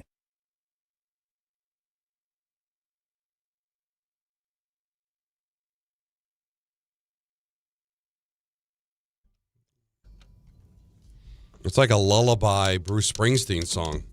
Very interesting. There's a lot of reasons hometown? why people buy at Ramsey Mazda. It's their selection, it's their customer service, and it's their savings. Lease a new 2026 Mazda CX-50 2.5S Select with all-wheel drive for $219 for 33 months, or buy with 1.9% APR financing for 36 months. Start shopping now at RamseyMazda.com. Choose wisely. Choose Ramsey Mazda. Call 833-853-2970 for lease details. VIN TN 466016, MSRP $32,010, zero security deposit, APR $26.60 per month per $1,000 financed, ends 3/2/26. 1-800-919-3776. Let's get back to the busy phones, and let's talk to Jack, who's in Asbury Park. You're on ESPN New York. What's up, Jack? Hey, guys. Big fans. I've lived in the Asbury area my whole life, so I had to chime in because Bruce is like a god down here, and nobody even likes Bon Jovi. Bruce's first album was Greetings from Asbury Park. Like, he's so New Jersey. So I feel like he's more Jersey. Bon Jovi's more just like glammy, you know? Well, Bon Jovi, they did have an album called New Jersey. Yes. And they do embrace New Jersey, but I still feel like Bon Jovi happens to be from New Jersey and is proud to be from New Jersey, where Bruce is just all about Jersey, still lives in Jersey, still spends his time in Jersey. And even though he does come across like middle America, but he does represent a lot of, like, New Jersey is just so interesting because even though it's a very tiny state, there's a big difference between like North Jersey and the mountains of Sussex County to going down to the beaches and the shore, and it does represent kind of middle America. And to get back to my point about the Mason-Dixon line, if the Mason-Dixon line kept going straight, to go parallel the whole way, a piece of New Jersey would be below the Mason-Dixon line. But for whatever reason, once you get to like Delaware, then it just goes spikes south. down, right? For whatever reason, it's a right angle. But I'm just, I just feel like Bruce just represents New Jersey more so than Bon Jovi does. But I can understand somebody in their 30s going, I don't relate to Bruce Springsteen. I really more to Bon Jovi. Bruce is the greater artist. There's no question. That's not in conversation. Yeah, absolutely. Although he doesn't have the bigger hit. Bon Jovi is the bigger hit between the two of them. You think so? Oh, yeah. I don't think Bruce has a Living on a Prayer. Living on a Prayer. Wait. Hit-wise. Well, you tell me Born in the USA is not more universally appreciated than Living on a Prayer? That's what I'm saying. Wow. Saying it right to you. Well, that's a strong take. How about this? Let's. I don't even think it's close. Let's cool down. How about that? Let's cool down. Wow. All right. We got to look this up. Let's. The Bon Jovi song is "Living on a Prayer." Mm-hmm. I would believe the Bruce Springsteen song is "Born to Run." But I'm talking. He's talking about what is hit, the bigger song? There's no question. I don't know. No, I do. Well, what if both hit number one? They maybe. I know "Living on a Prayer" was number one because I just listened to the '87 countdown. And I bet, and if they both did, it lasted longer. I guarantee it. What? "Living on a Prayer." If it went to number one, I guarantee. I don't know that. To me, the bigger song is "Born to Run." No, well, listen. We're all allowed to be wrong at times. I don't. We're all allowed to be wrong. It's such a strong take. No, listen, I couldn't be more sure. Aggressive take. It's an aggressive take that I believe he's more being that guy than backing with fact. He might be right, But like 4 consecutive. So 4 weeks at number 1 for All Living right. on a Prayer. How long for Born to Run? Well, I don't even know if I made number 1. I mean, but does that make 7 Oh. weeks. Wait, hold on. Born in the USA, the song or the No, album? No. Born to Run. He didn't say Born to Run. No, he said Born in the USA. I know. I said Born to I know what you said. Hang on. But Jacob's in our ears talking about God knows what. Well, because I think Born in the USA, as far as global impact, global impact. I don't know how big it was globally. I'm being a little performative. Reagan used it because he didn't even look at the lyrics. If he did, he wouldn't have used it. But we no, don't- so we're what not- made it 7 straight weeks, number 1? So sorry about Born that. in the USA. The album was 7 straight weeks. Born in the USA, the song peaked at number 9. Okay, Yeah, and what about Born to Run? Hang on. And then peaked at 9. How long on the chart? That doesn't matter. Now you're changing the game. No. It's over. Peaked at 9. But it didn't get to 1. But stop with Born. We want Born to Run, though. Born in the USA. 17 weeks on the chart. Okay, On doesn't the matter. chart. Okay. Hold on, Don, I'm jumping in. Everyone calm down. Yes, please. Don already blew Born in the USA out of the water. That's not the conversation. The conversation is Born to Run.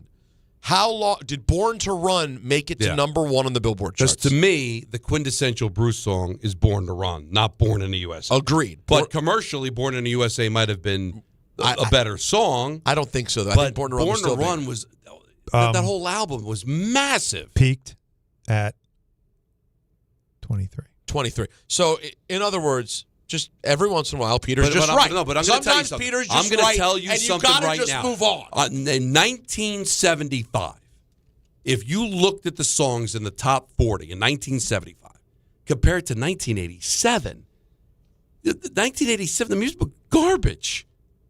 Oh, sure. Yeah. I mean, that's not the the conversation. fact that it was number one, but in 1975, you're going up against, I think, Hammers, much. sure. Yeah. So the fact that but Living on a Prayer is bigger. I got to no. Yeah. Born to Run, bigger album, bigger song. No, it's not. I'm telling you, Living on a Prayer isn't even How for long people who did like it good music. stay It's just number 1? big pop crap, but it's gigantic. But oh no. To this I understand, day, but Born walk to into Run? a bar, you're not hearing Born to Run. You're hearing Living on a Prayer. Well, because it's every poppy. wedding. Yes, but But- we're not talking about better. We're just talking about successful. Living on the Prayer is the bigger song. You're killing him right now. I'm crushing him. He's He's got nothing. But it just shows you He's what's not about being wrong with good. music. What's wrong with music? That's right. Sure. I mean, you're not going to get an argument from me. Now, I'm going to take a gamble here. I'm going to step into some dangerous territory, but I'm going to say something that needs to be said. Oh, no. And I'm going to do it as best I can without saying anything that's very specific about the politics of the issue. But I am seeing a lot of people come after a guy who, in my opinion, does not deserve to be attacked at all. A friend of all of ours. Okay. And that is Spike Lee. Oh, yeah. Spike Lee has been getting attacked. He apologized. By some people in the market, by people all over the place. Mm-hmm. Because at the All-Star game, he wore a Palestinian-themed outfit, essentially. Right. Okay. The sweater design looked like a keffiyeh, and then the strap across his chest was the Palestinian flag.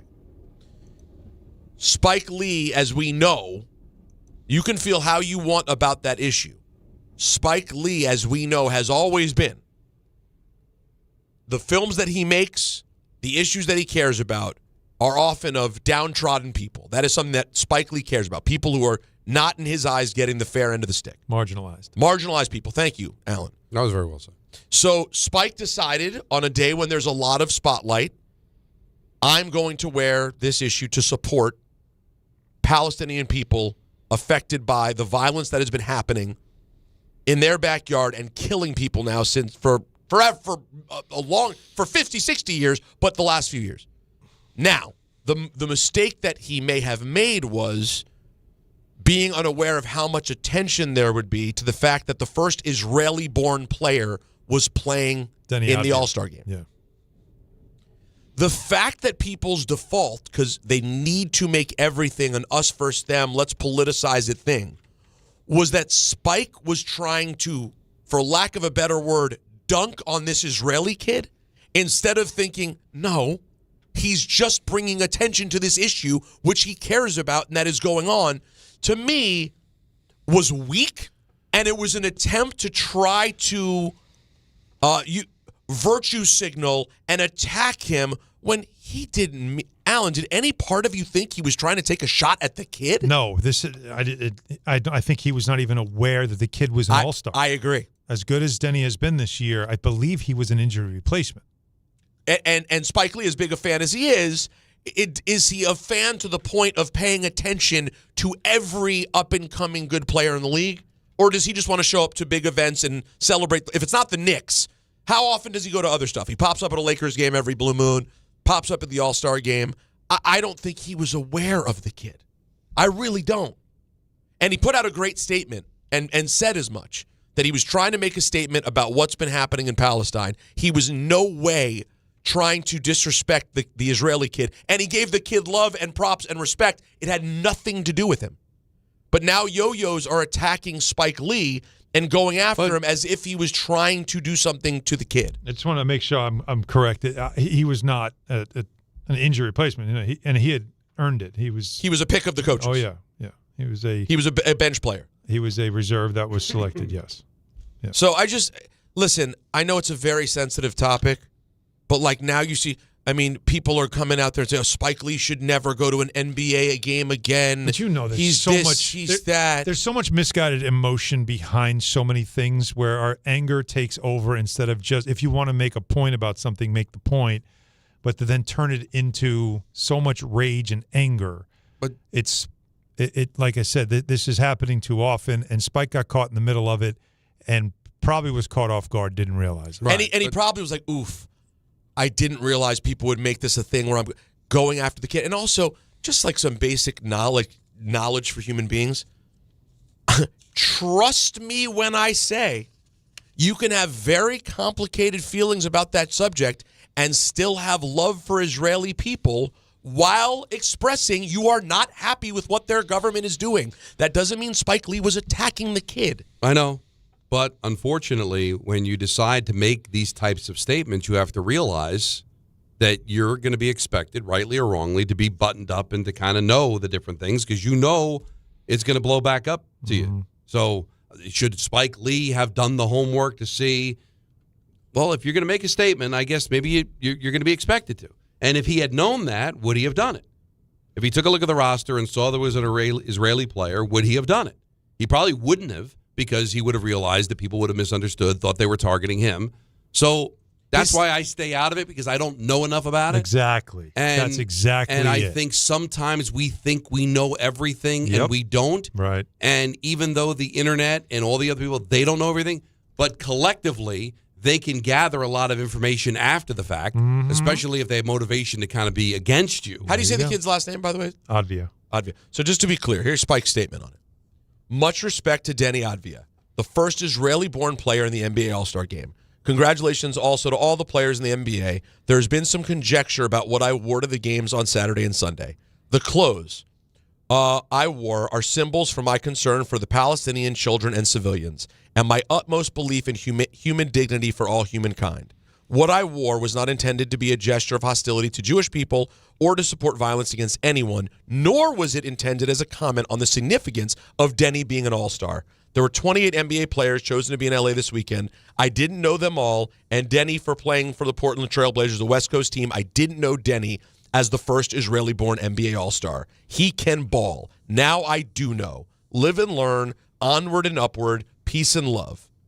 No, that's fine. I think Spike has done enough over the years as an NBA fan to just earn the right for people to go, oh, okay, I get it, move on. Not put out think pieces about how he should never go to a game again. Get the hell out of here. All right. And I think he's a big boy, and I think he can handle the criticism. He handled it, but he is a friend of the show, and we no, exactly. And then there's a lot of people making a lot of noise about it, and I just want to have his back. As a Jewish person who cares about this issue deeply, I took no issue with what he did whatsoever. Right, but people who don't like him will take issue. And they're not wrong to take issue, to think that maybe he should have known that. But they're wrong to say he should be punished. Even if he specifically said whatever he wanted to say, he shouldn't be punished. We live in America. Right. If he shows up with an opinion, he deserves to show up with an opinion. Freedom of expression. I thought. No, we don't have that. I don't know if you guys know this. By the way. You're held accountable now for everything that you say, regardless of whether you intended it or not. And by the way, to the people saying this the loudest who think he shouldn't have a voice, just so you know, the NBA doesn't gift Spike his tickets. He's a season ticket holder. He buys them. Yo-yos. 1-800-919-3776. Last call, crew till 7 here on ESPN New York. Career changers, including veterans and active duty service members. Your transition starts here. Go from GI to IT in a matter of months. Become a certified cyber warrior with training at My Computer Career. Cybersecurity specialists are in high demand, offering IT pros great opportunities and a rewarding lifestyle while protecting our people, liberty, and treasured institutions from cyber threats. Deploy your career in IT today at mycomputercareer.edu/CWP, an elite CompTIA certification partner. VA education benefits are available to those who qualify. Switching to Progressive is a game-winning call. And that reminds us of other game-winning calls in the history of sports. So it was the fourth quarter and we're down by 5. Sweat pouring down my face. Suddenly it hit me. If only I could wrap part of the towel around my forehead. And that's how I became the first basketball player to wear a headband. Okay, not really a game-winning call, but it was a good call. You can make one too. Switch to Progressive and you could save hundreds. Progressive Casualty Insurance Company and affiliates, not available in all states. Knicks fans, Bart and Carlin are hosting a special Knicks watch party as New York takes on Detroit Thursday, February 19th at Terramore on West 30th Street. It's all brought to you by Wild Turkey Bourbon. Enjoy Wild Turkey Bourbon specials all night and enter for 2 separate chances to win the ultimate New York game day experience this April. 2 games, 1 day, and a pair of Knicks tickets for April 12th. Grab a pour and enjoy the game with ESPN New York. Thursday at 7:30 p.m. Brought to you by Wild Turkey Bourbon. Must be 21 or older. Enjoy responsibly. Why choose a Sleep Number smart bed? Can I make my site softer? Can I make my site firmer? Can we sleep cooler? Sleep Number does that. Cools up to 8 times faster and lets you choose your ideal comfort on either side. Your Sleep Number setting. Enjoy personalized comfort for better sleep night after night. And now, during our President's Day sale, take 50% off our limited edition bed. Plus free home delivery with any bed and base. Ends Monday. Only at a Sleep Number store or sleepnumber.com. Get in the zone, AutoZone. Welcome to A to Z Savings, our biggest sale of the year. Happy to be here. Can I get some rotors? Would you like brake pads with that? How much are the brake pads? Free with Duralast rotors. Free? Really? Really? Free. I also need some oil. Would you like an oil filter with that? Yeah. How much is that? Free with the oil. Free? Really? Really. Free. It's part of A to Z Savings with hundreds of deals. From A to free. Get in the zone, AutoZone. Ends March 9th. Restrictions apply. Step inside the game you love with the NBA app. Tap to watch every game as it's happening. Jalen Brunson does it again. And never miss a moment of the jaw-dropping action. Get closer to the players than anywhere else. Follow the latest schedules, scores, and stats. Keep up with every story from across the league. And with NBA ID, it's all personalized to you. The game lives here. Download today. Texting enrolls you into recurring automated text messages. Consent not required to purchase. Message and data rates may apply. It's crazy to see how much everyone's changed at these reunions. Did you see Brian? He's in better shape than he was 25 years ago. How is that even possible? Yes, he told Tim he started taking Nugenix Total T2. The testosterone booster? Yeah, but he said it's way more than that. It also skyrockets nitric oxide in as little as 3 hours. Tim started taking it right away, and trust me, I've already noticed results. Wow, I might just have to go catch up with Brian. After 40, energy, strength, drive, it all starts going downhill. Feel like your old self again with Total T2. Stronger, leaner, and more energized. Just text ORDER to 369-369 for your complimentary bottle of new Nugenix Total T2, the next generation testosterone and nitric oxide booster. Text now and you'll also get a free bottle of Nugenix Thermo X, our most powerful fat incinerator. That's ORDER to 369-369. ORDER to 369-369. These statements have not been evaluated by the FDA. Product not intended to diagnose, treat, cure, or prevent any disease. If you've been injured in an accident that wasn't your fault, then you need a lawyer who knows New York's unique personal injury and workers' compensation laws. At the Parisman Firm, they have decades of experience handling all types of accident cases and a proven track record of delivering huge results. Their team has already recovered nearly $1 billion for injured New Yorkers. From construction to car accidents and slips and falls, they've got you covered. Call the Parisman Firm now at 718-WORKERS, where your case is their cause. Get the justice you deserve today.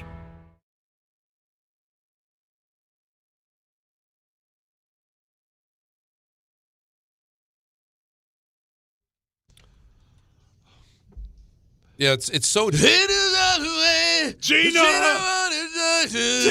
where you going, Gina? It was a big song in my childhood, though, guys. No, big. it was a huge song for me, too. 1987, what was I, 19? I was 8. It was big. And big it was as a an big 8-year-old. It was a big deal. Is this Slippery? But you had to hate This is off Slippery? Yeah. Yeah. Big I off was Slippery. like, oh my God. You had to hate this, though, Don, didn't you? Oh, You didn't yeah. hate it? It was okay. Come on at the bar when everyone's going, hold on to what we've got. You didn't hate it? Where I ended up hating it was being a metal fan. Bon Jovi would get like, oh, what are you talking about? We play metal. We play Bon Jovi. We play Poison. And I'd be like, oh, God. Really? That made you sick. You know, and that, because I felt like betrayed as a metal fan. Like this was the chum they were throwing us. Yeah. Like, oh, the Grammys respect metal because look at what Bon Def Jovi's Leppard. doing. And Every Rose Has Its Thorn by Poison is a top 10 song. Like, no, that's not what I'm talking about. Yeah. Just because you play loud and have long hair doesn't necessarily mean that you're metal. But now that got thrown into it a little bit. But it's an okay song. I just think the music's really strange because you can look at like some bands that like were huge, but there's no substance there. None. Like Bruce, like Born to Run is there's substance there. I still think Thunder Road Road is his best song. I love Thunder Road. It's a great Thunder story. Road's great. But with all the stuff. So here's what I went. Amazing. Back to the Wall. Yeah. Best Bon Jovi song. There's got to be one that you're like, honestly, I can live with this. The best one to me was the first one, Runaway. Runaway. I see. She's a little run. Yeah, that's my answer. I like that. Do I know it? Yeah. You know it. Yeah, I know Jacob, it. It's a great song. It's time. You need me to hear? No, Runaway's that to me is their best song. Yeah. She's a little run. I don't know. You know it. It's their first song. I feel like Living on a Prayer what was first? Living on a Prayer or Wanted Dead or no, Living on a Prayer first, right? Yeah. Oh God. I feel like that was the first one Lord. What about Shot to the Heart? You Live Love a Bad Name. It's all the same. Same album? No. Horrific. I don't all the different albums. Slippery had Shot all to those the songs. heart. This is Runaway. Great song. Oh yeah. Let me hear this for a second though. Oh, this doesn't even sound like it's their first. Streets where you live, girls talk about the social life. No, this is good. Yeah, no, this is my favorite. This is a good call. This one I would have thought was like Foreigner. It doesn't even sound It does sound like Foreigner. It doesn't sound like a Bon Jovi record. I wonder who produced that. That's it. I didn't know that was them. Yeah. Can you Now get I to the do. refrain real quick? Because you'll love that part. I don't remember the chorus. The hook is so good.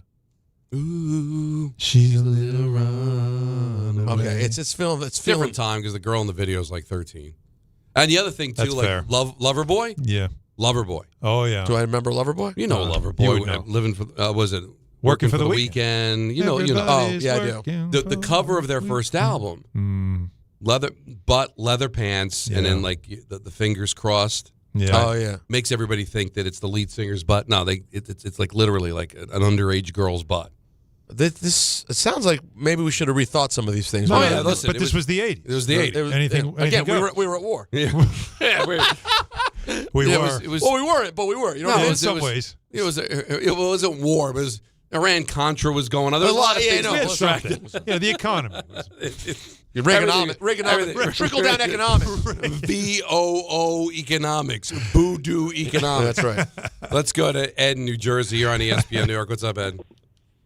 Hey Don, hey Alan Peter. What's up? Hey, I'd like to add to your Robert Duvall list for an honorable mention.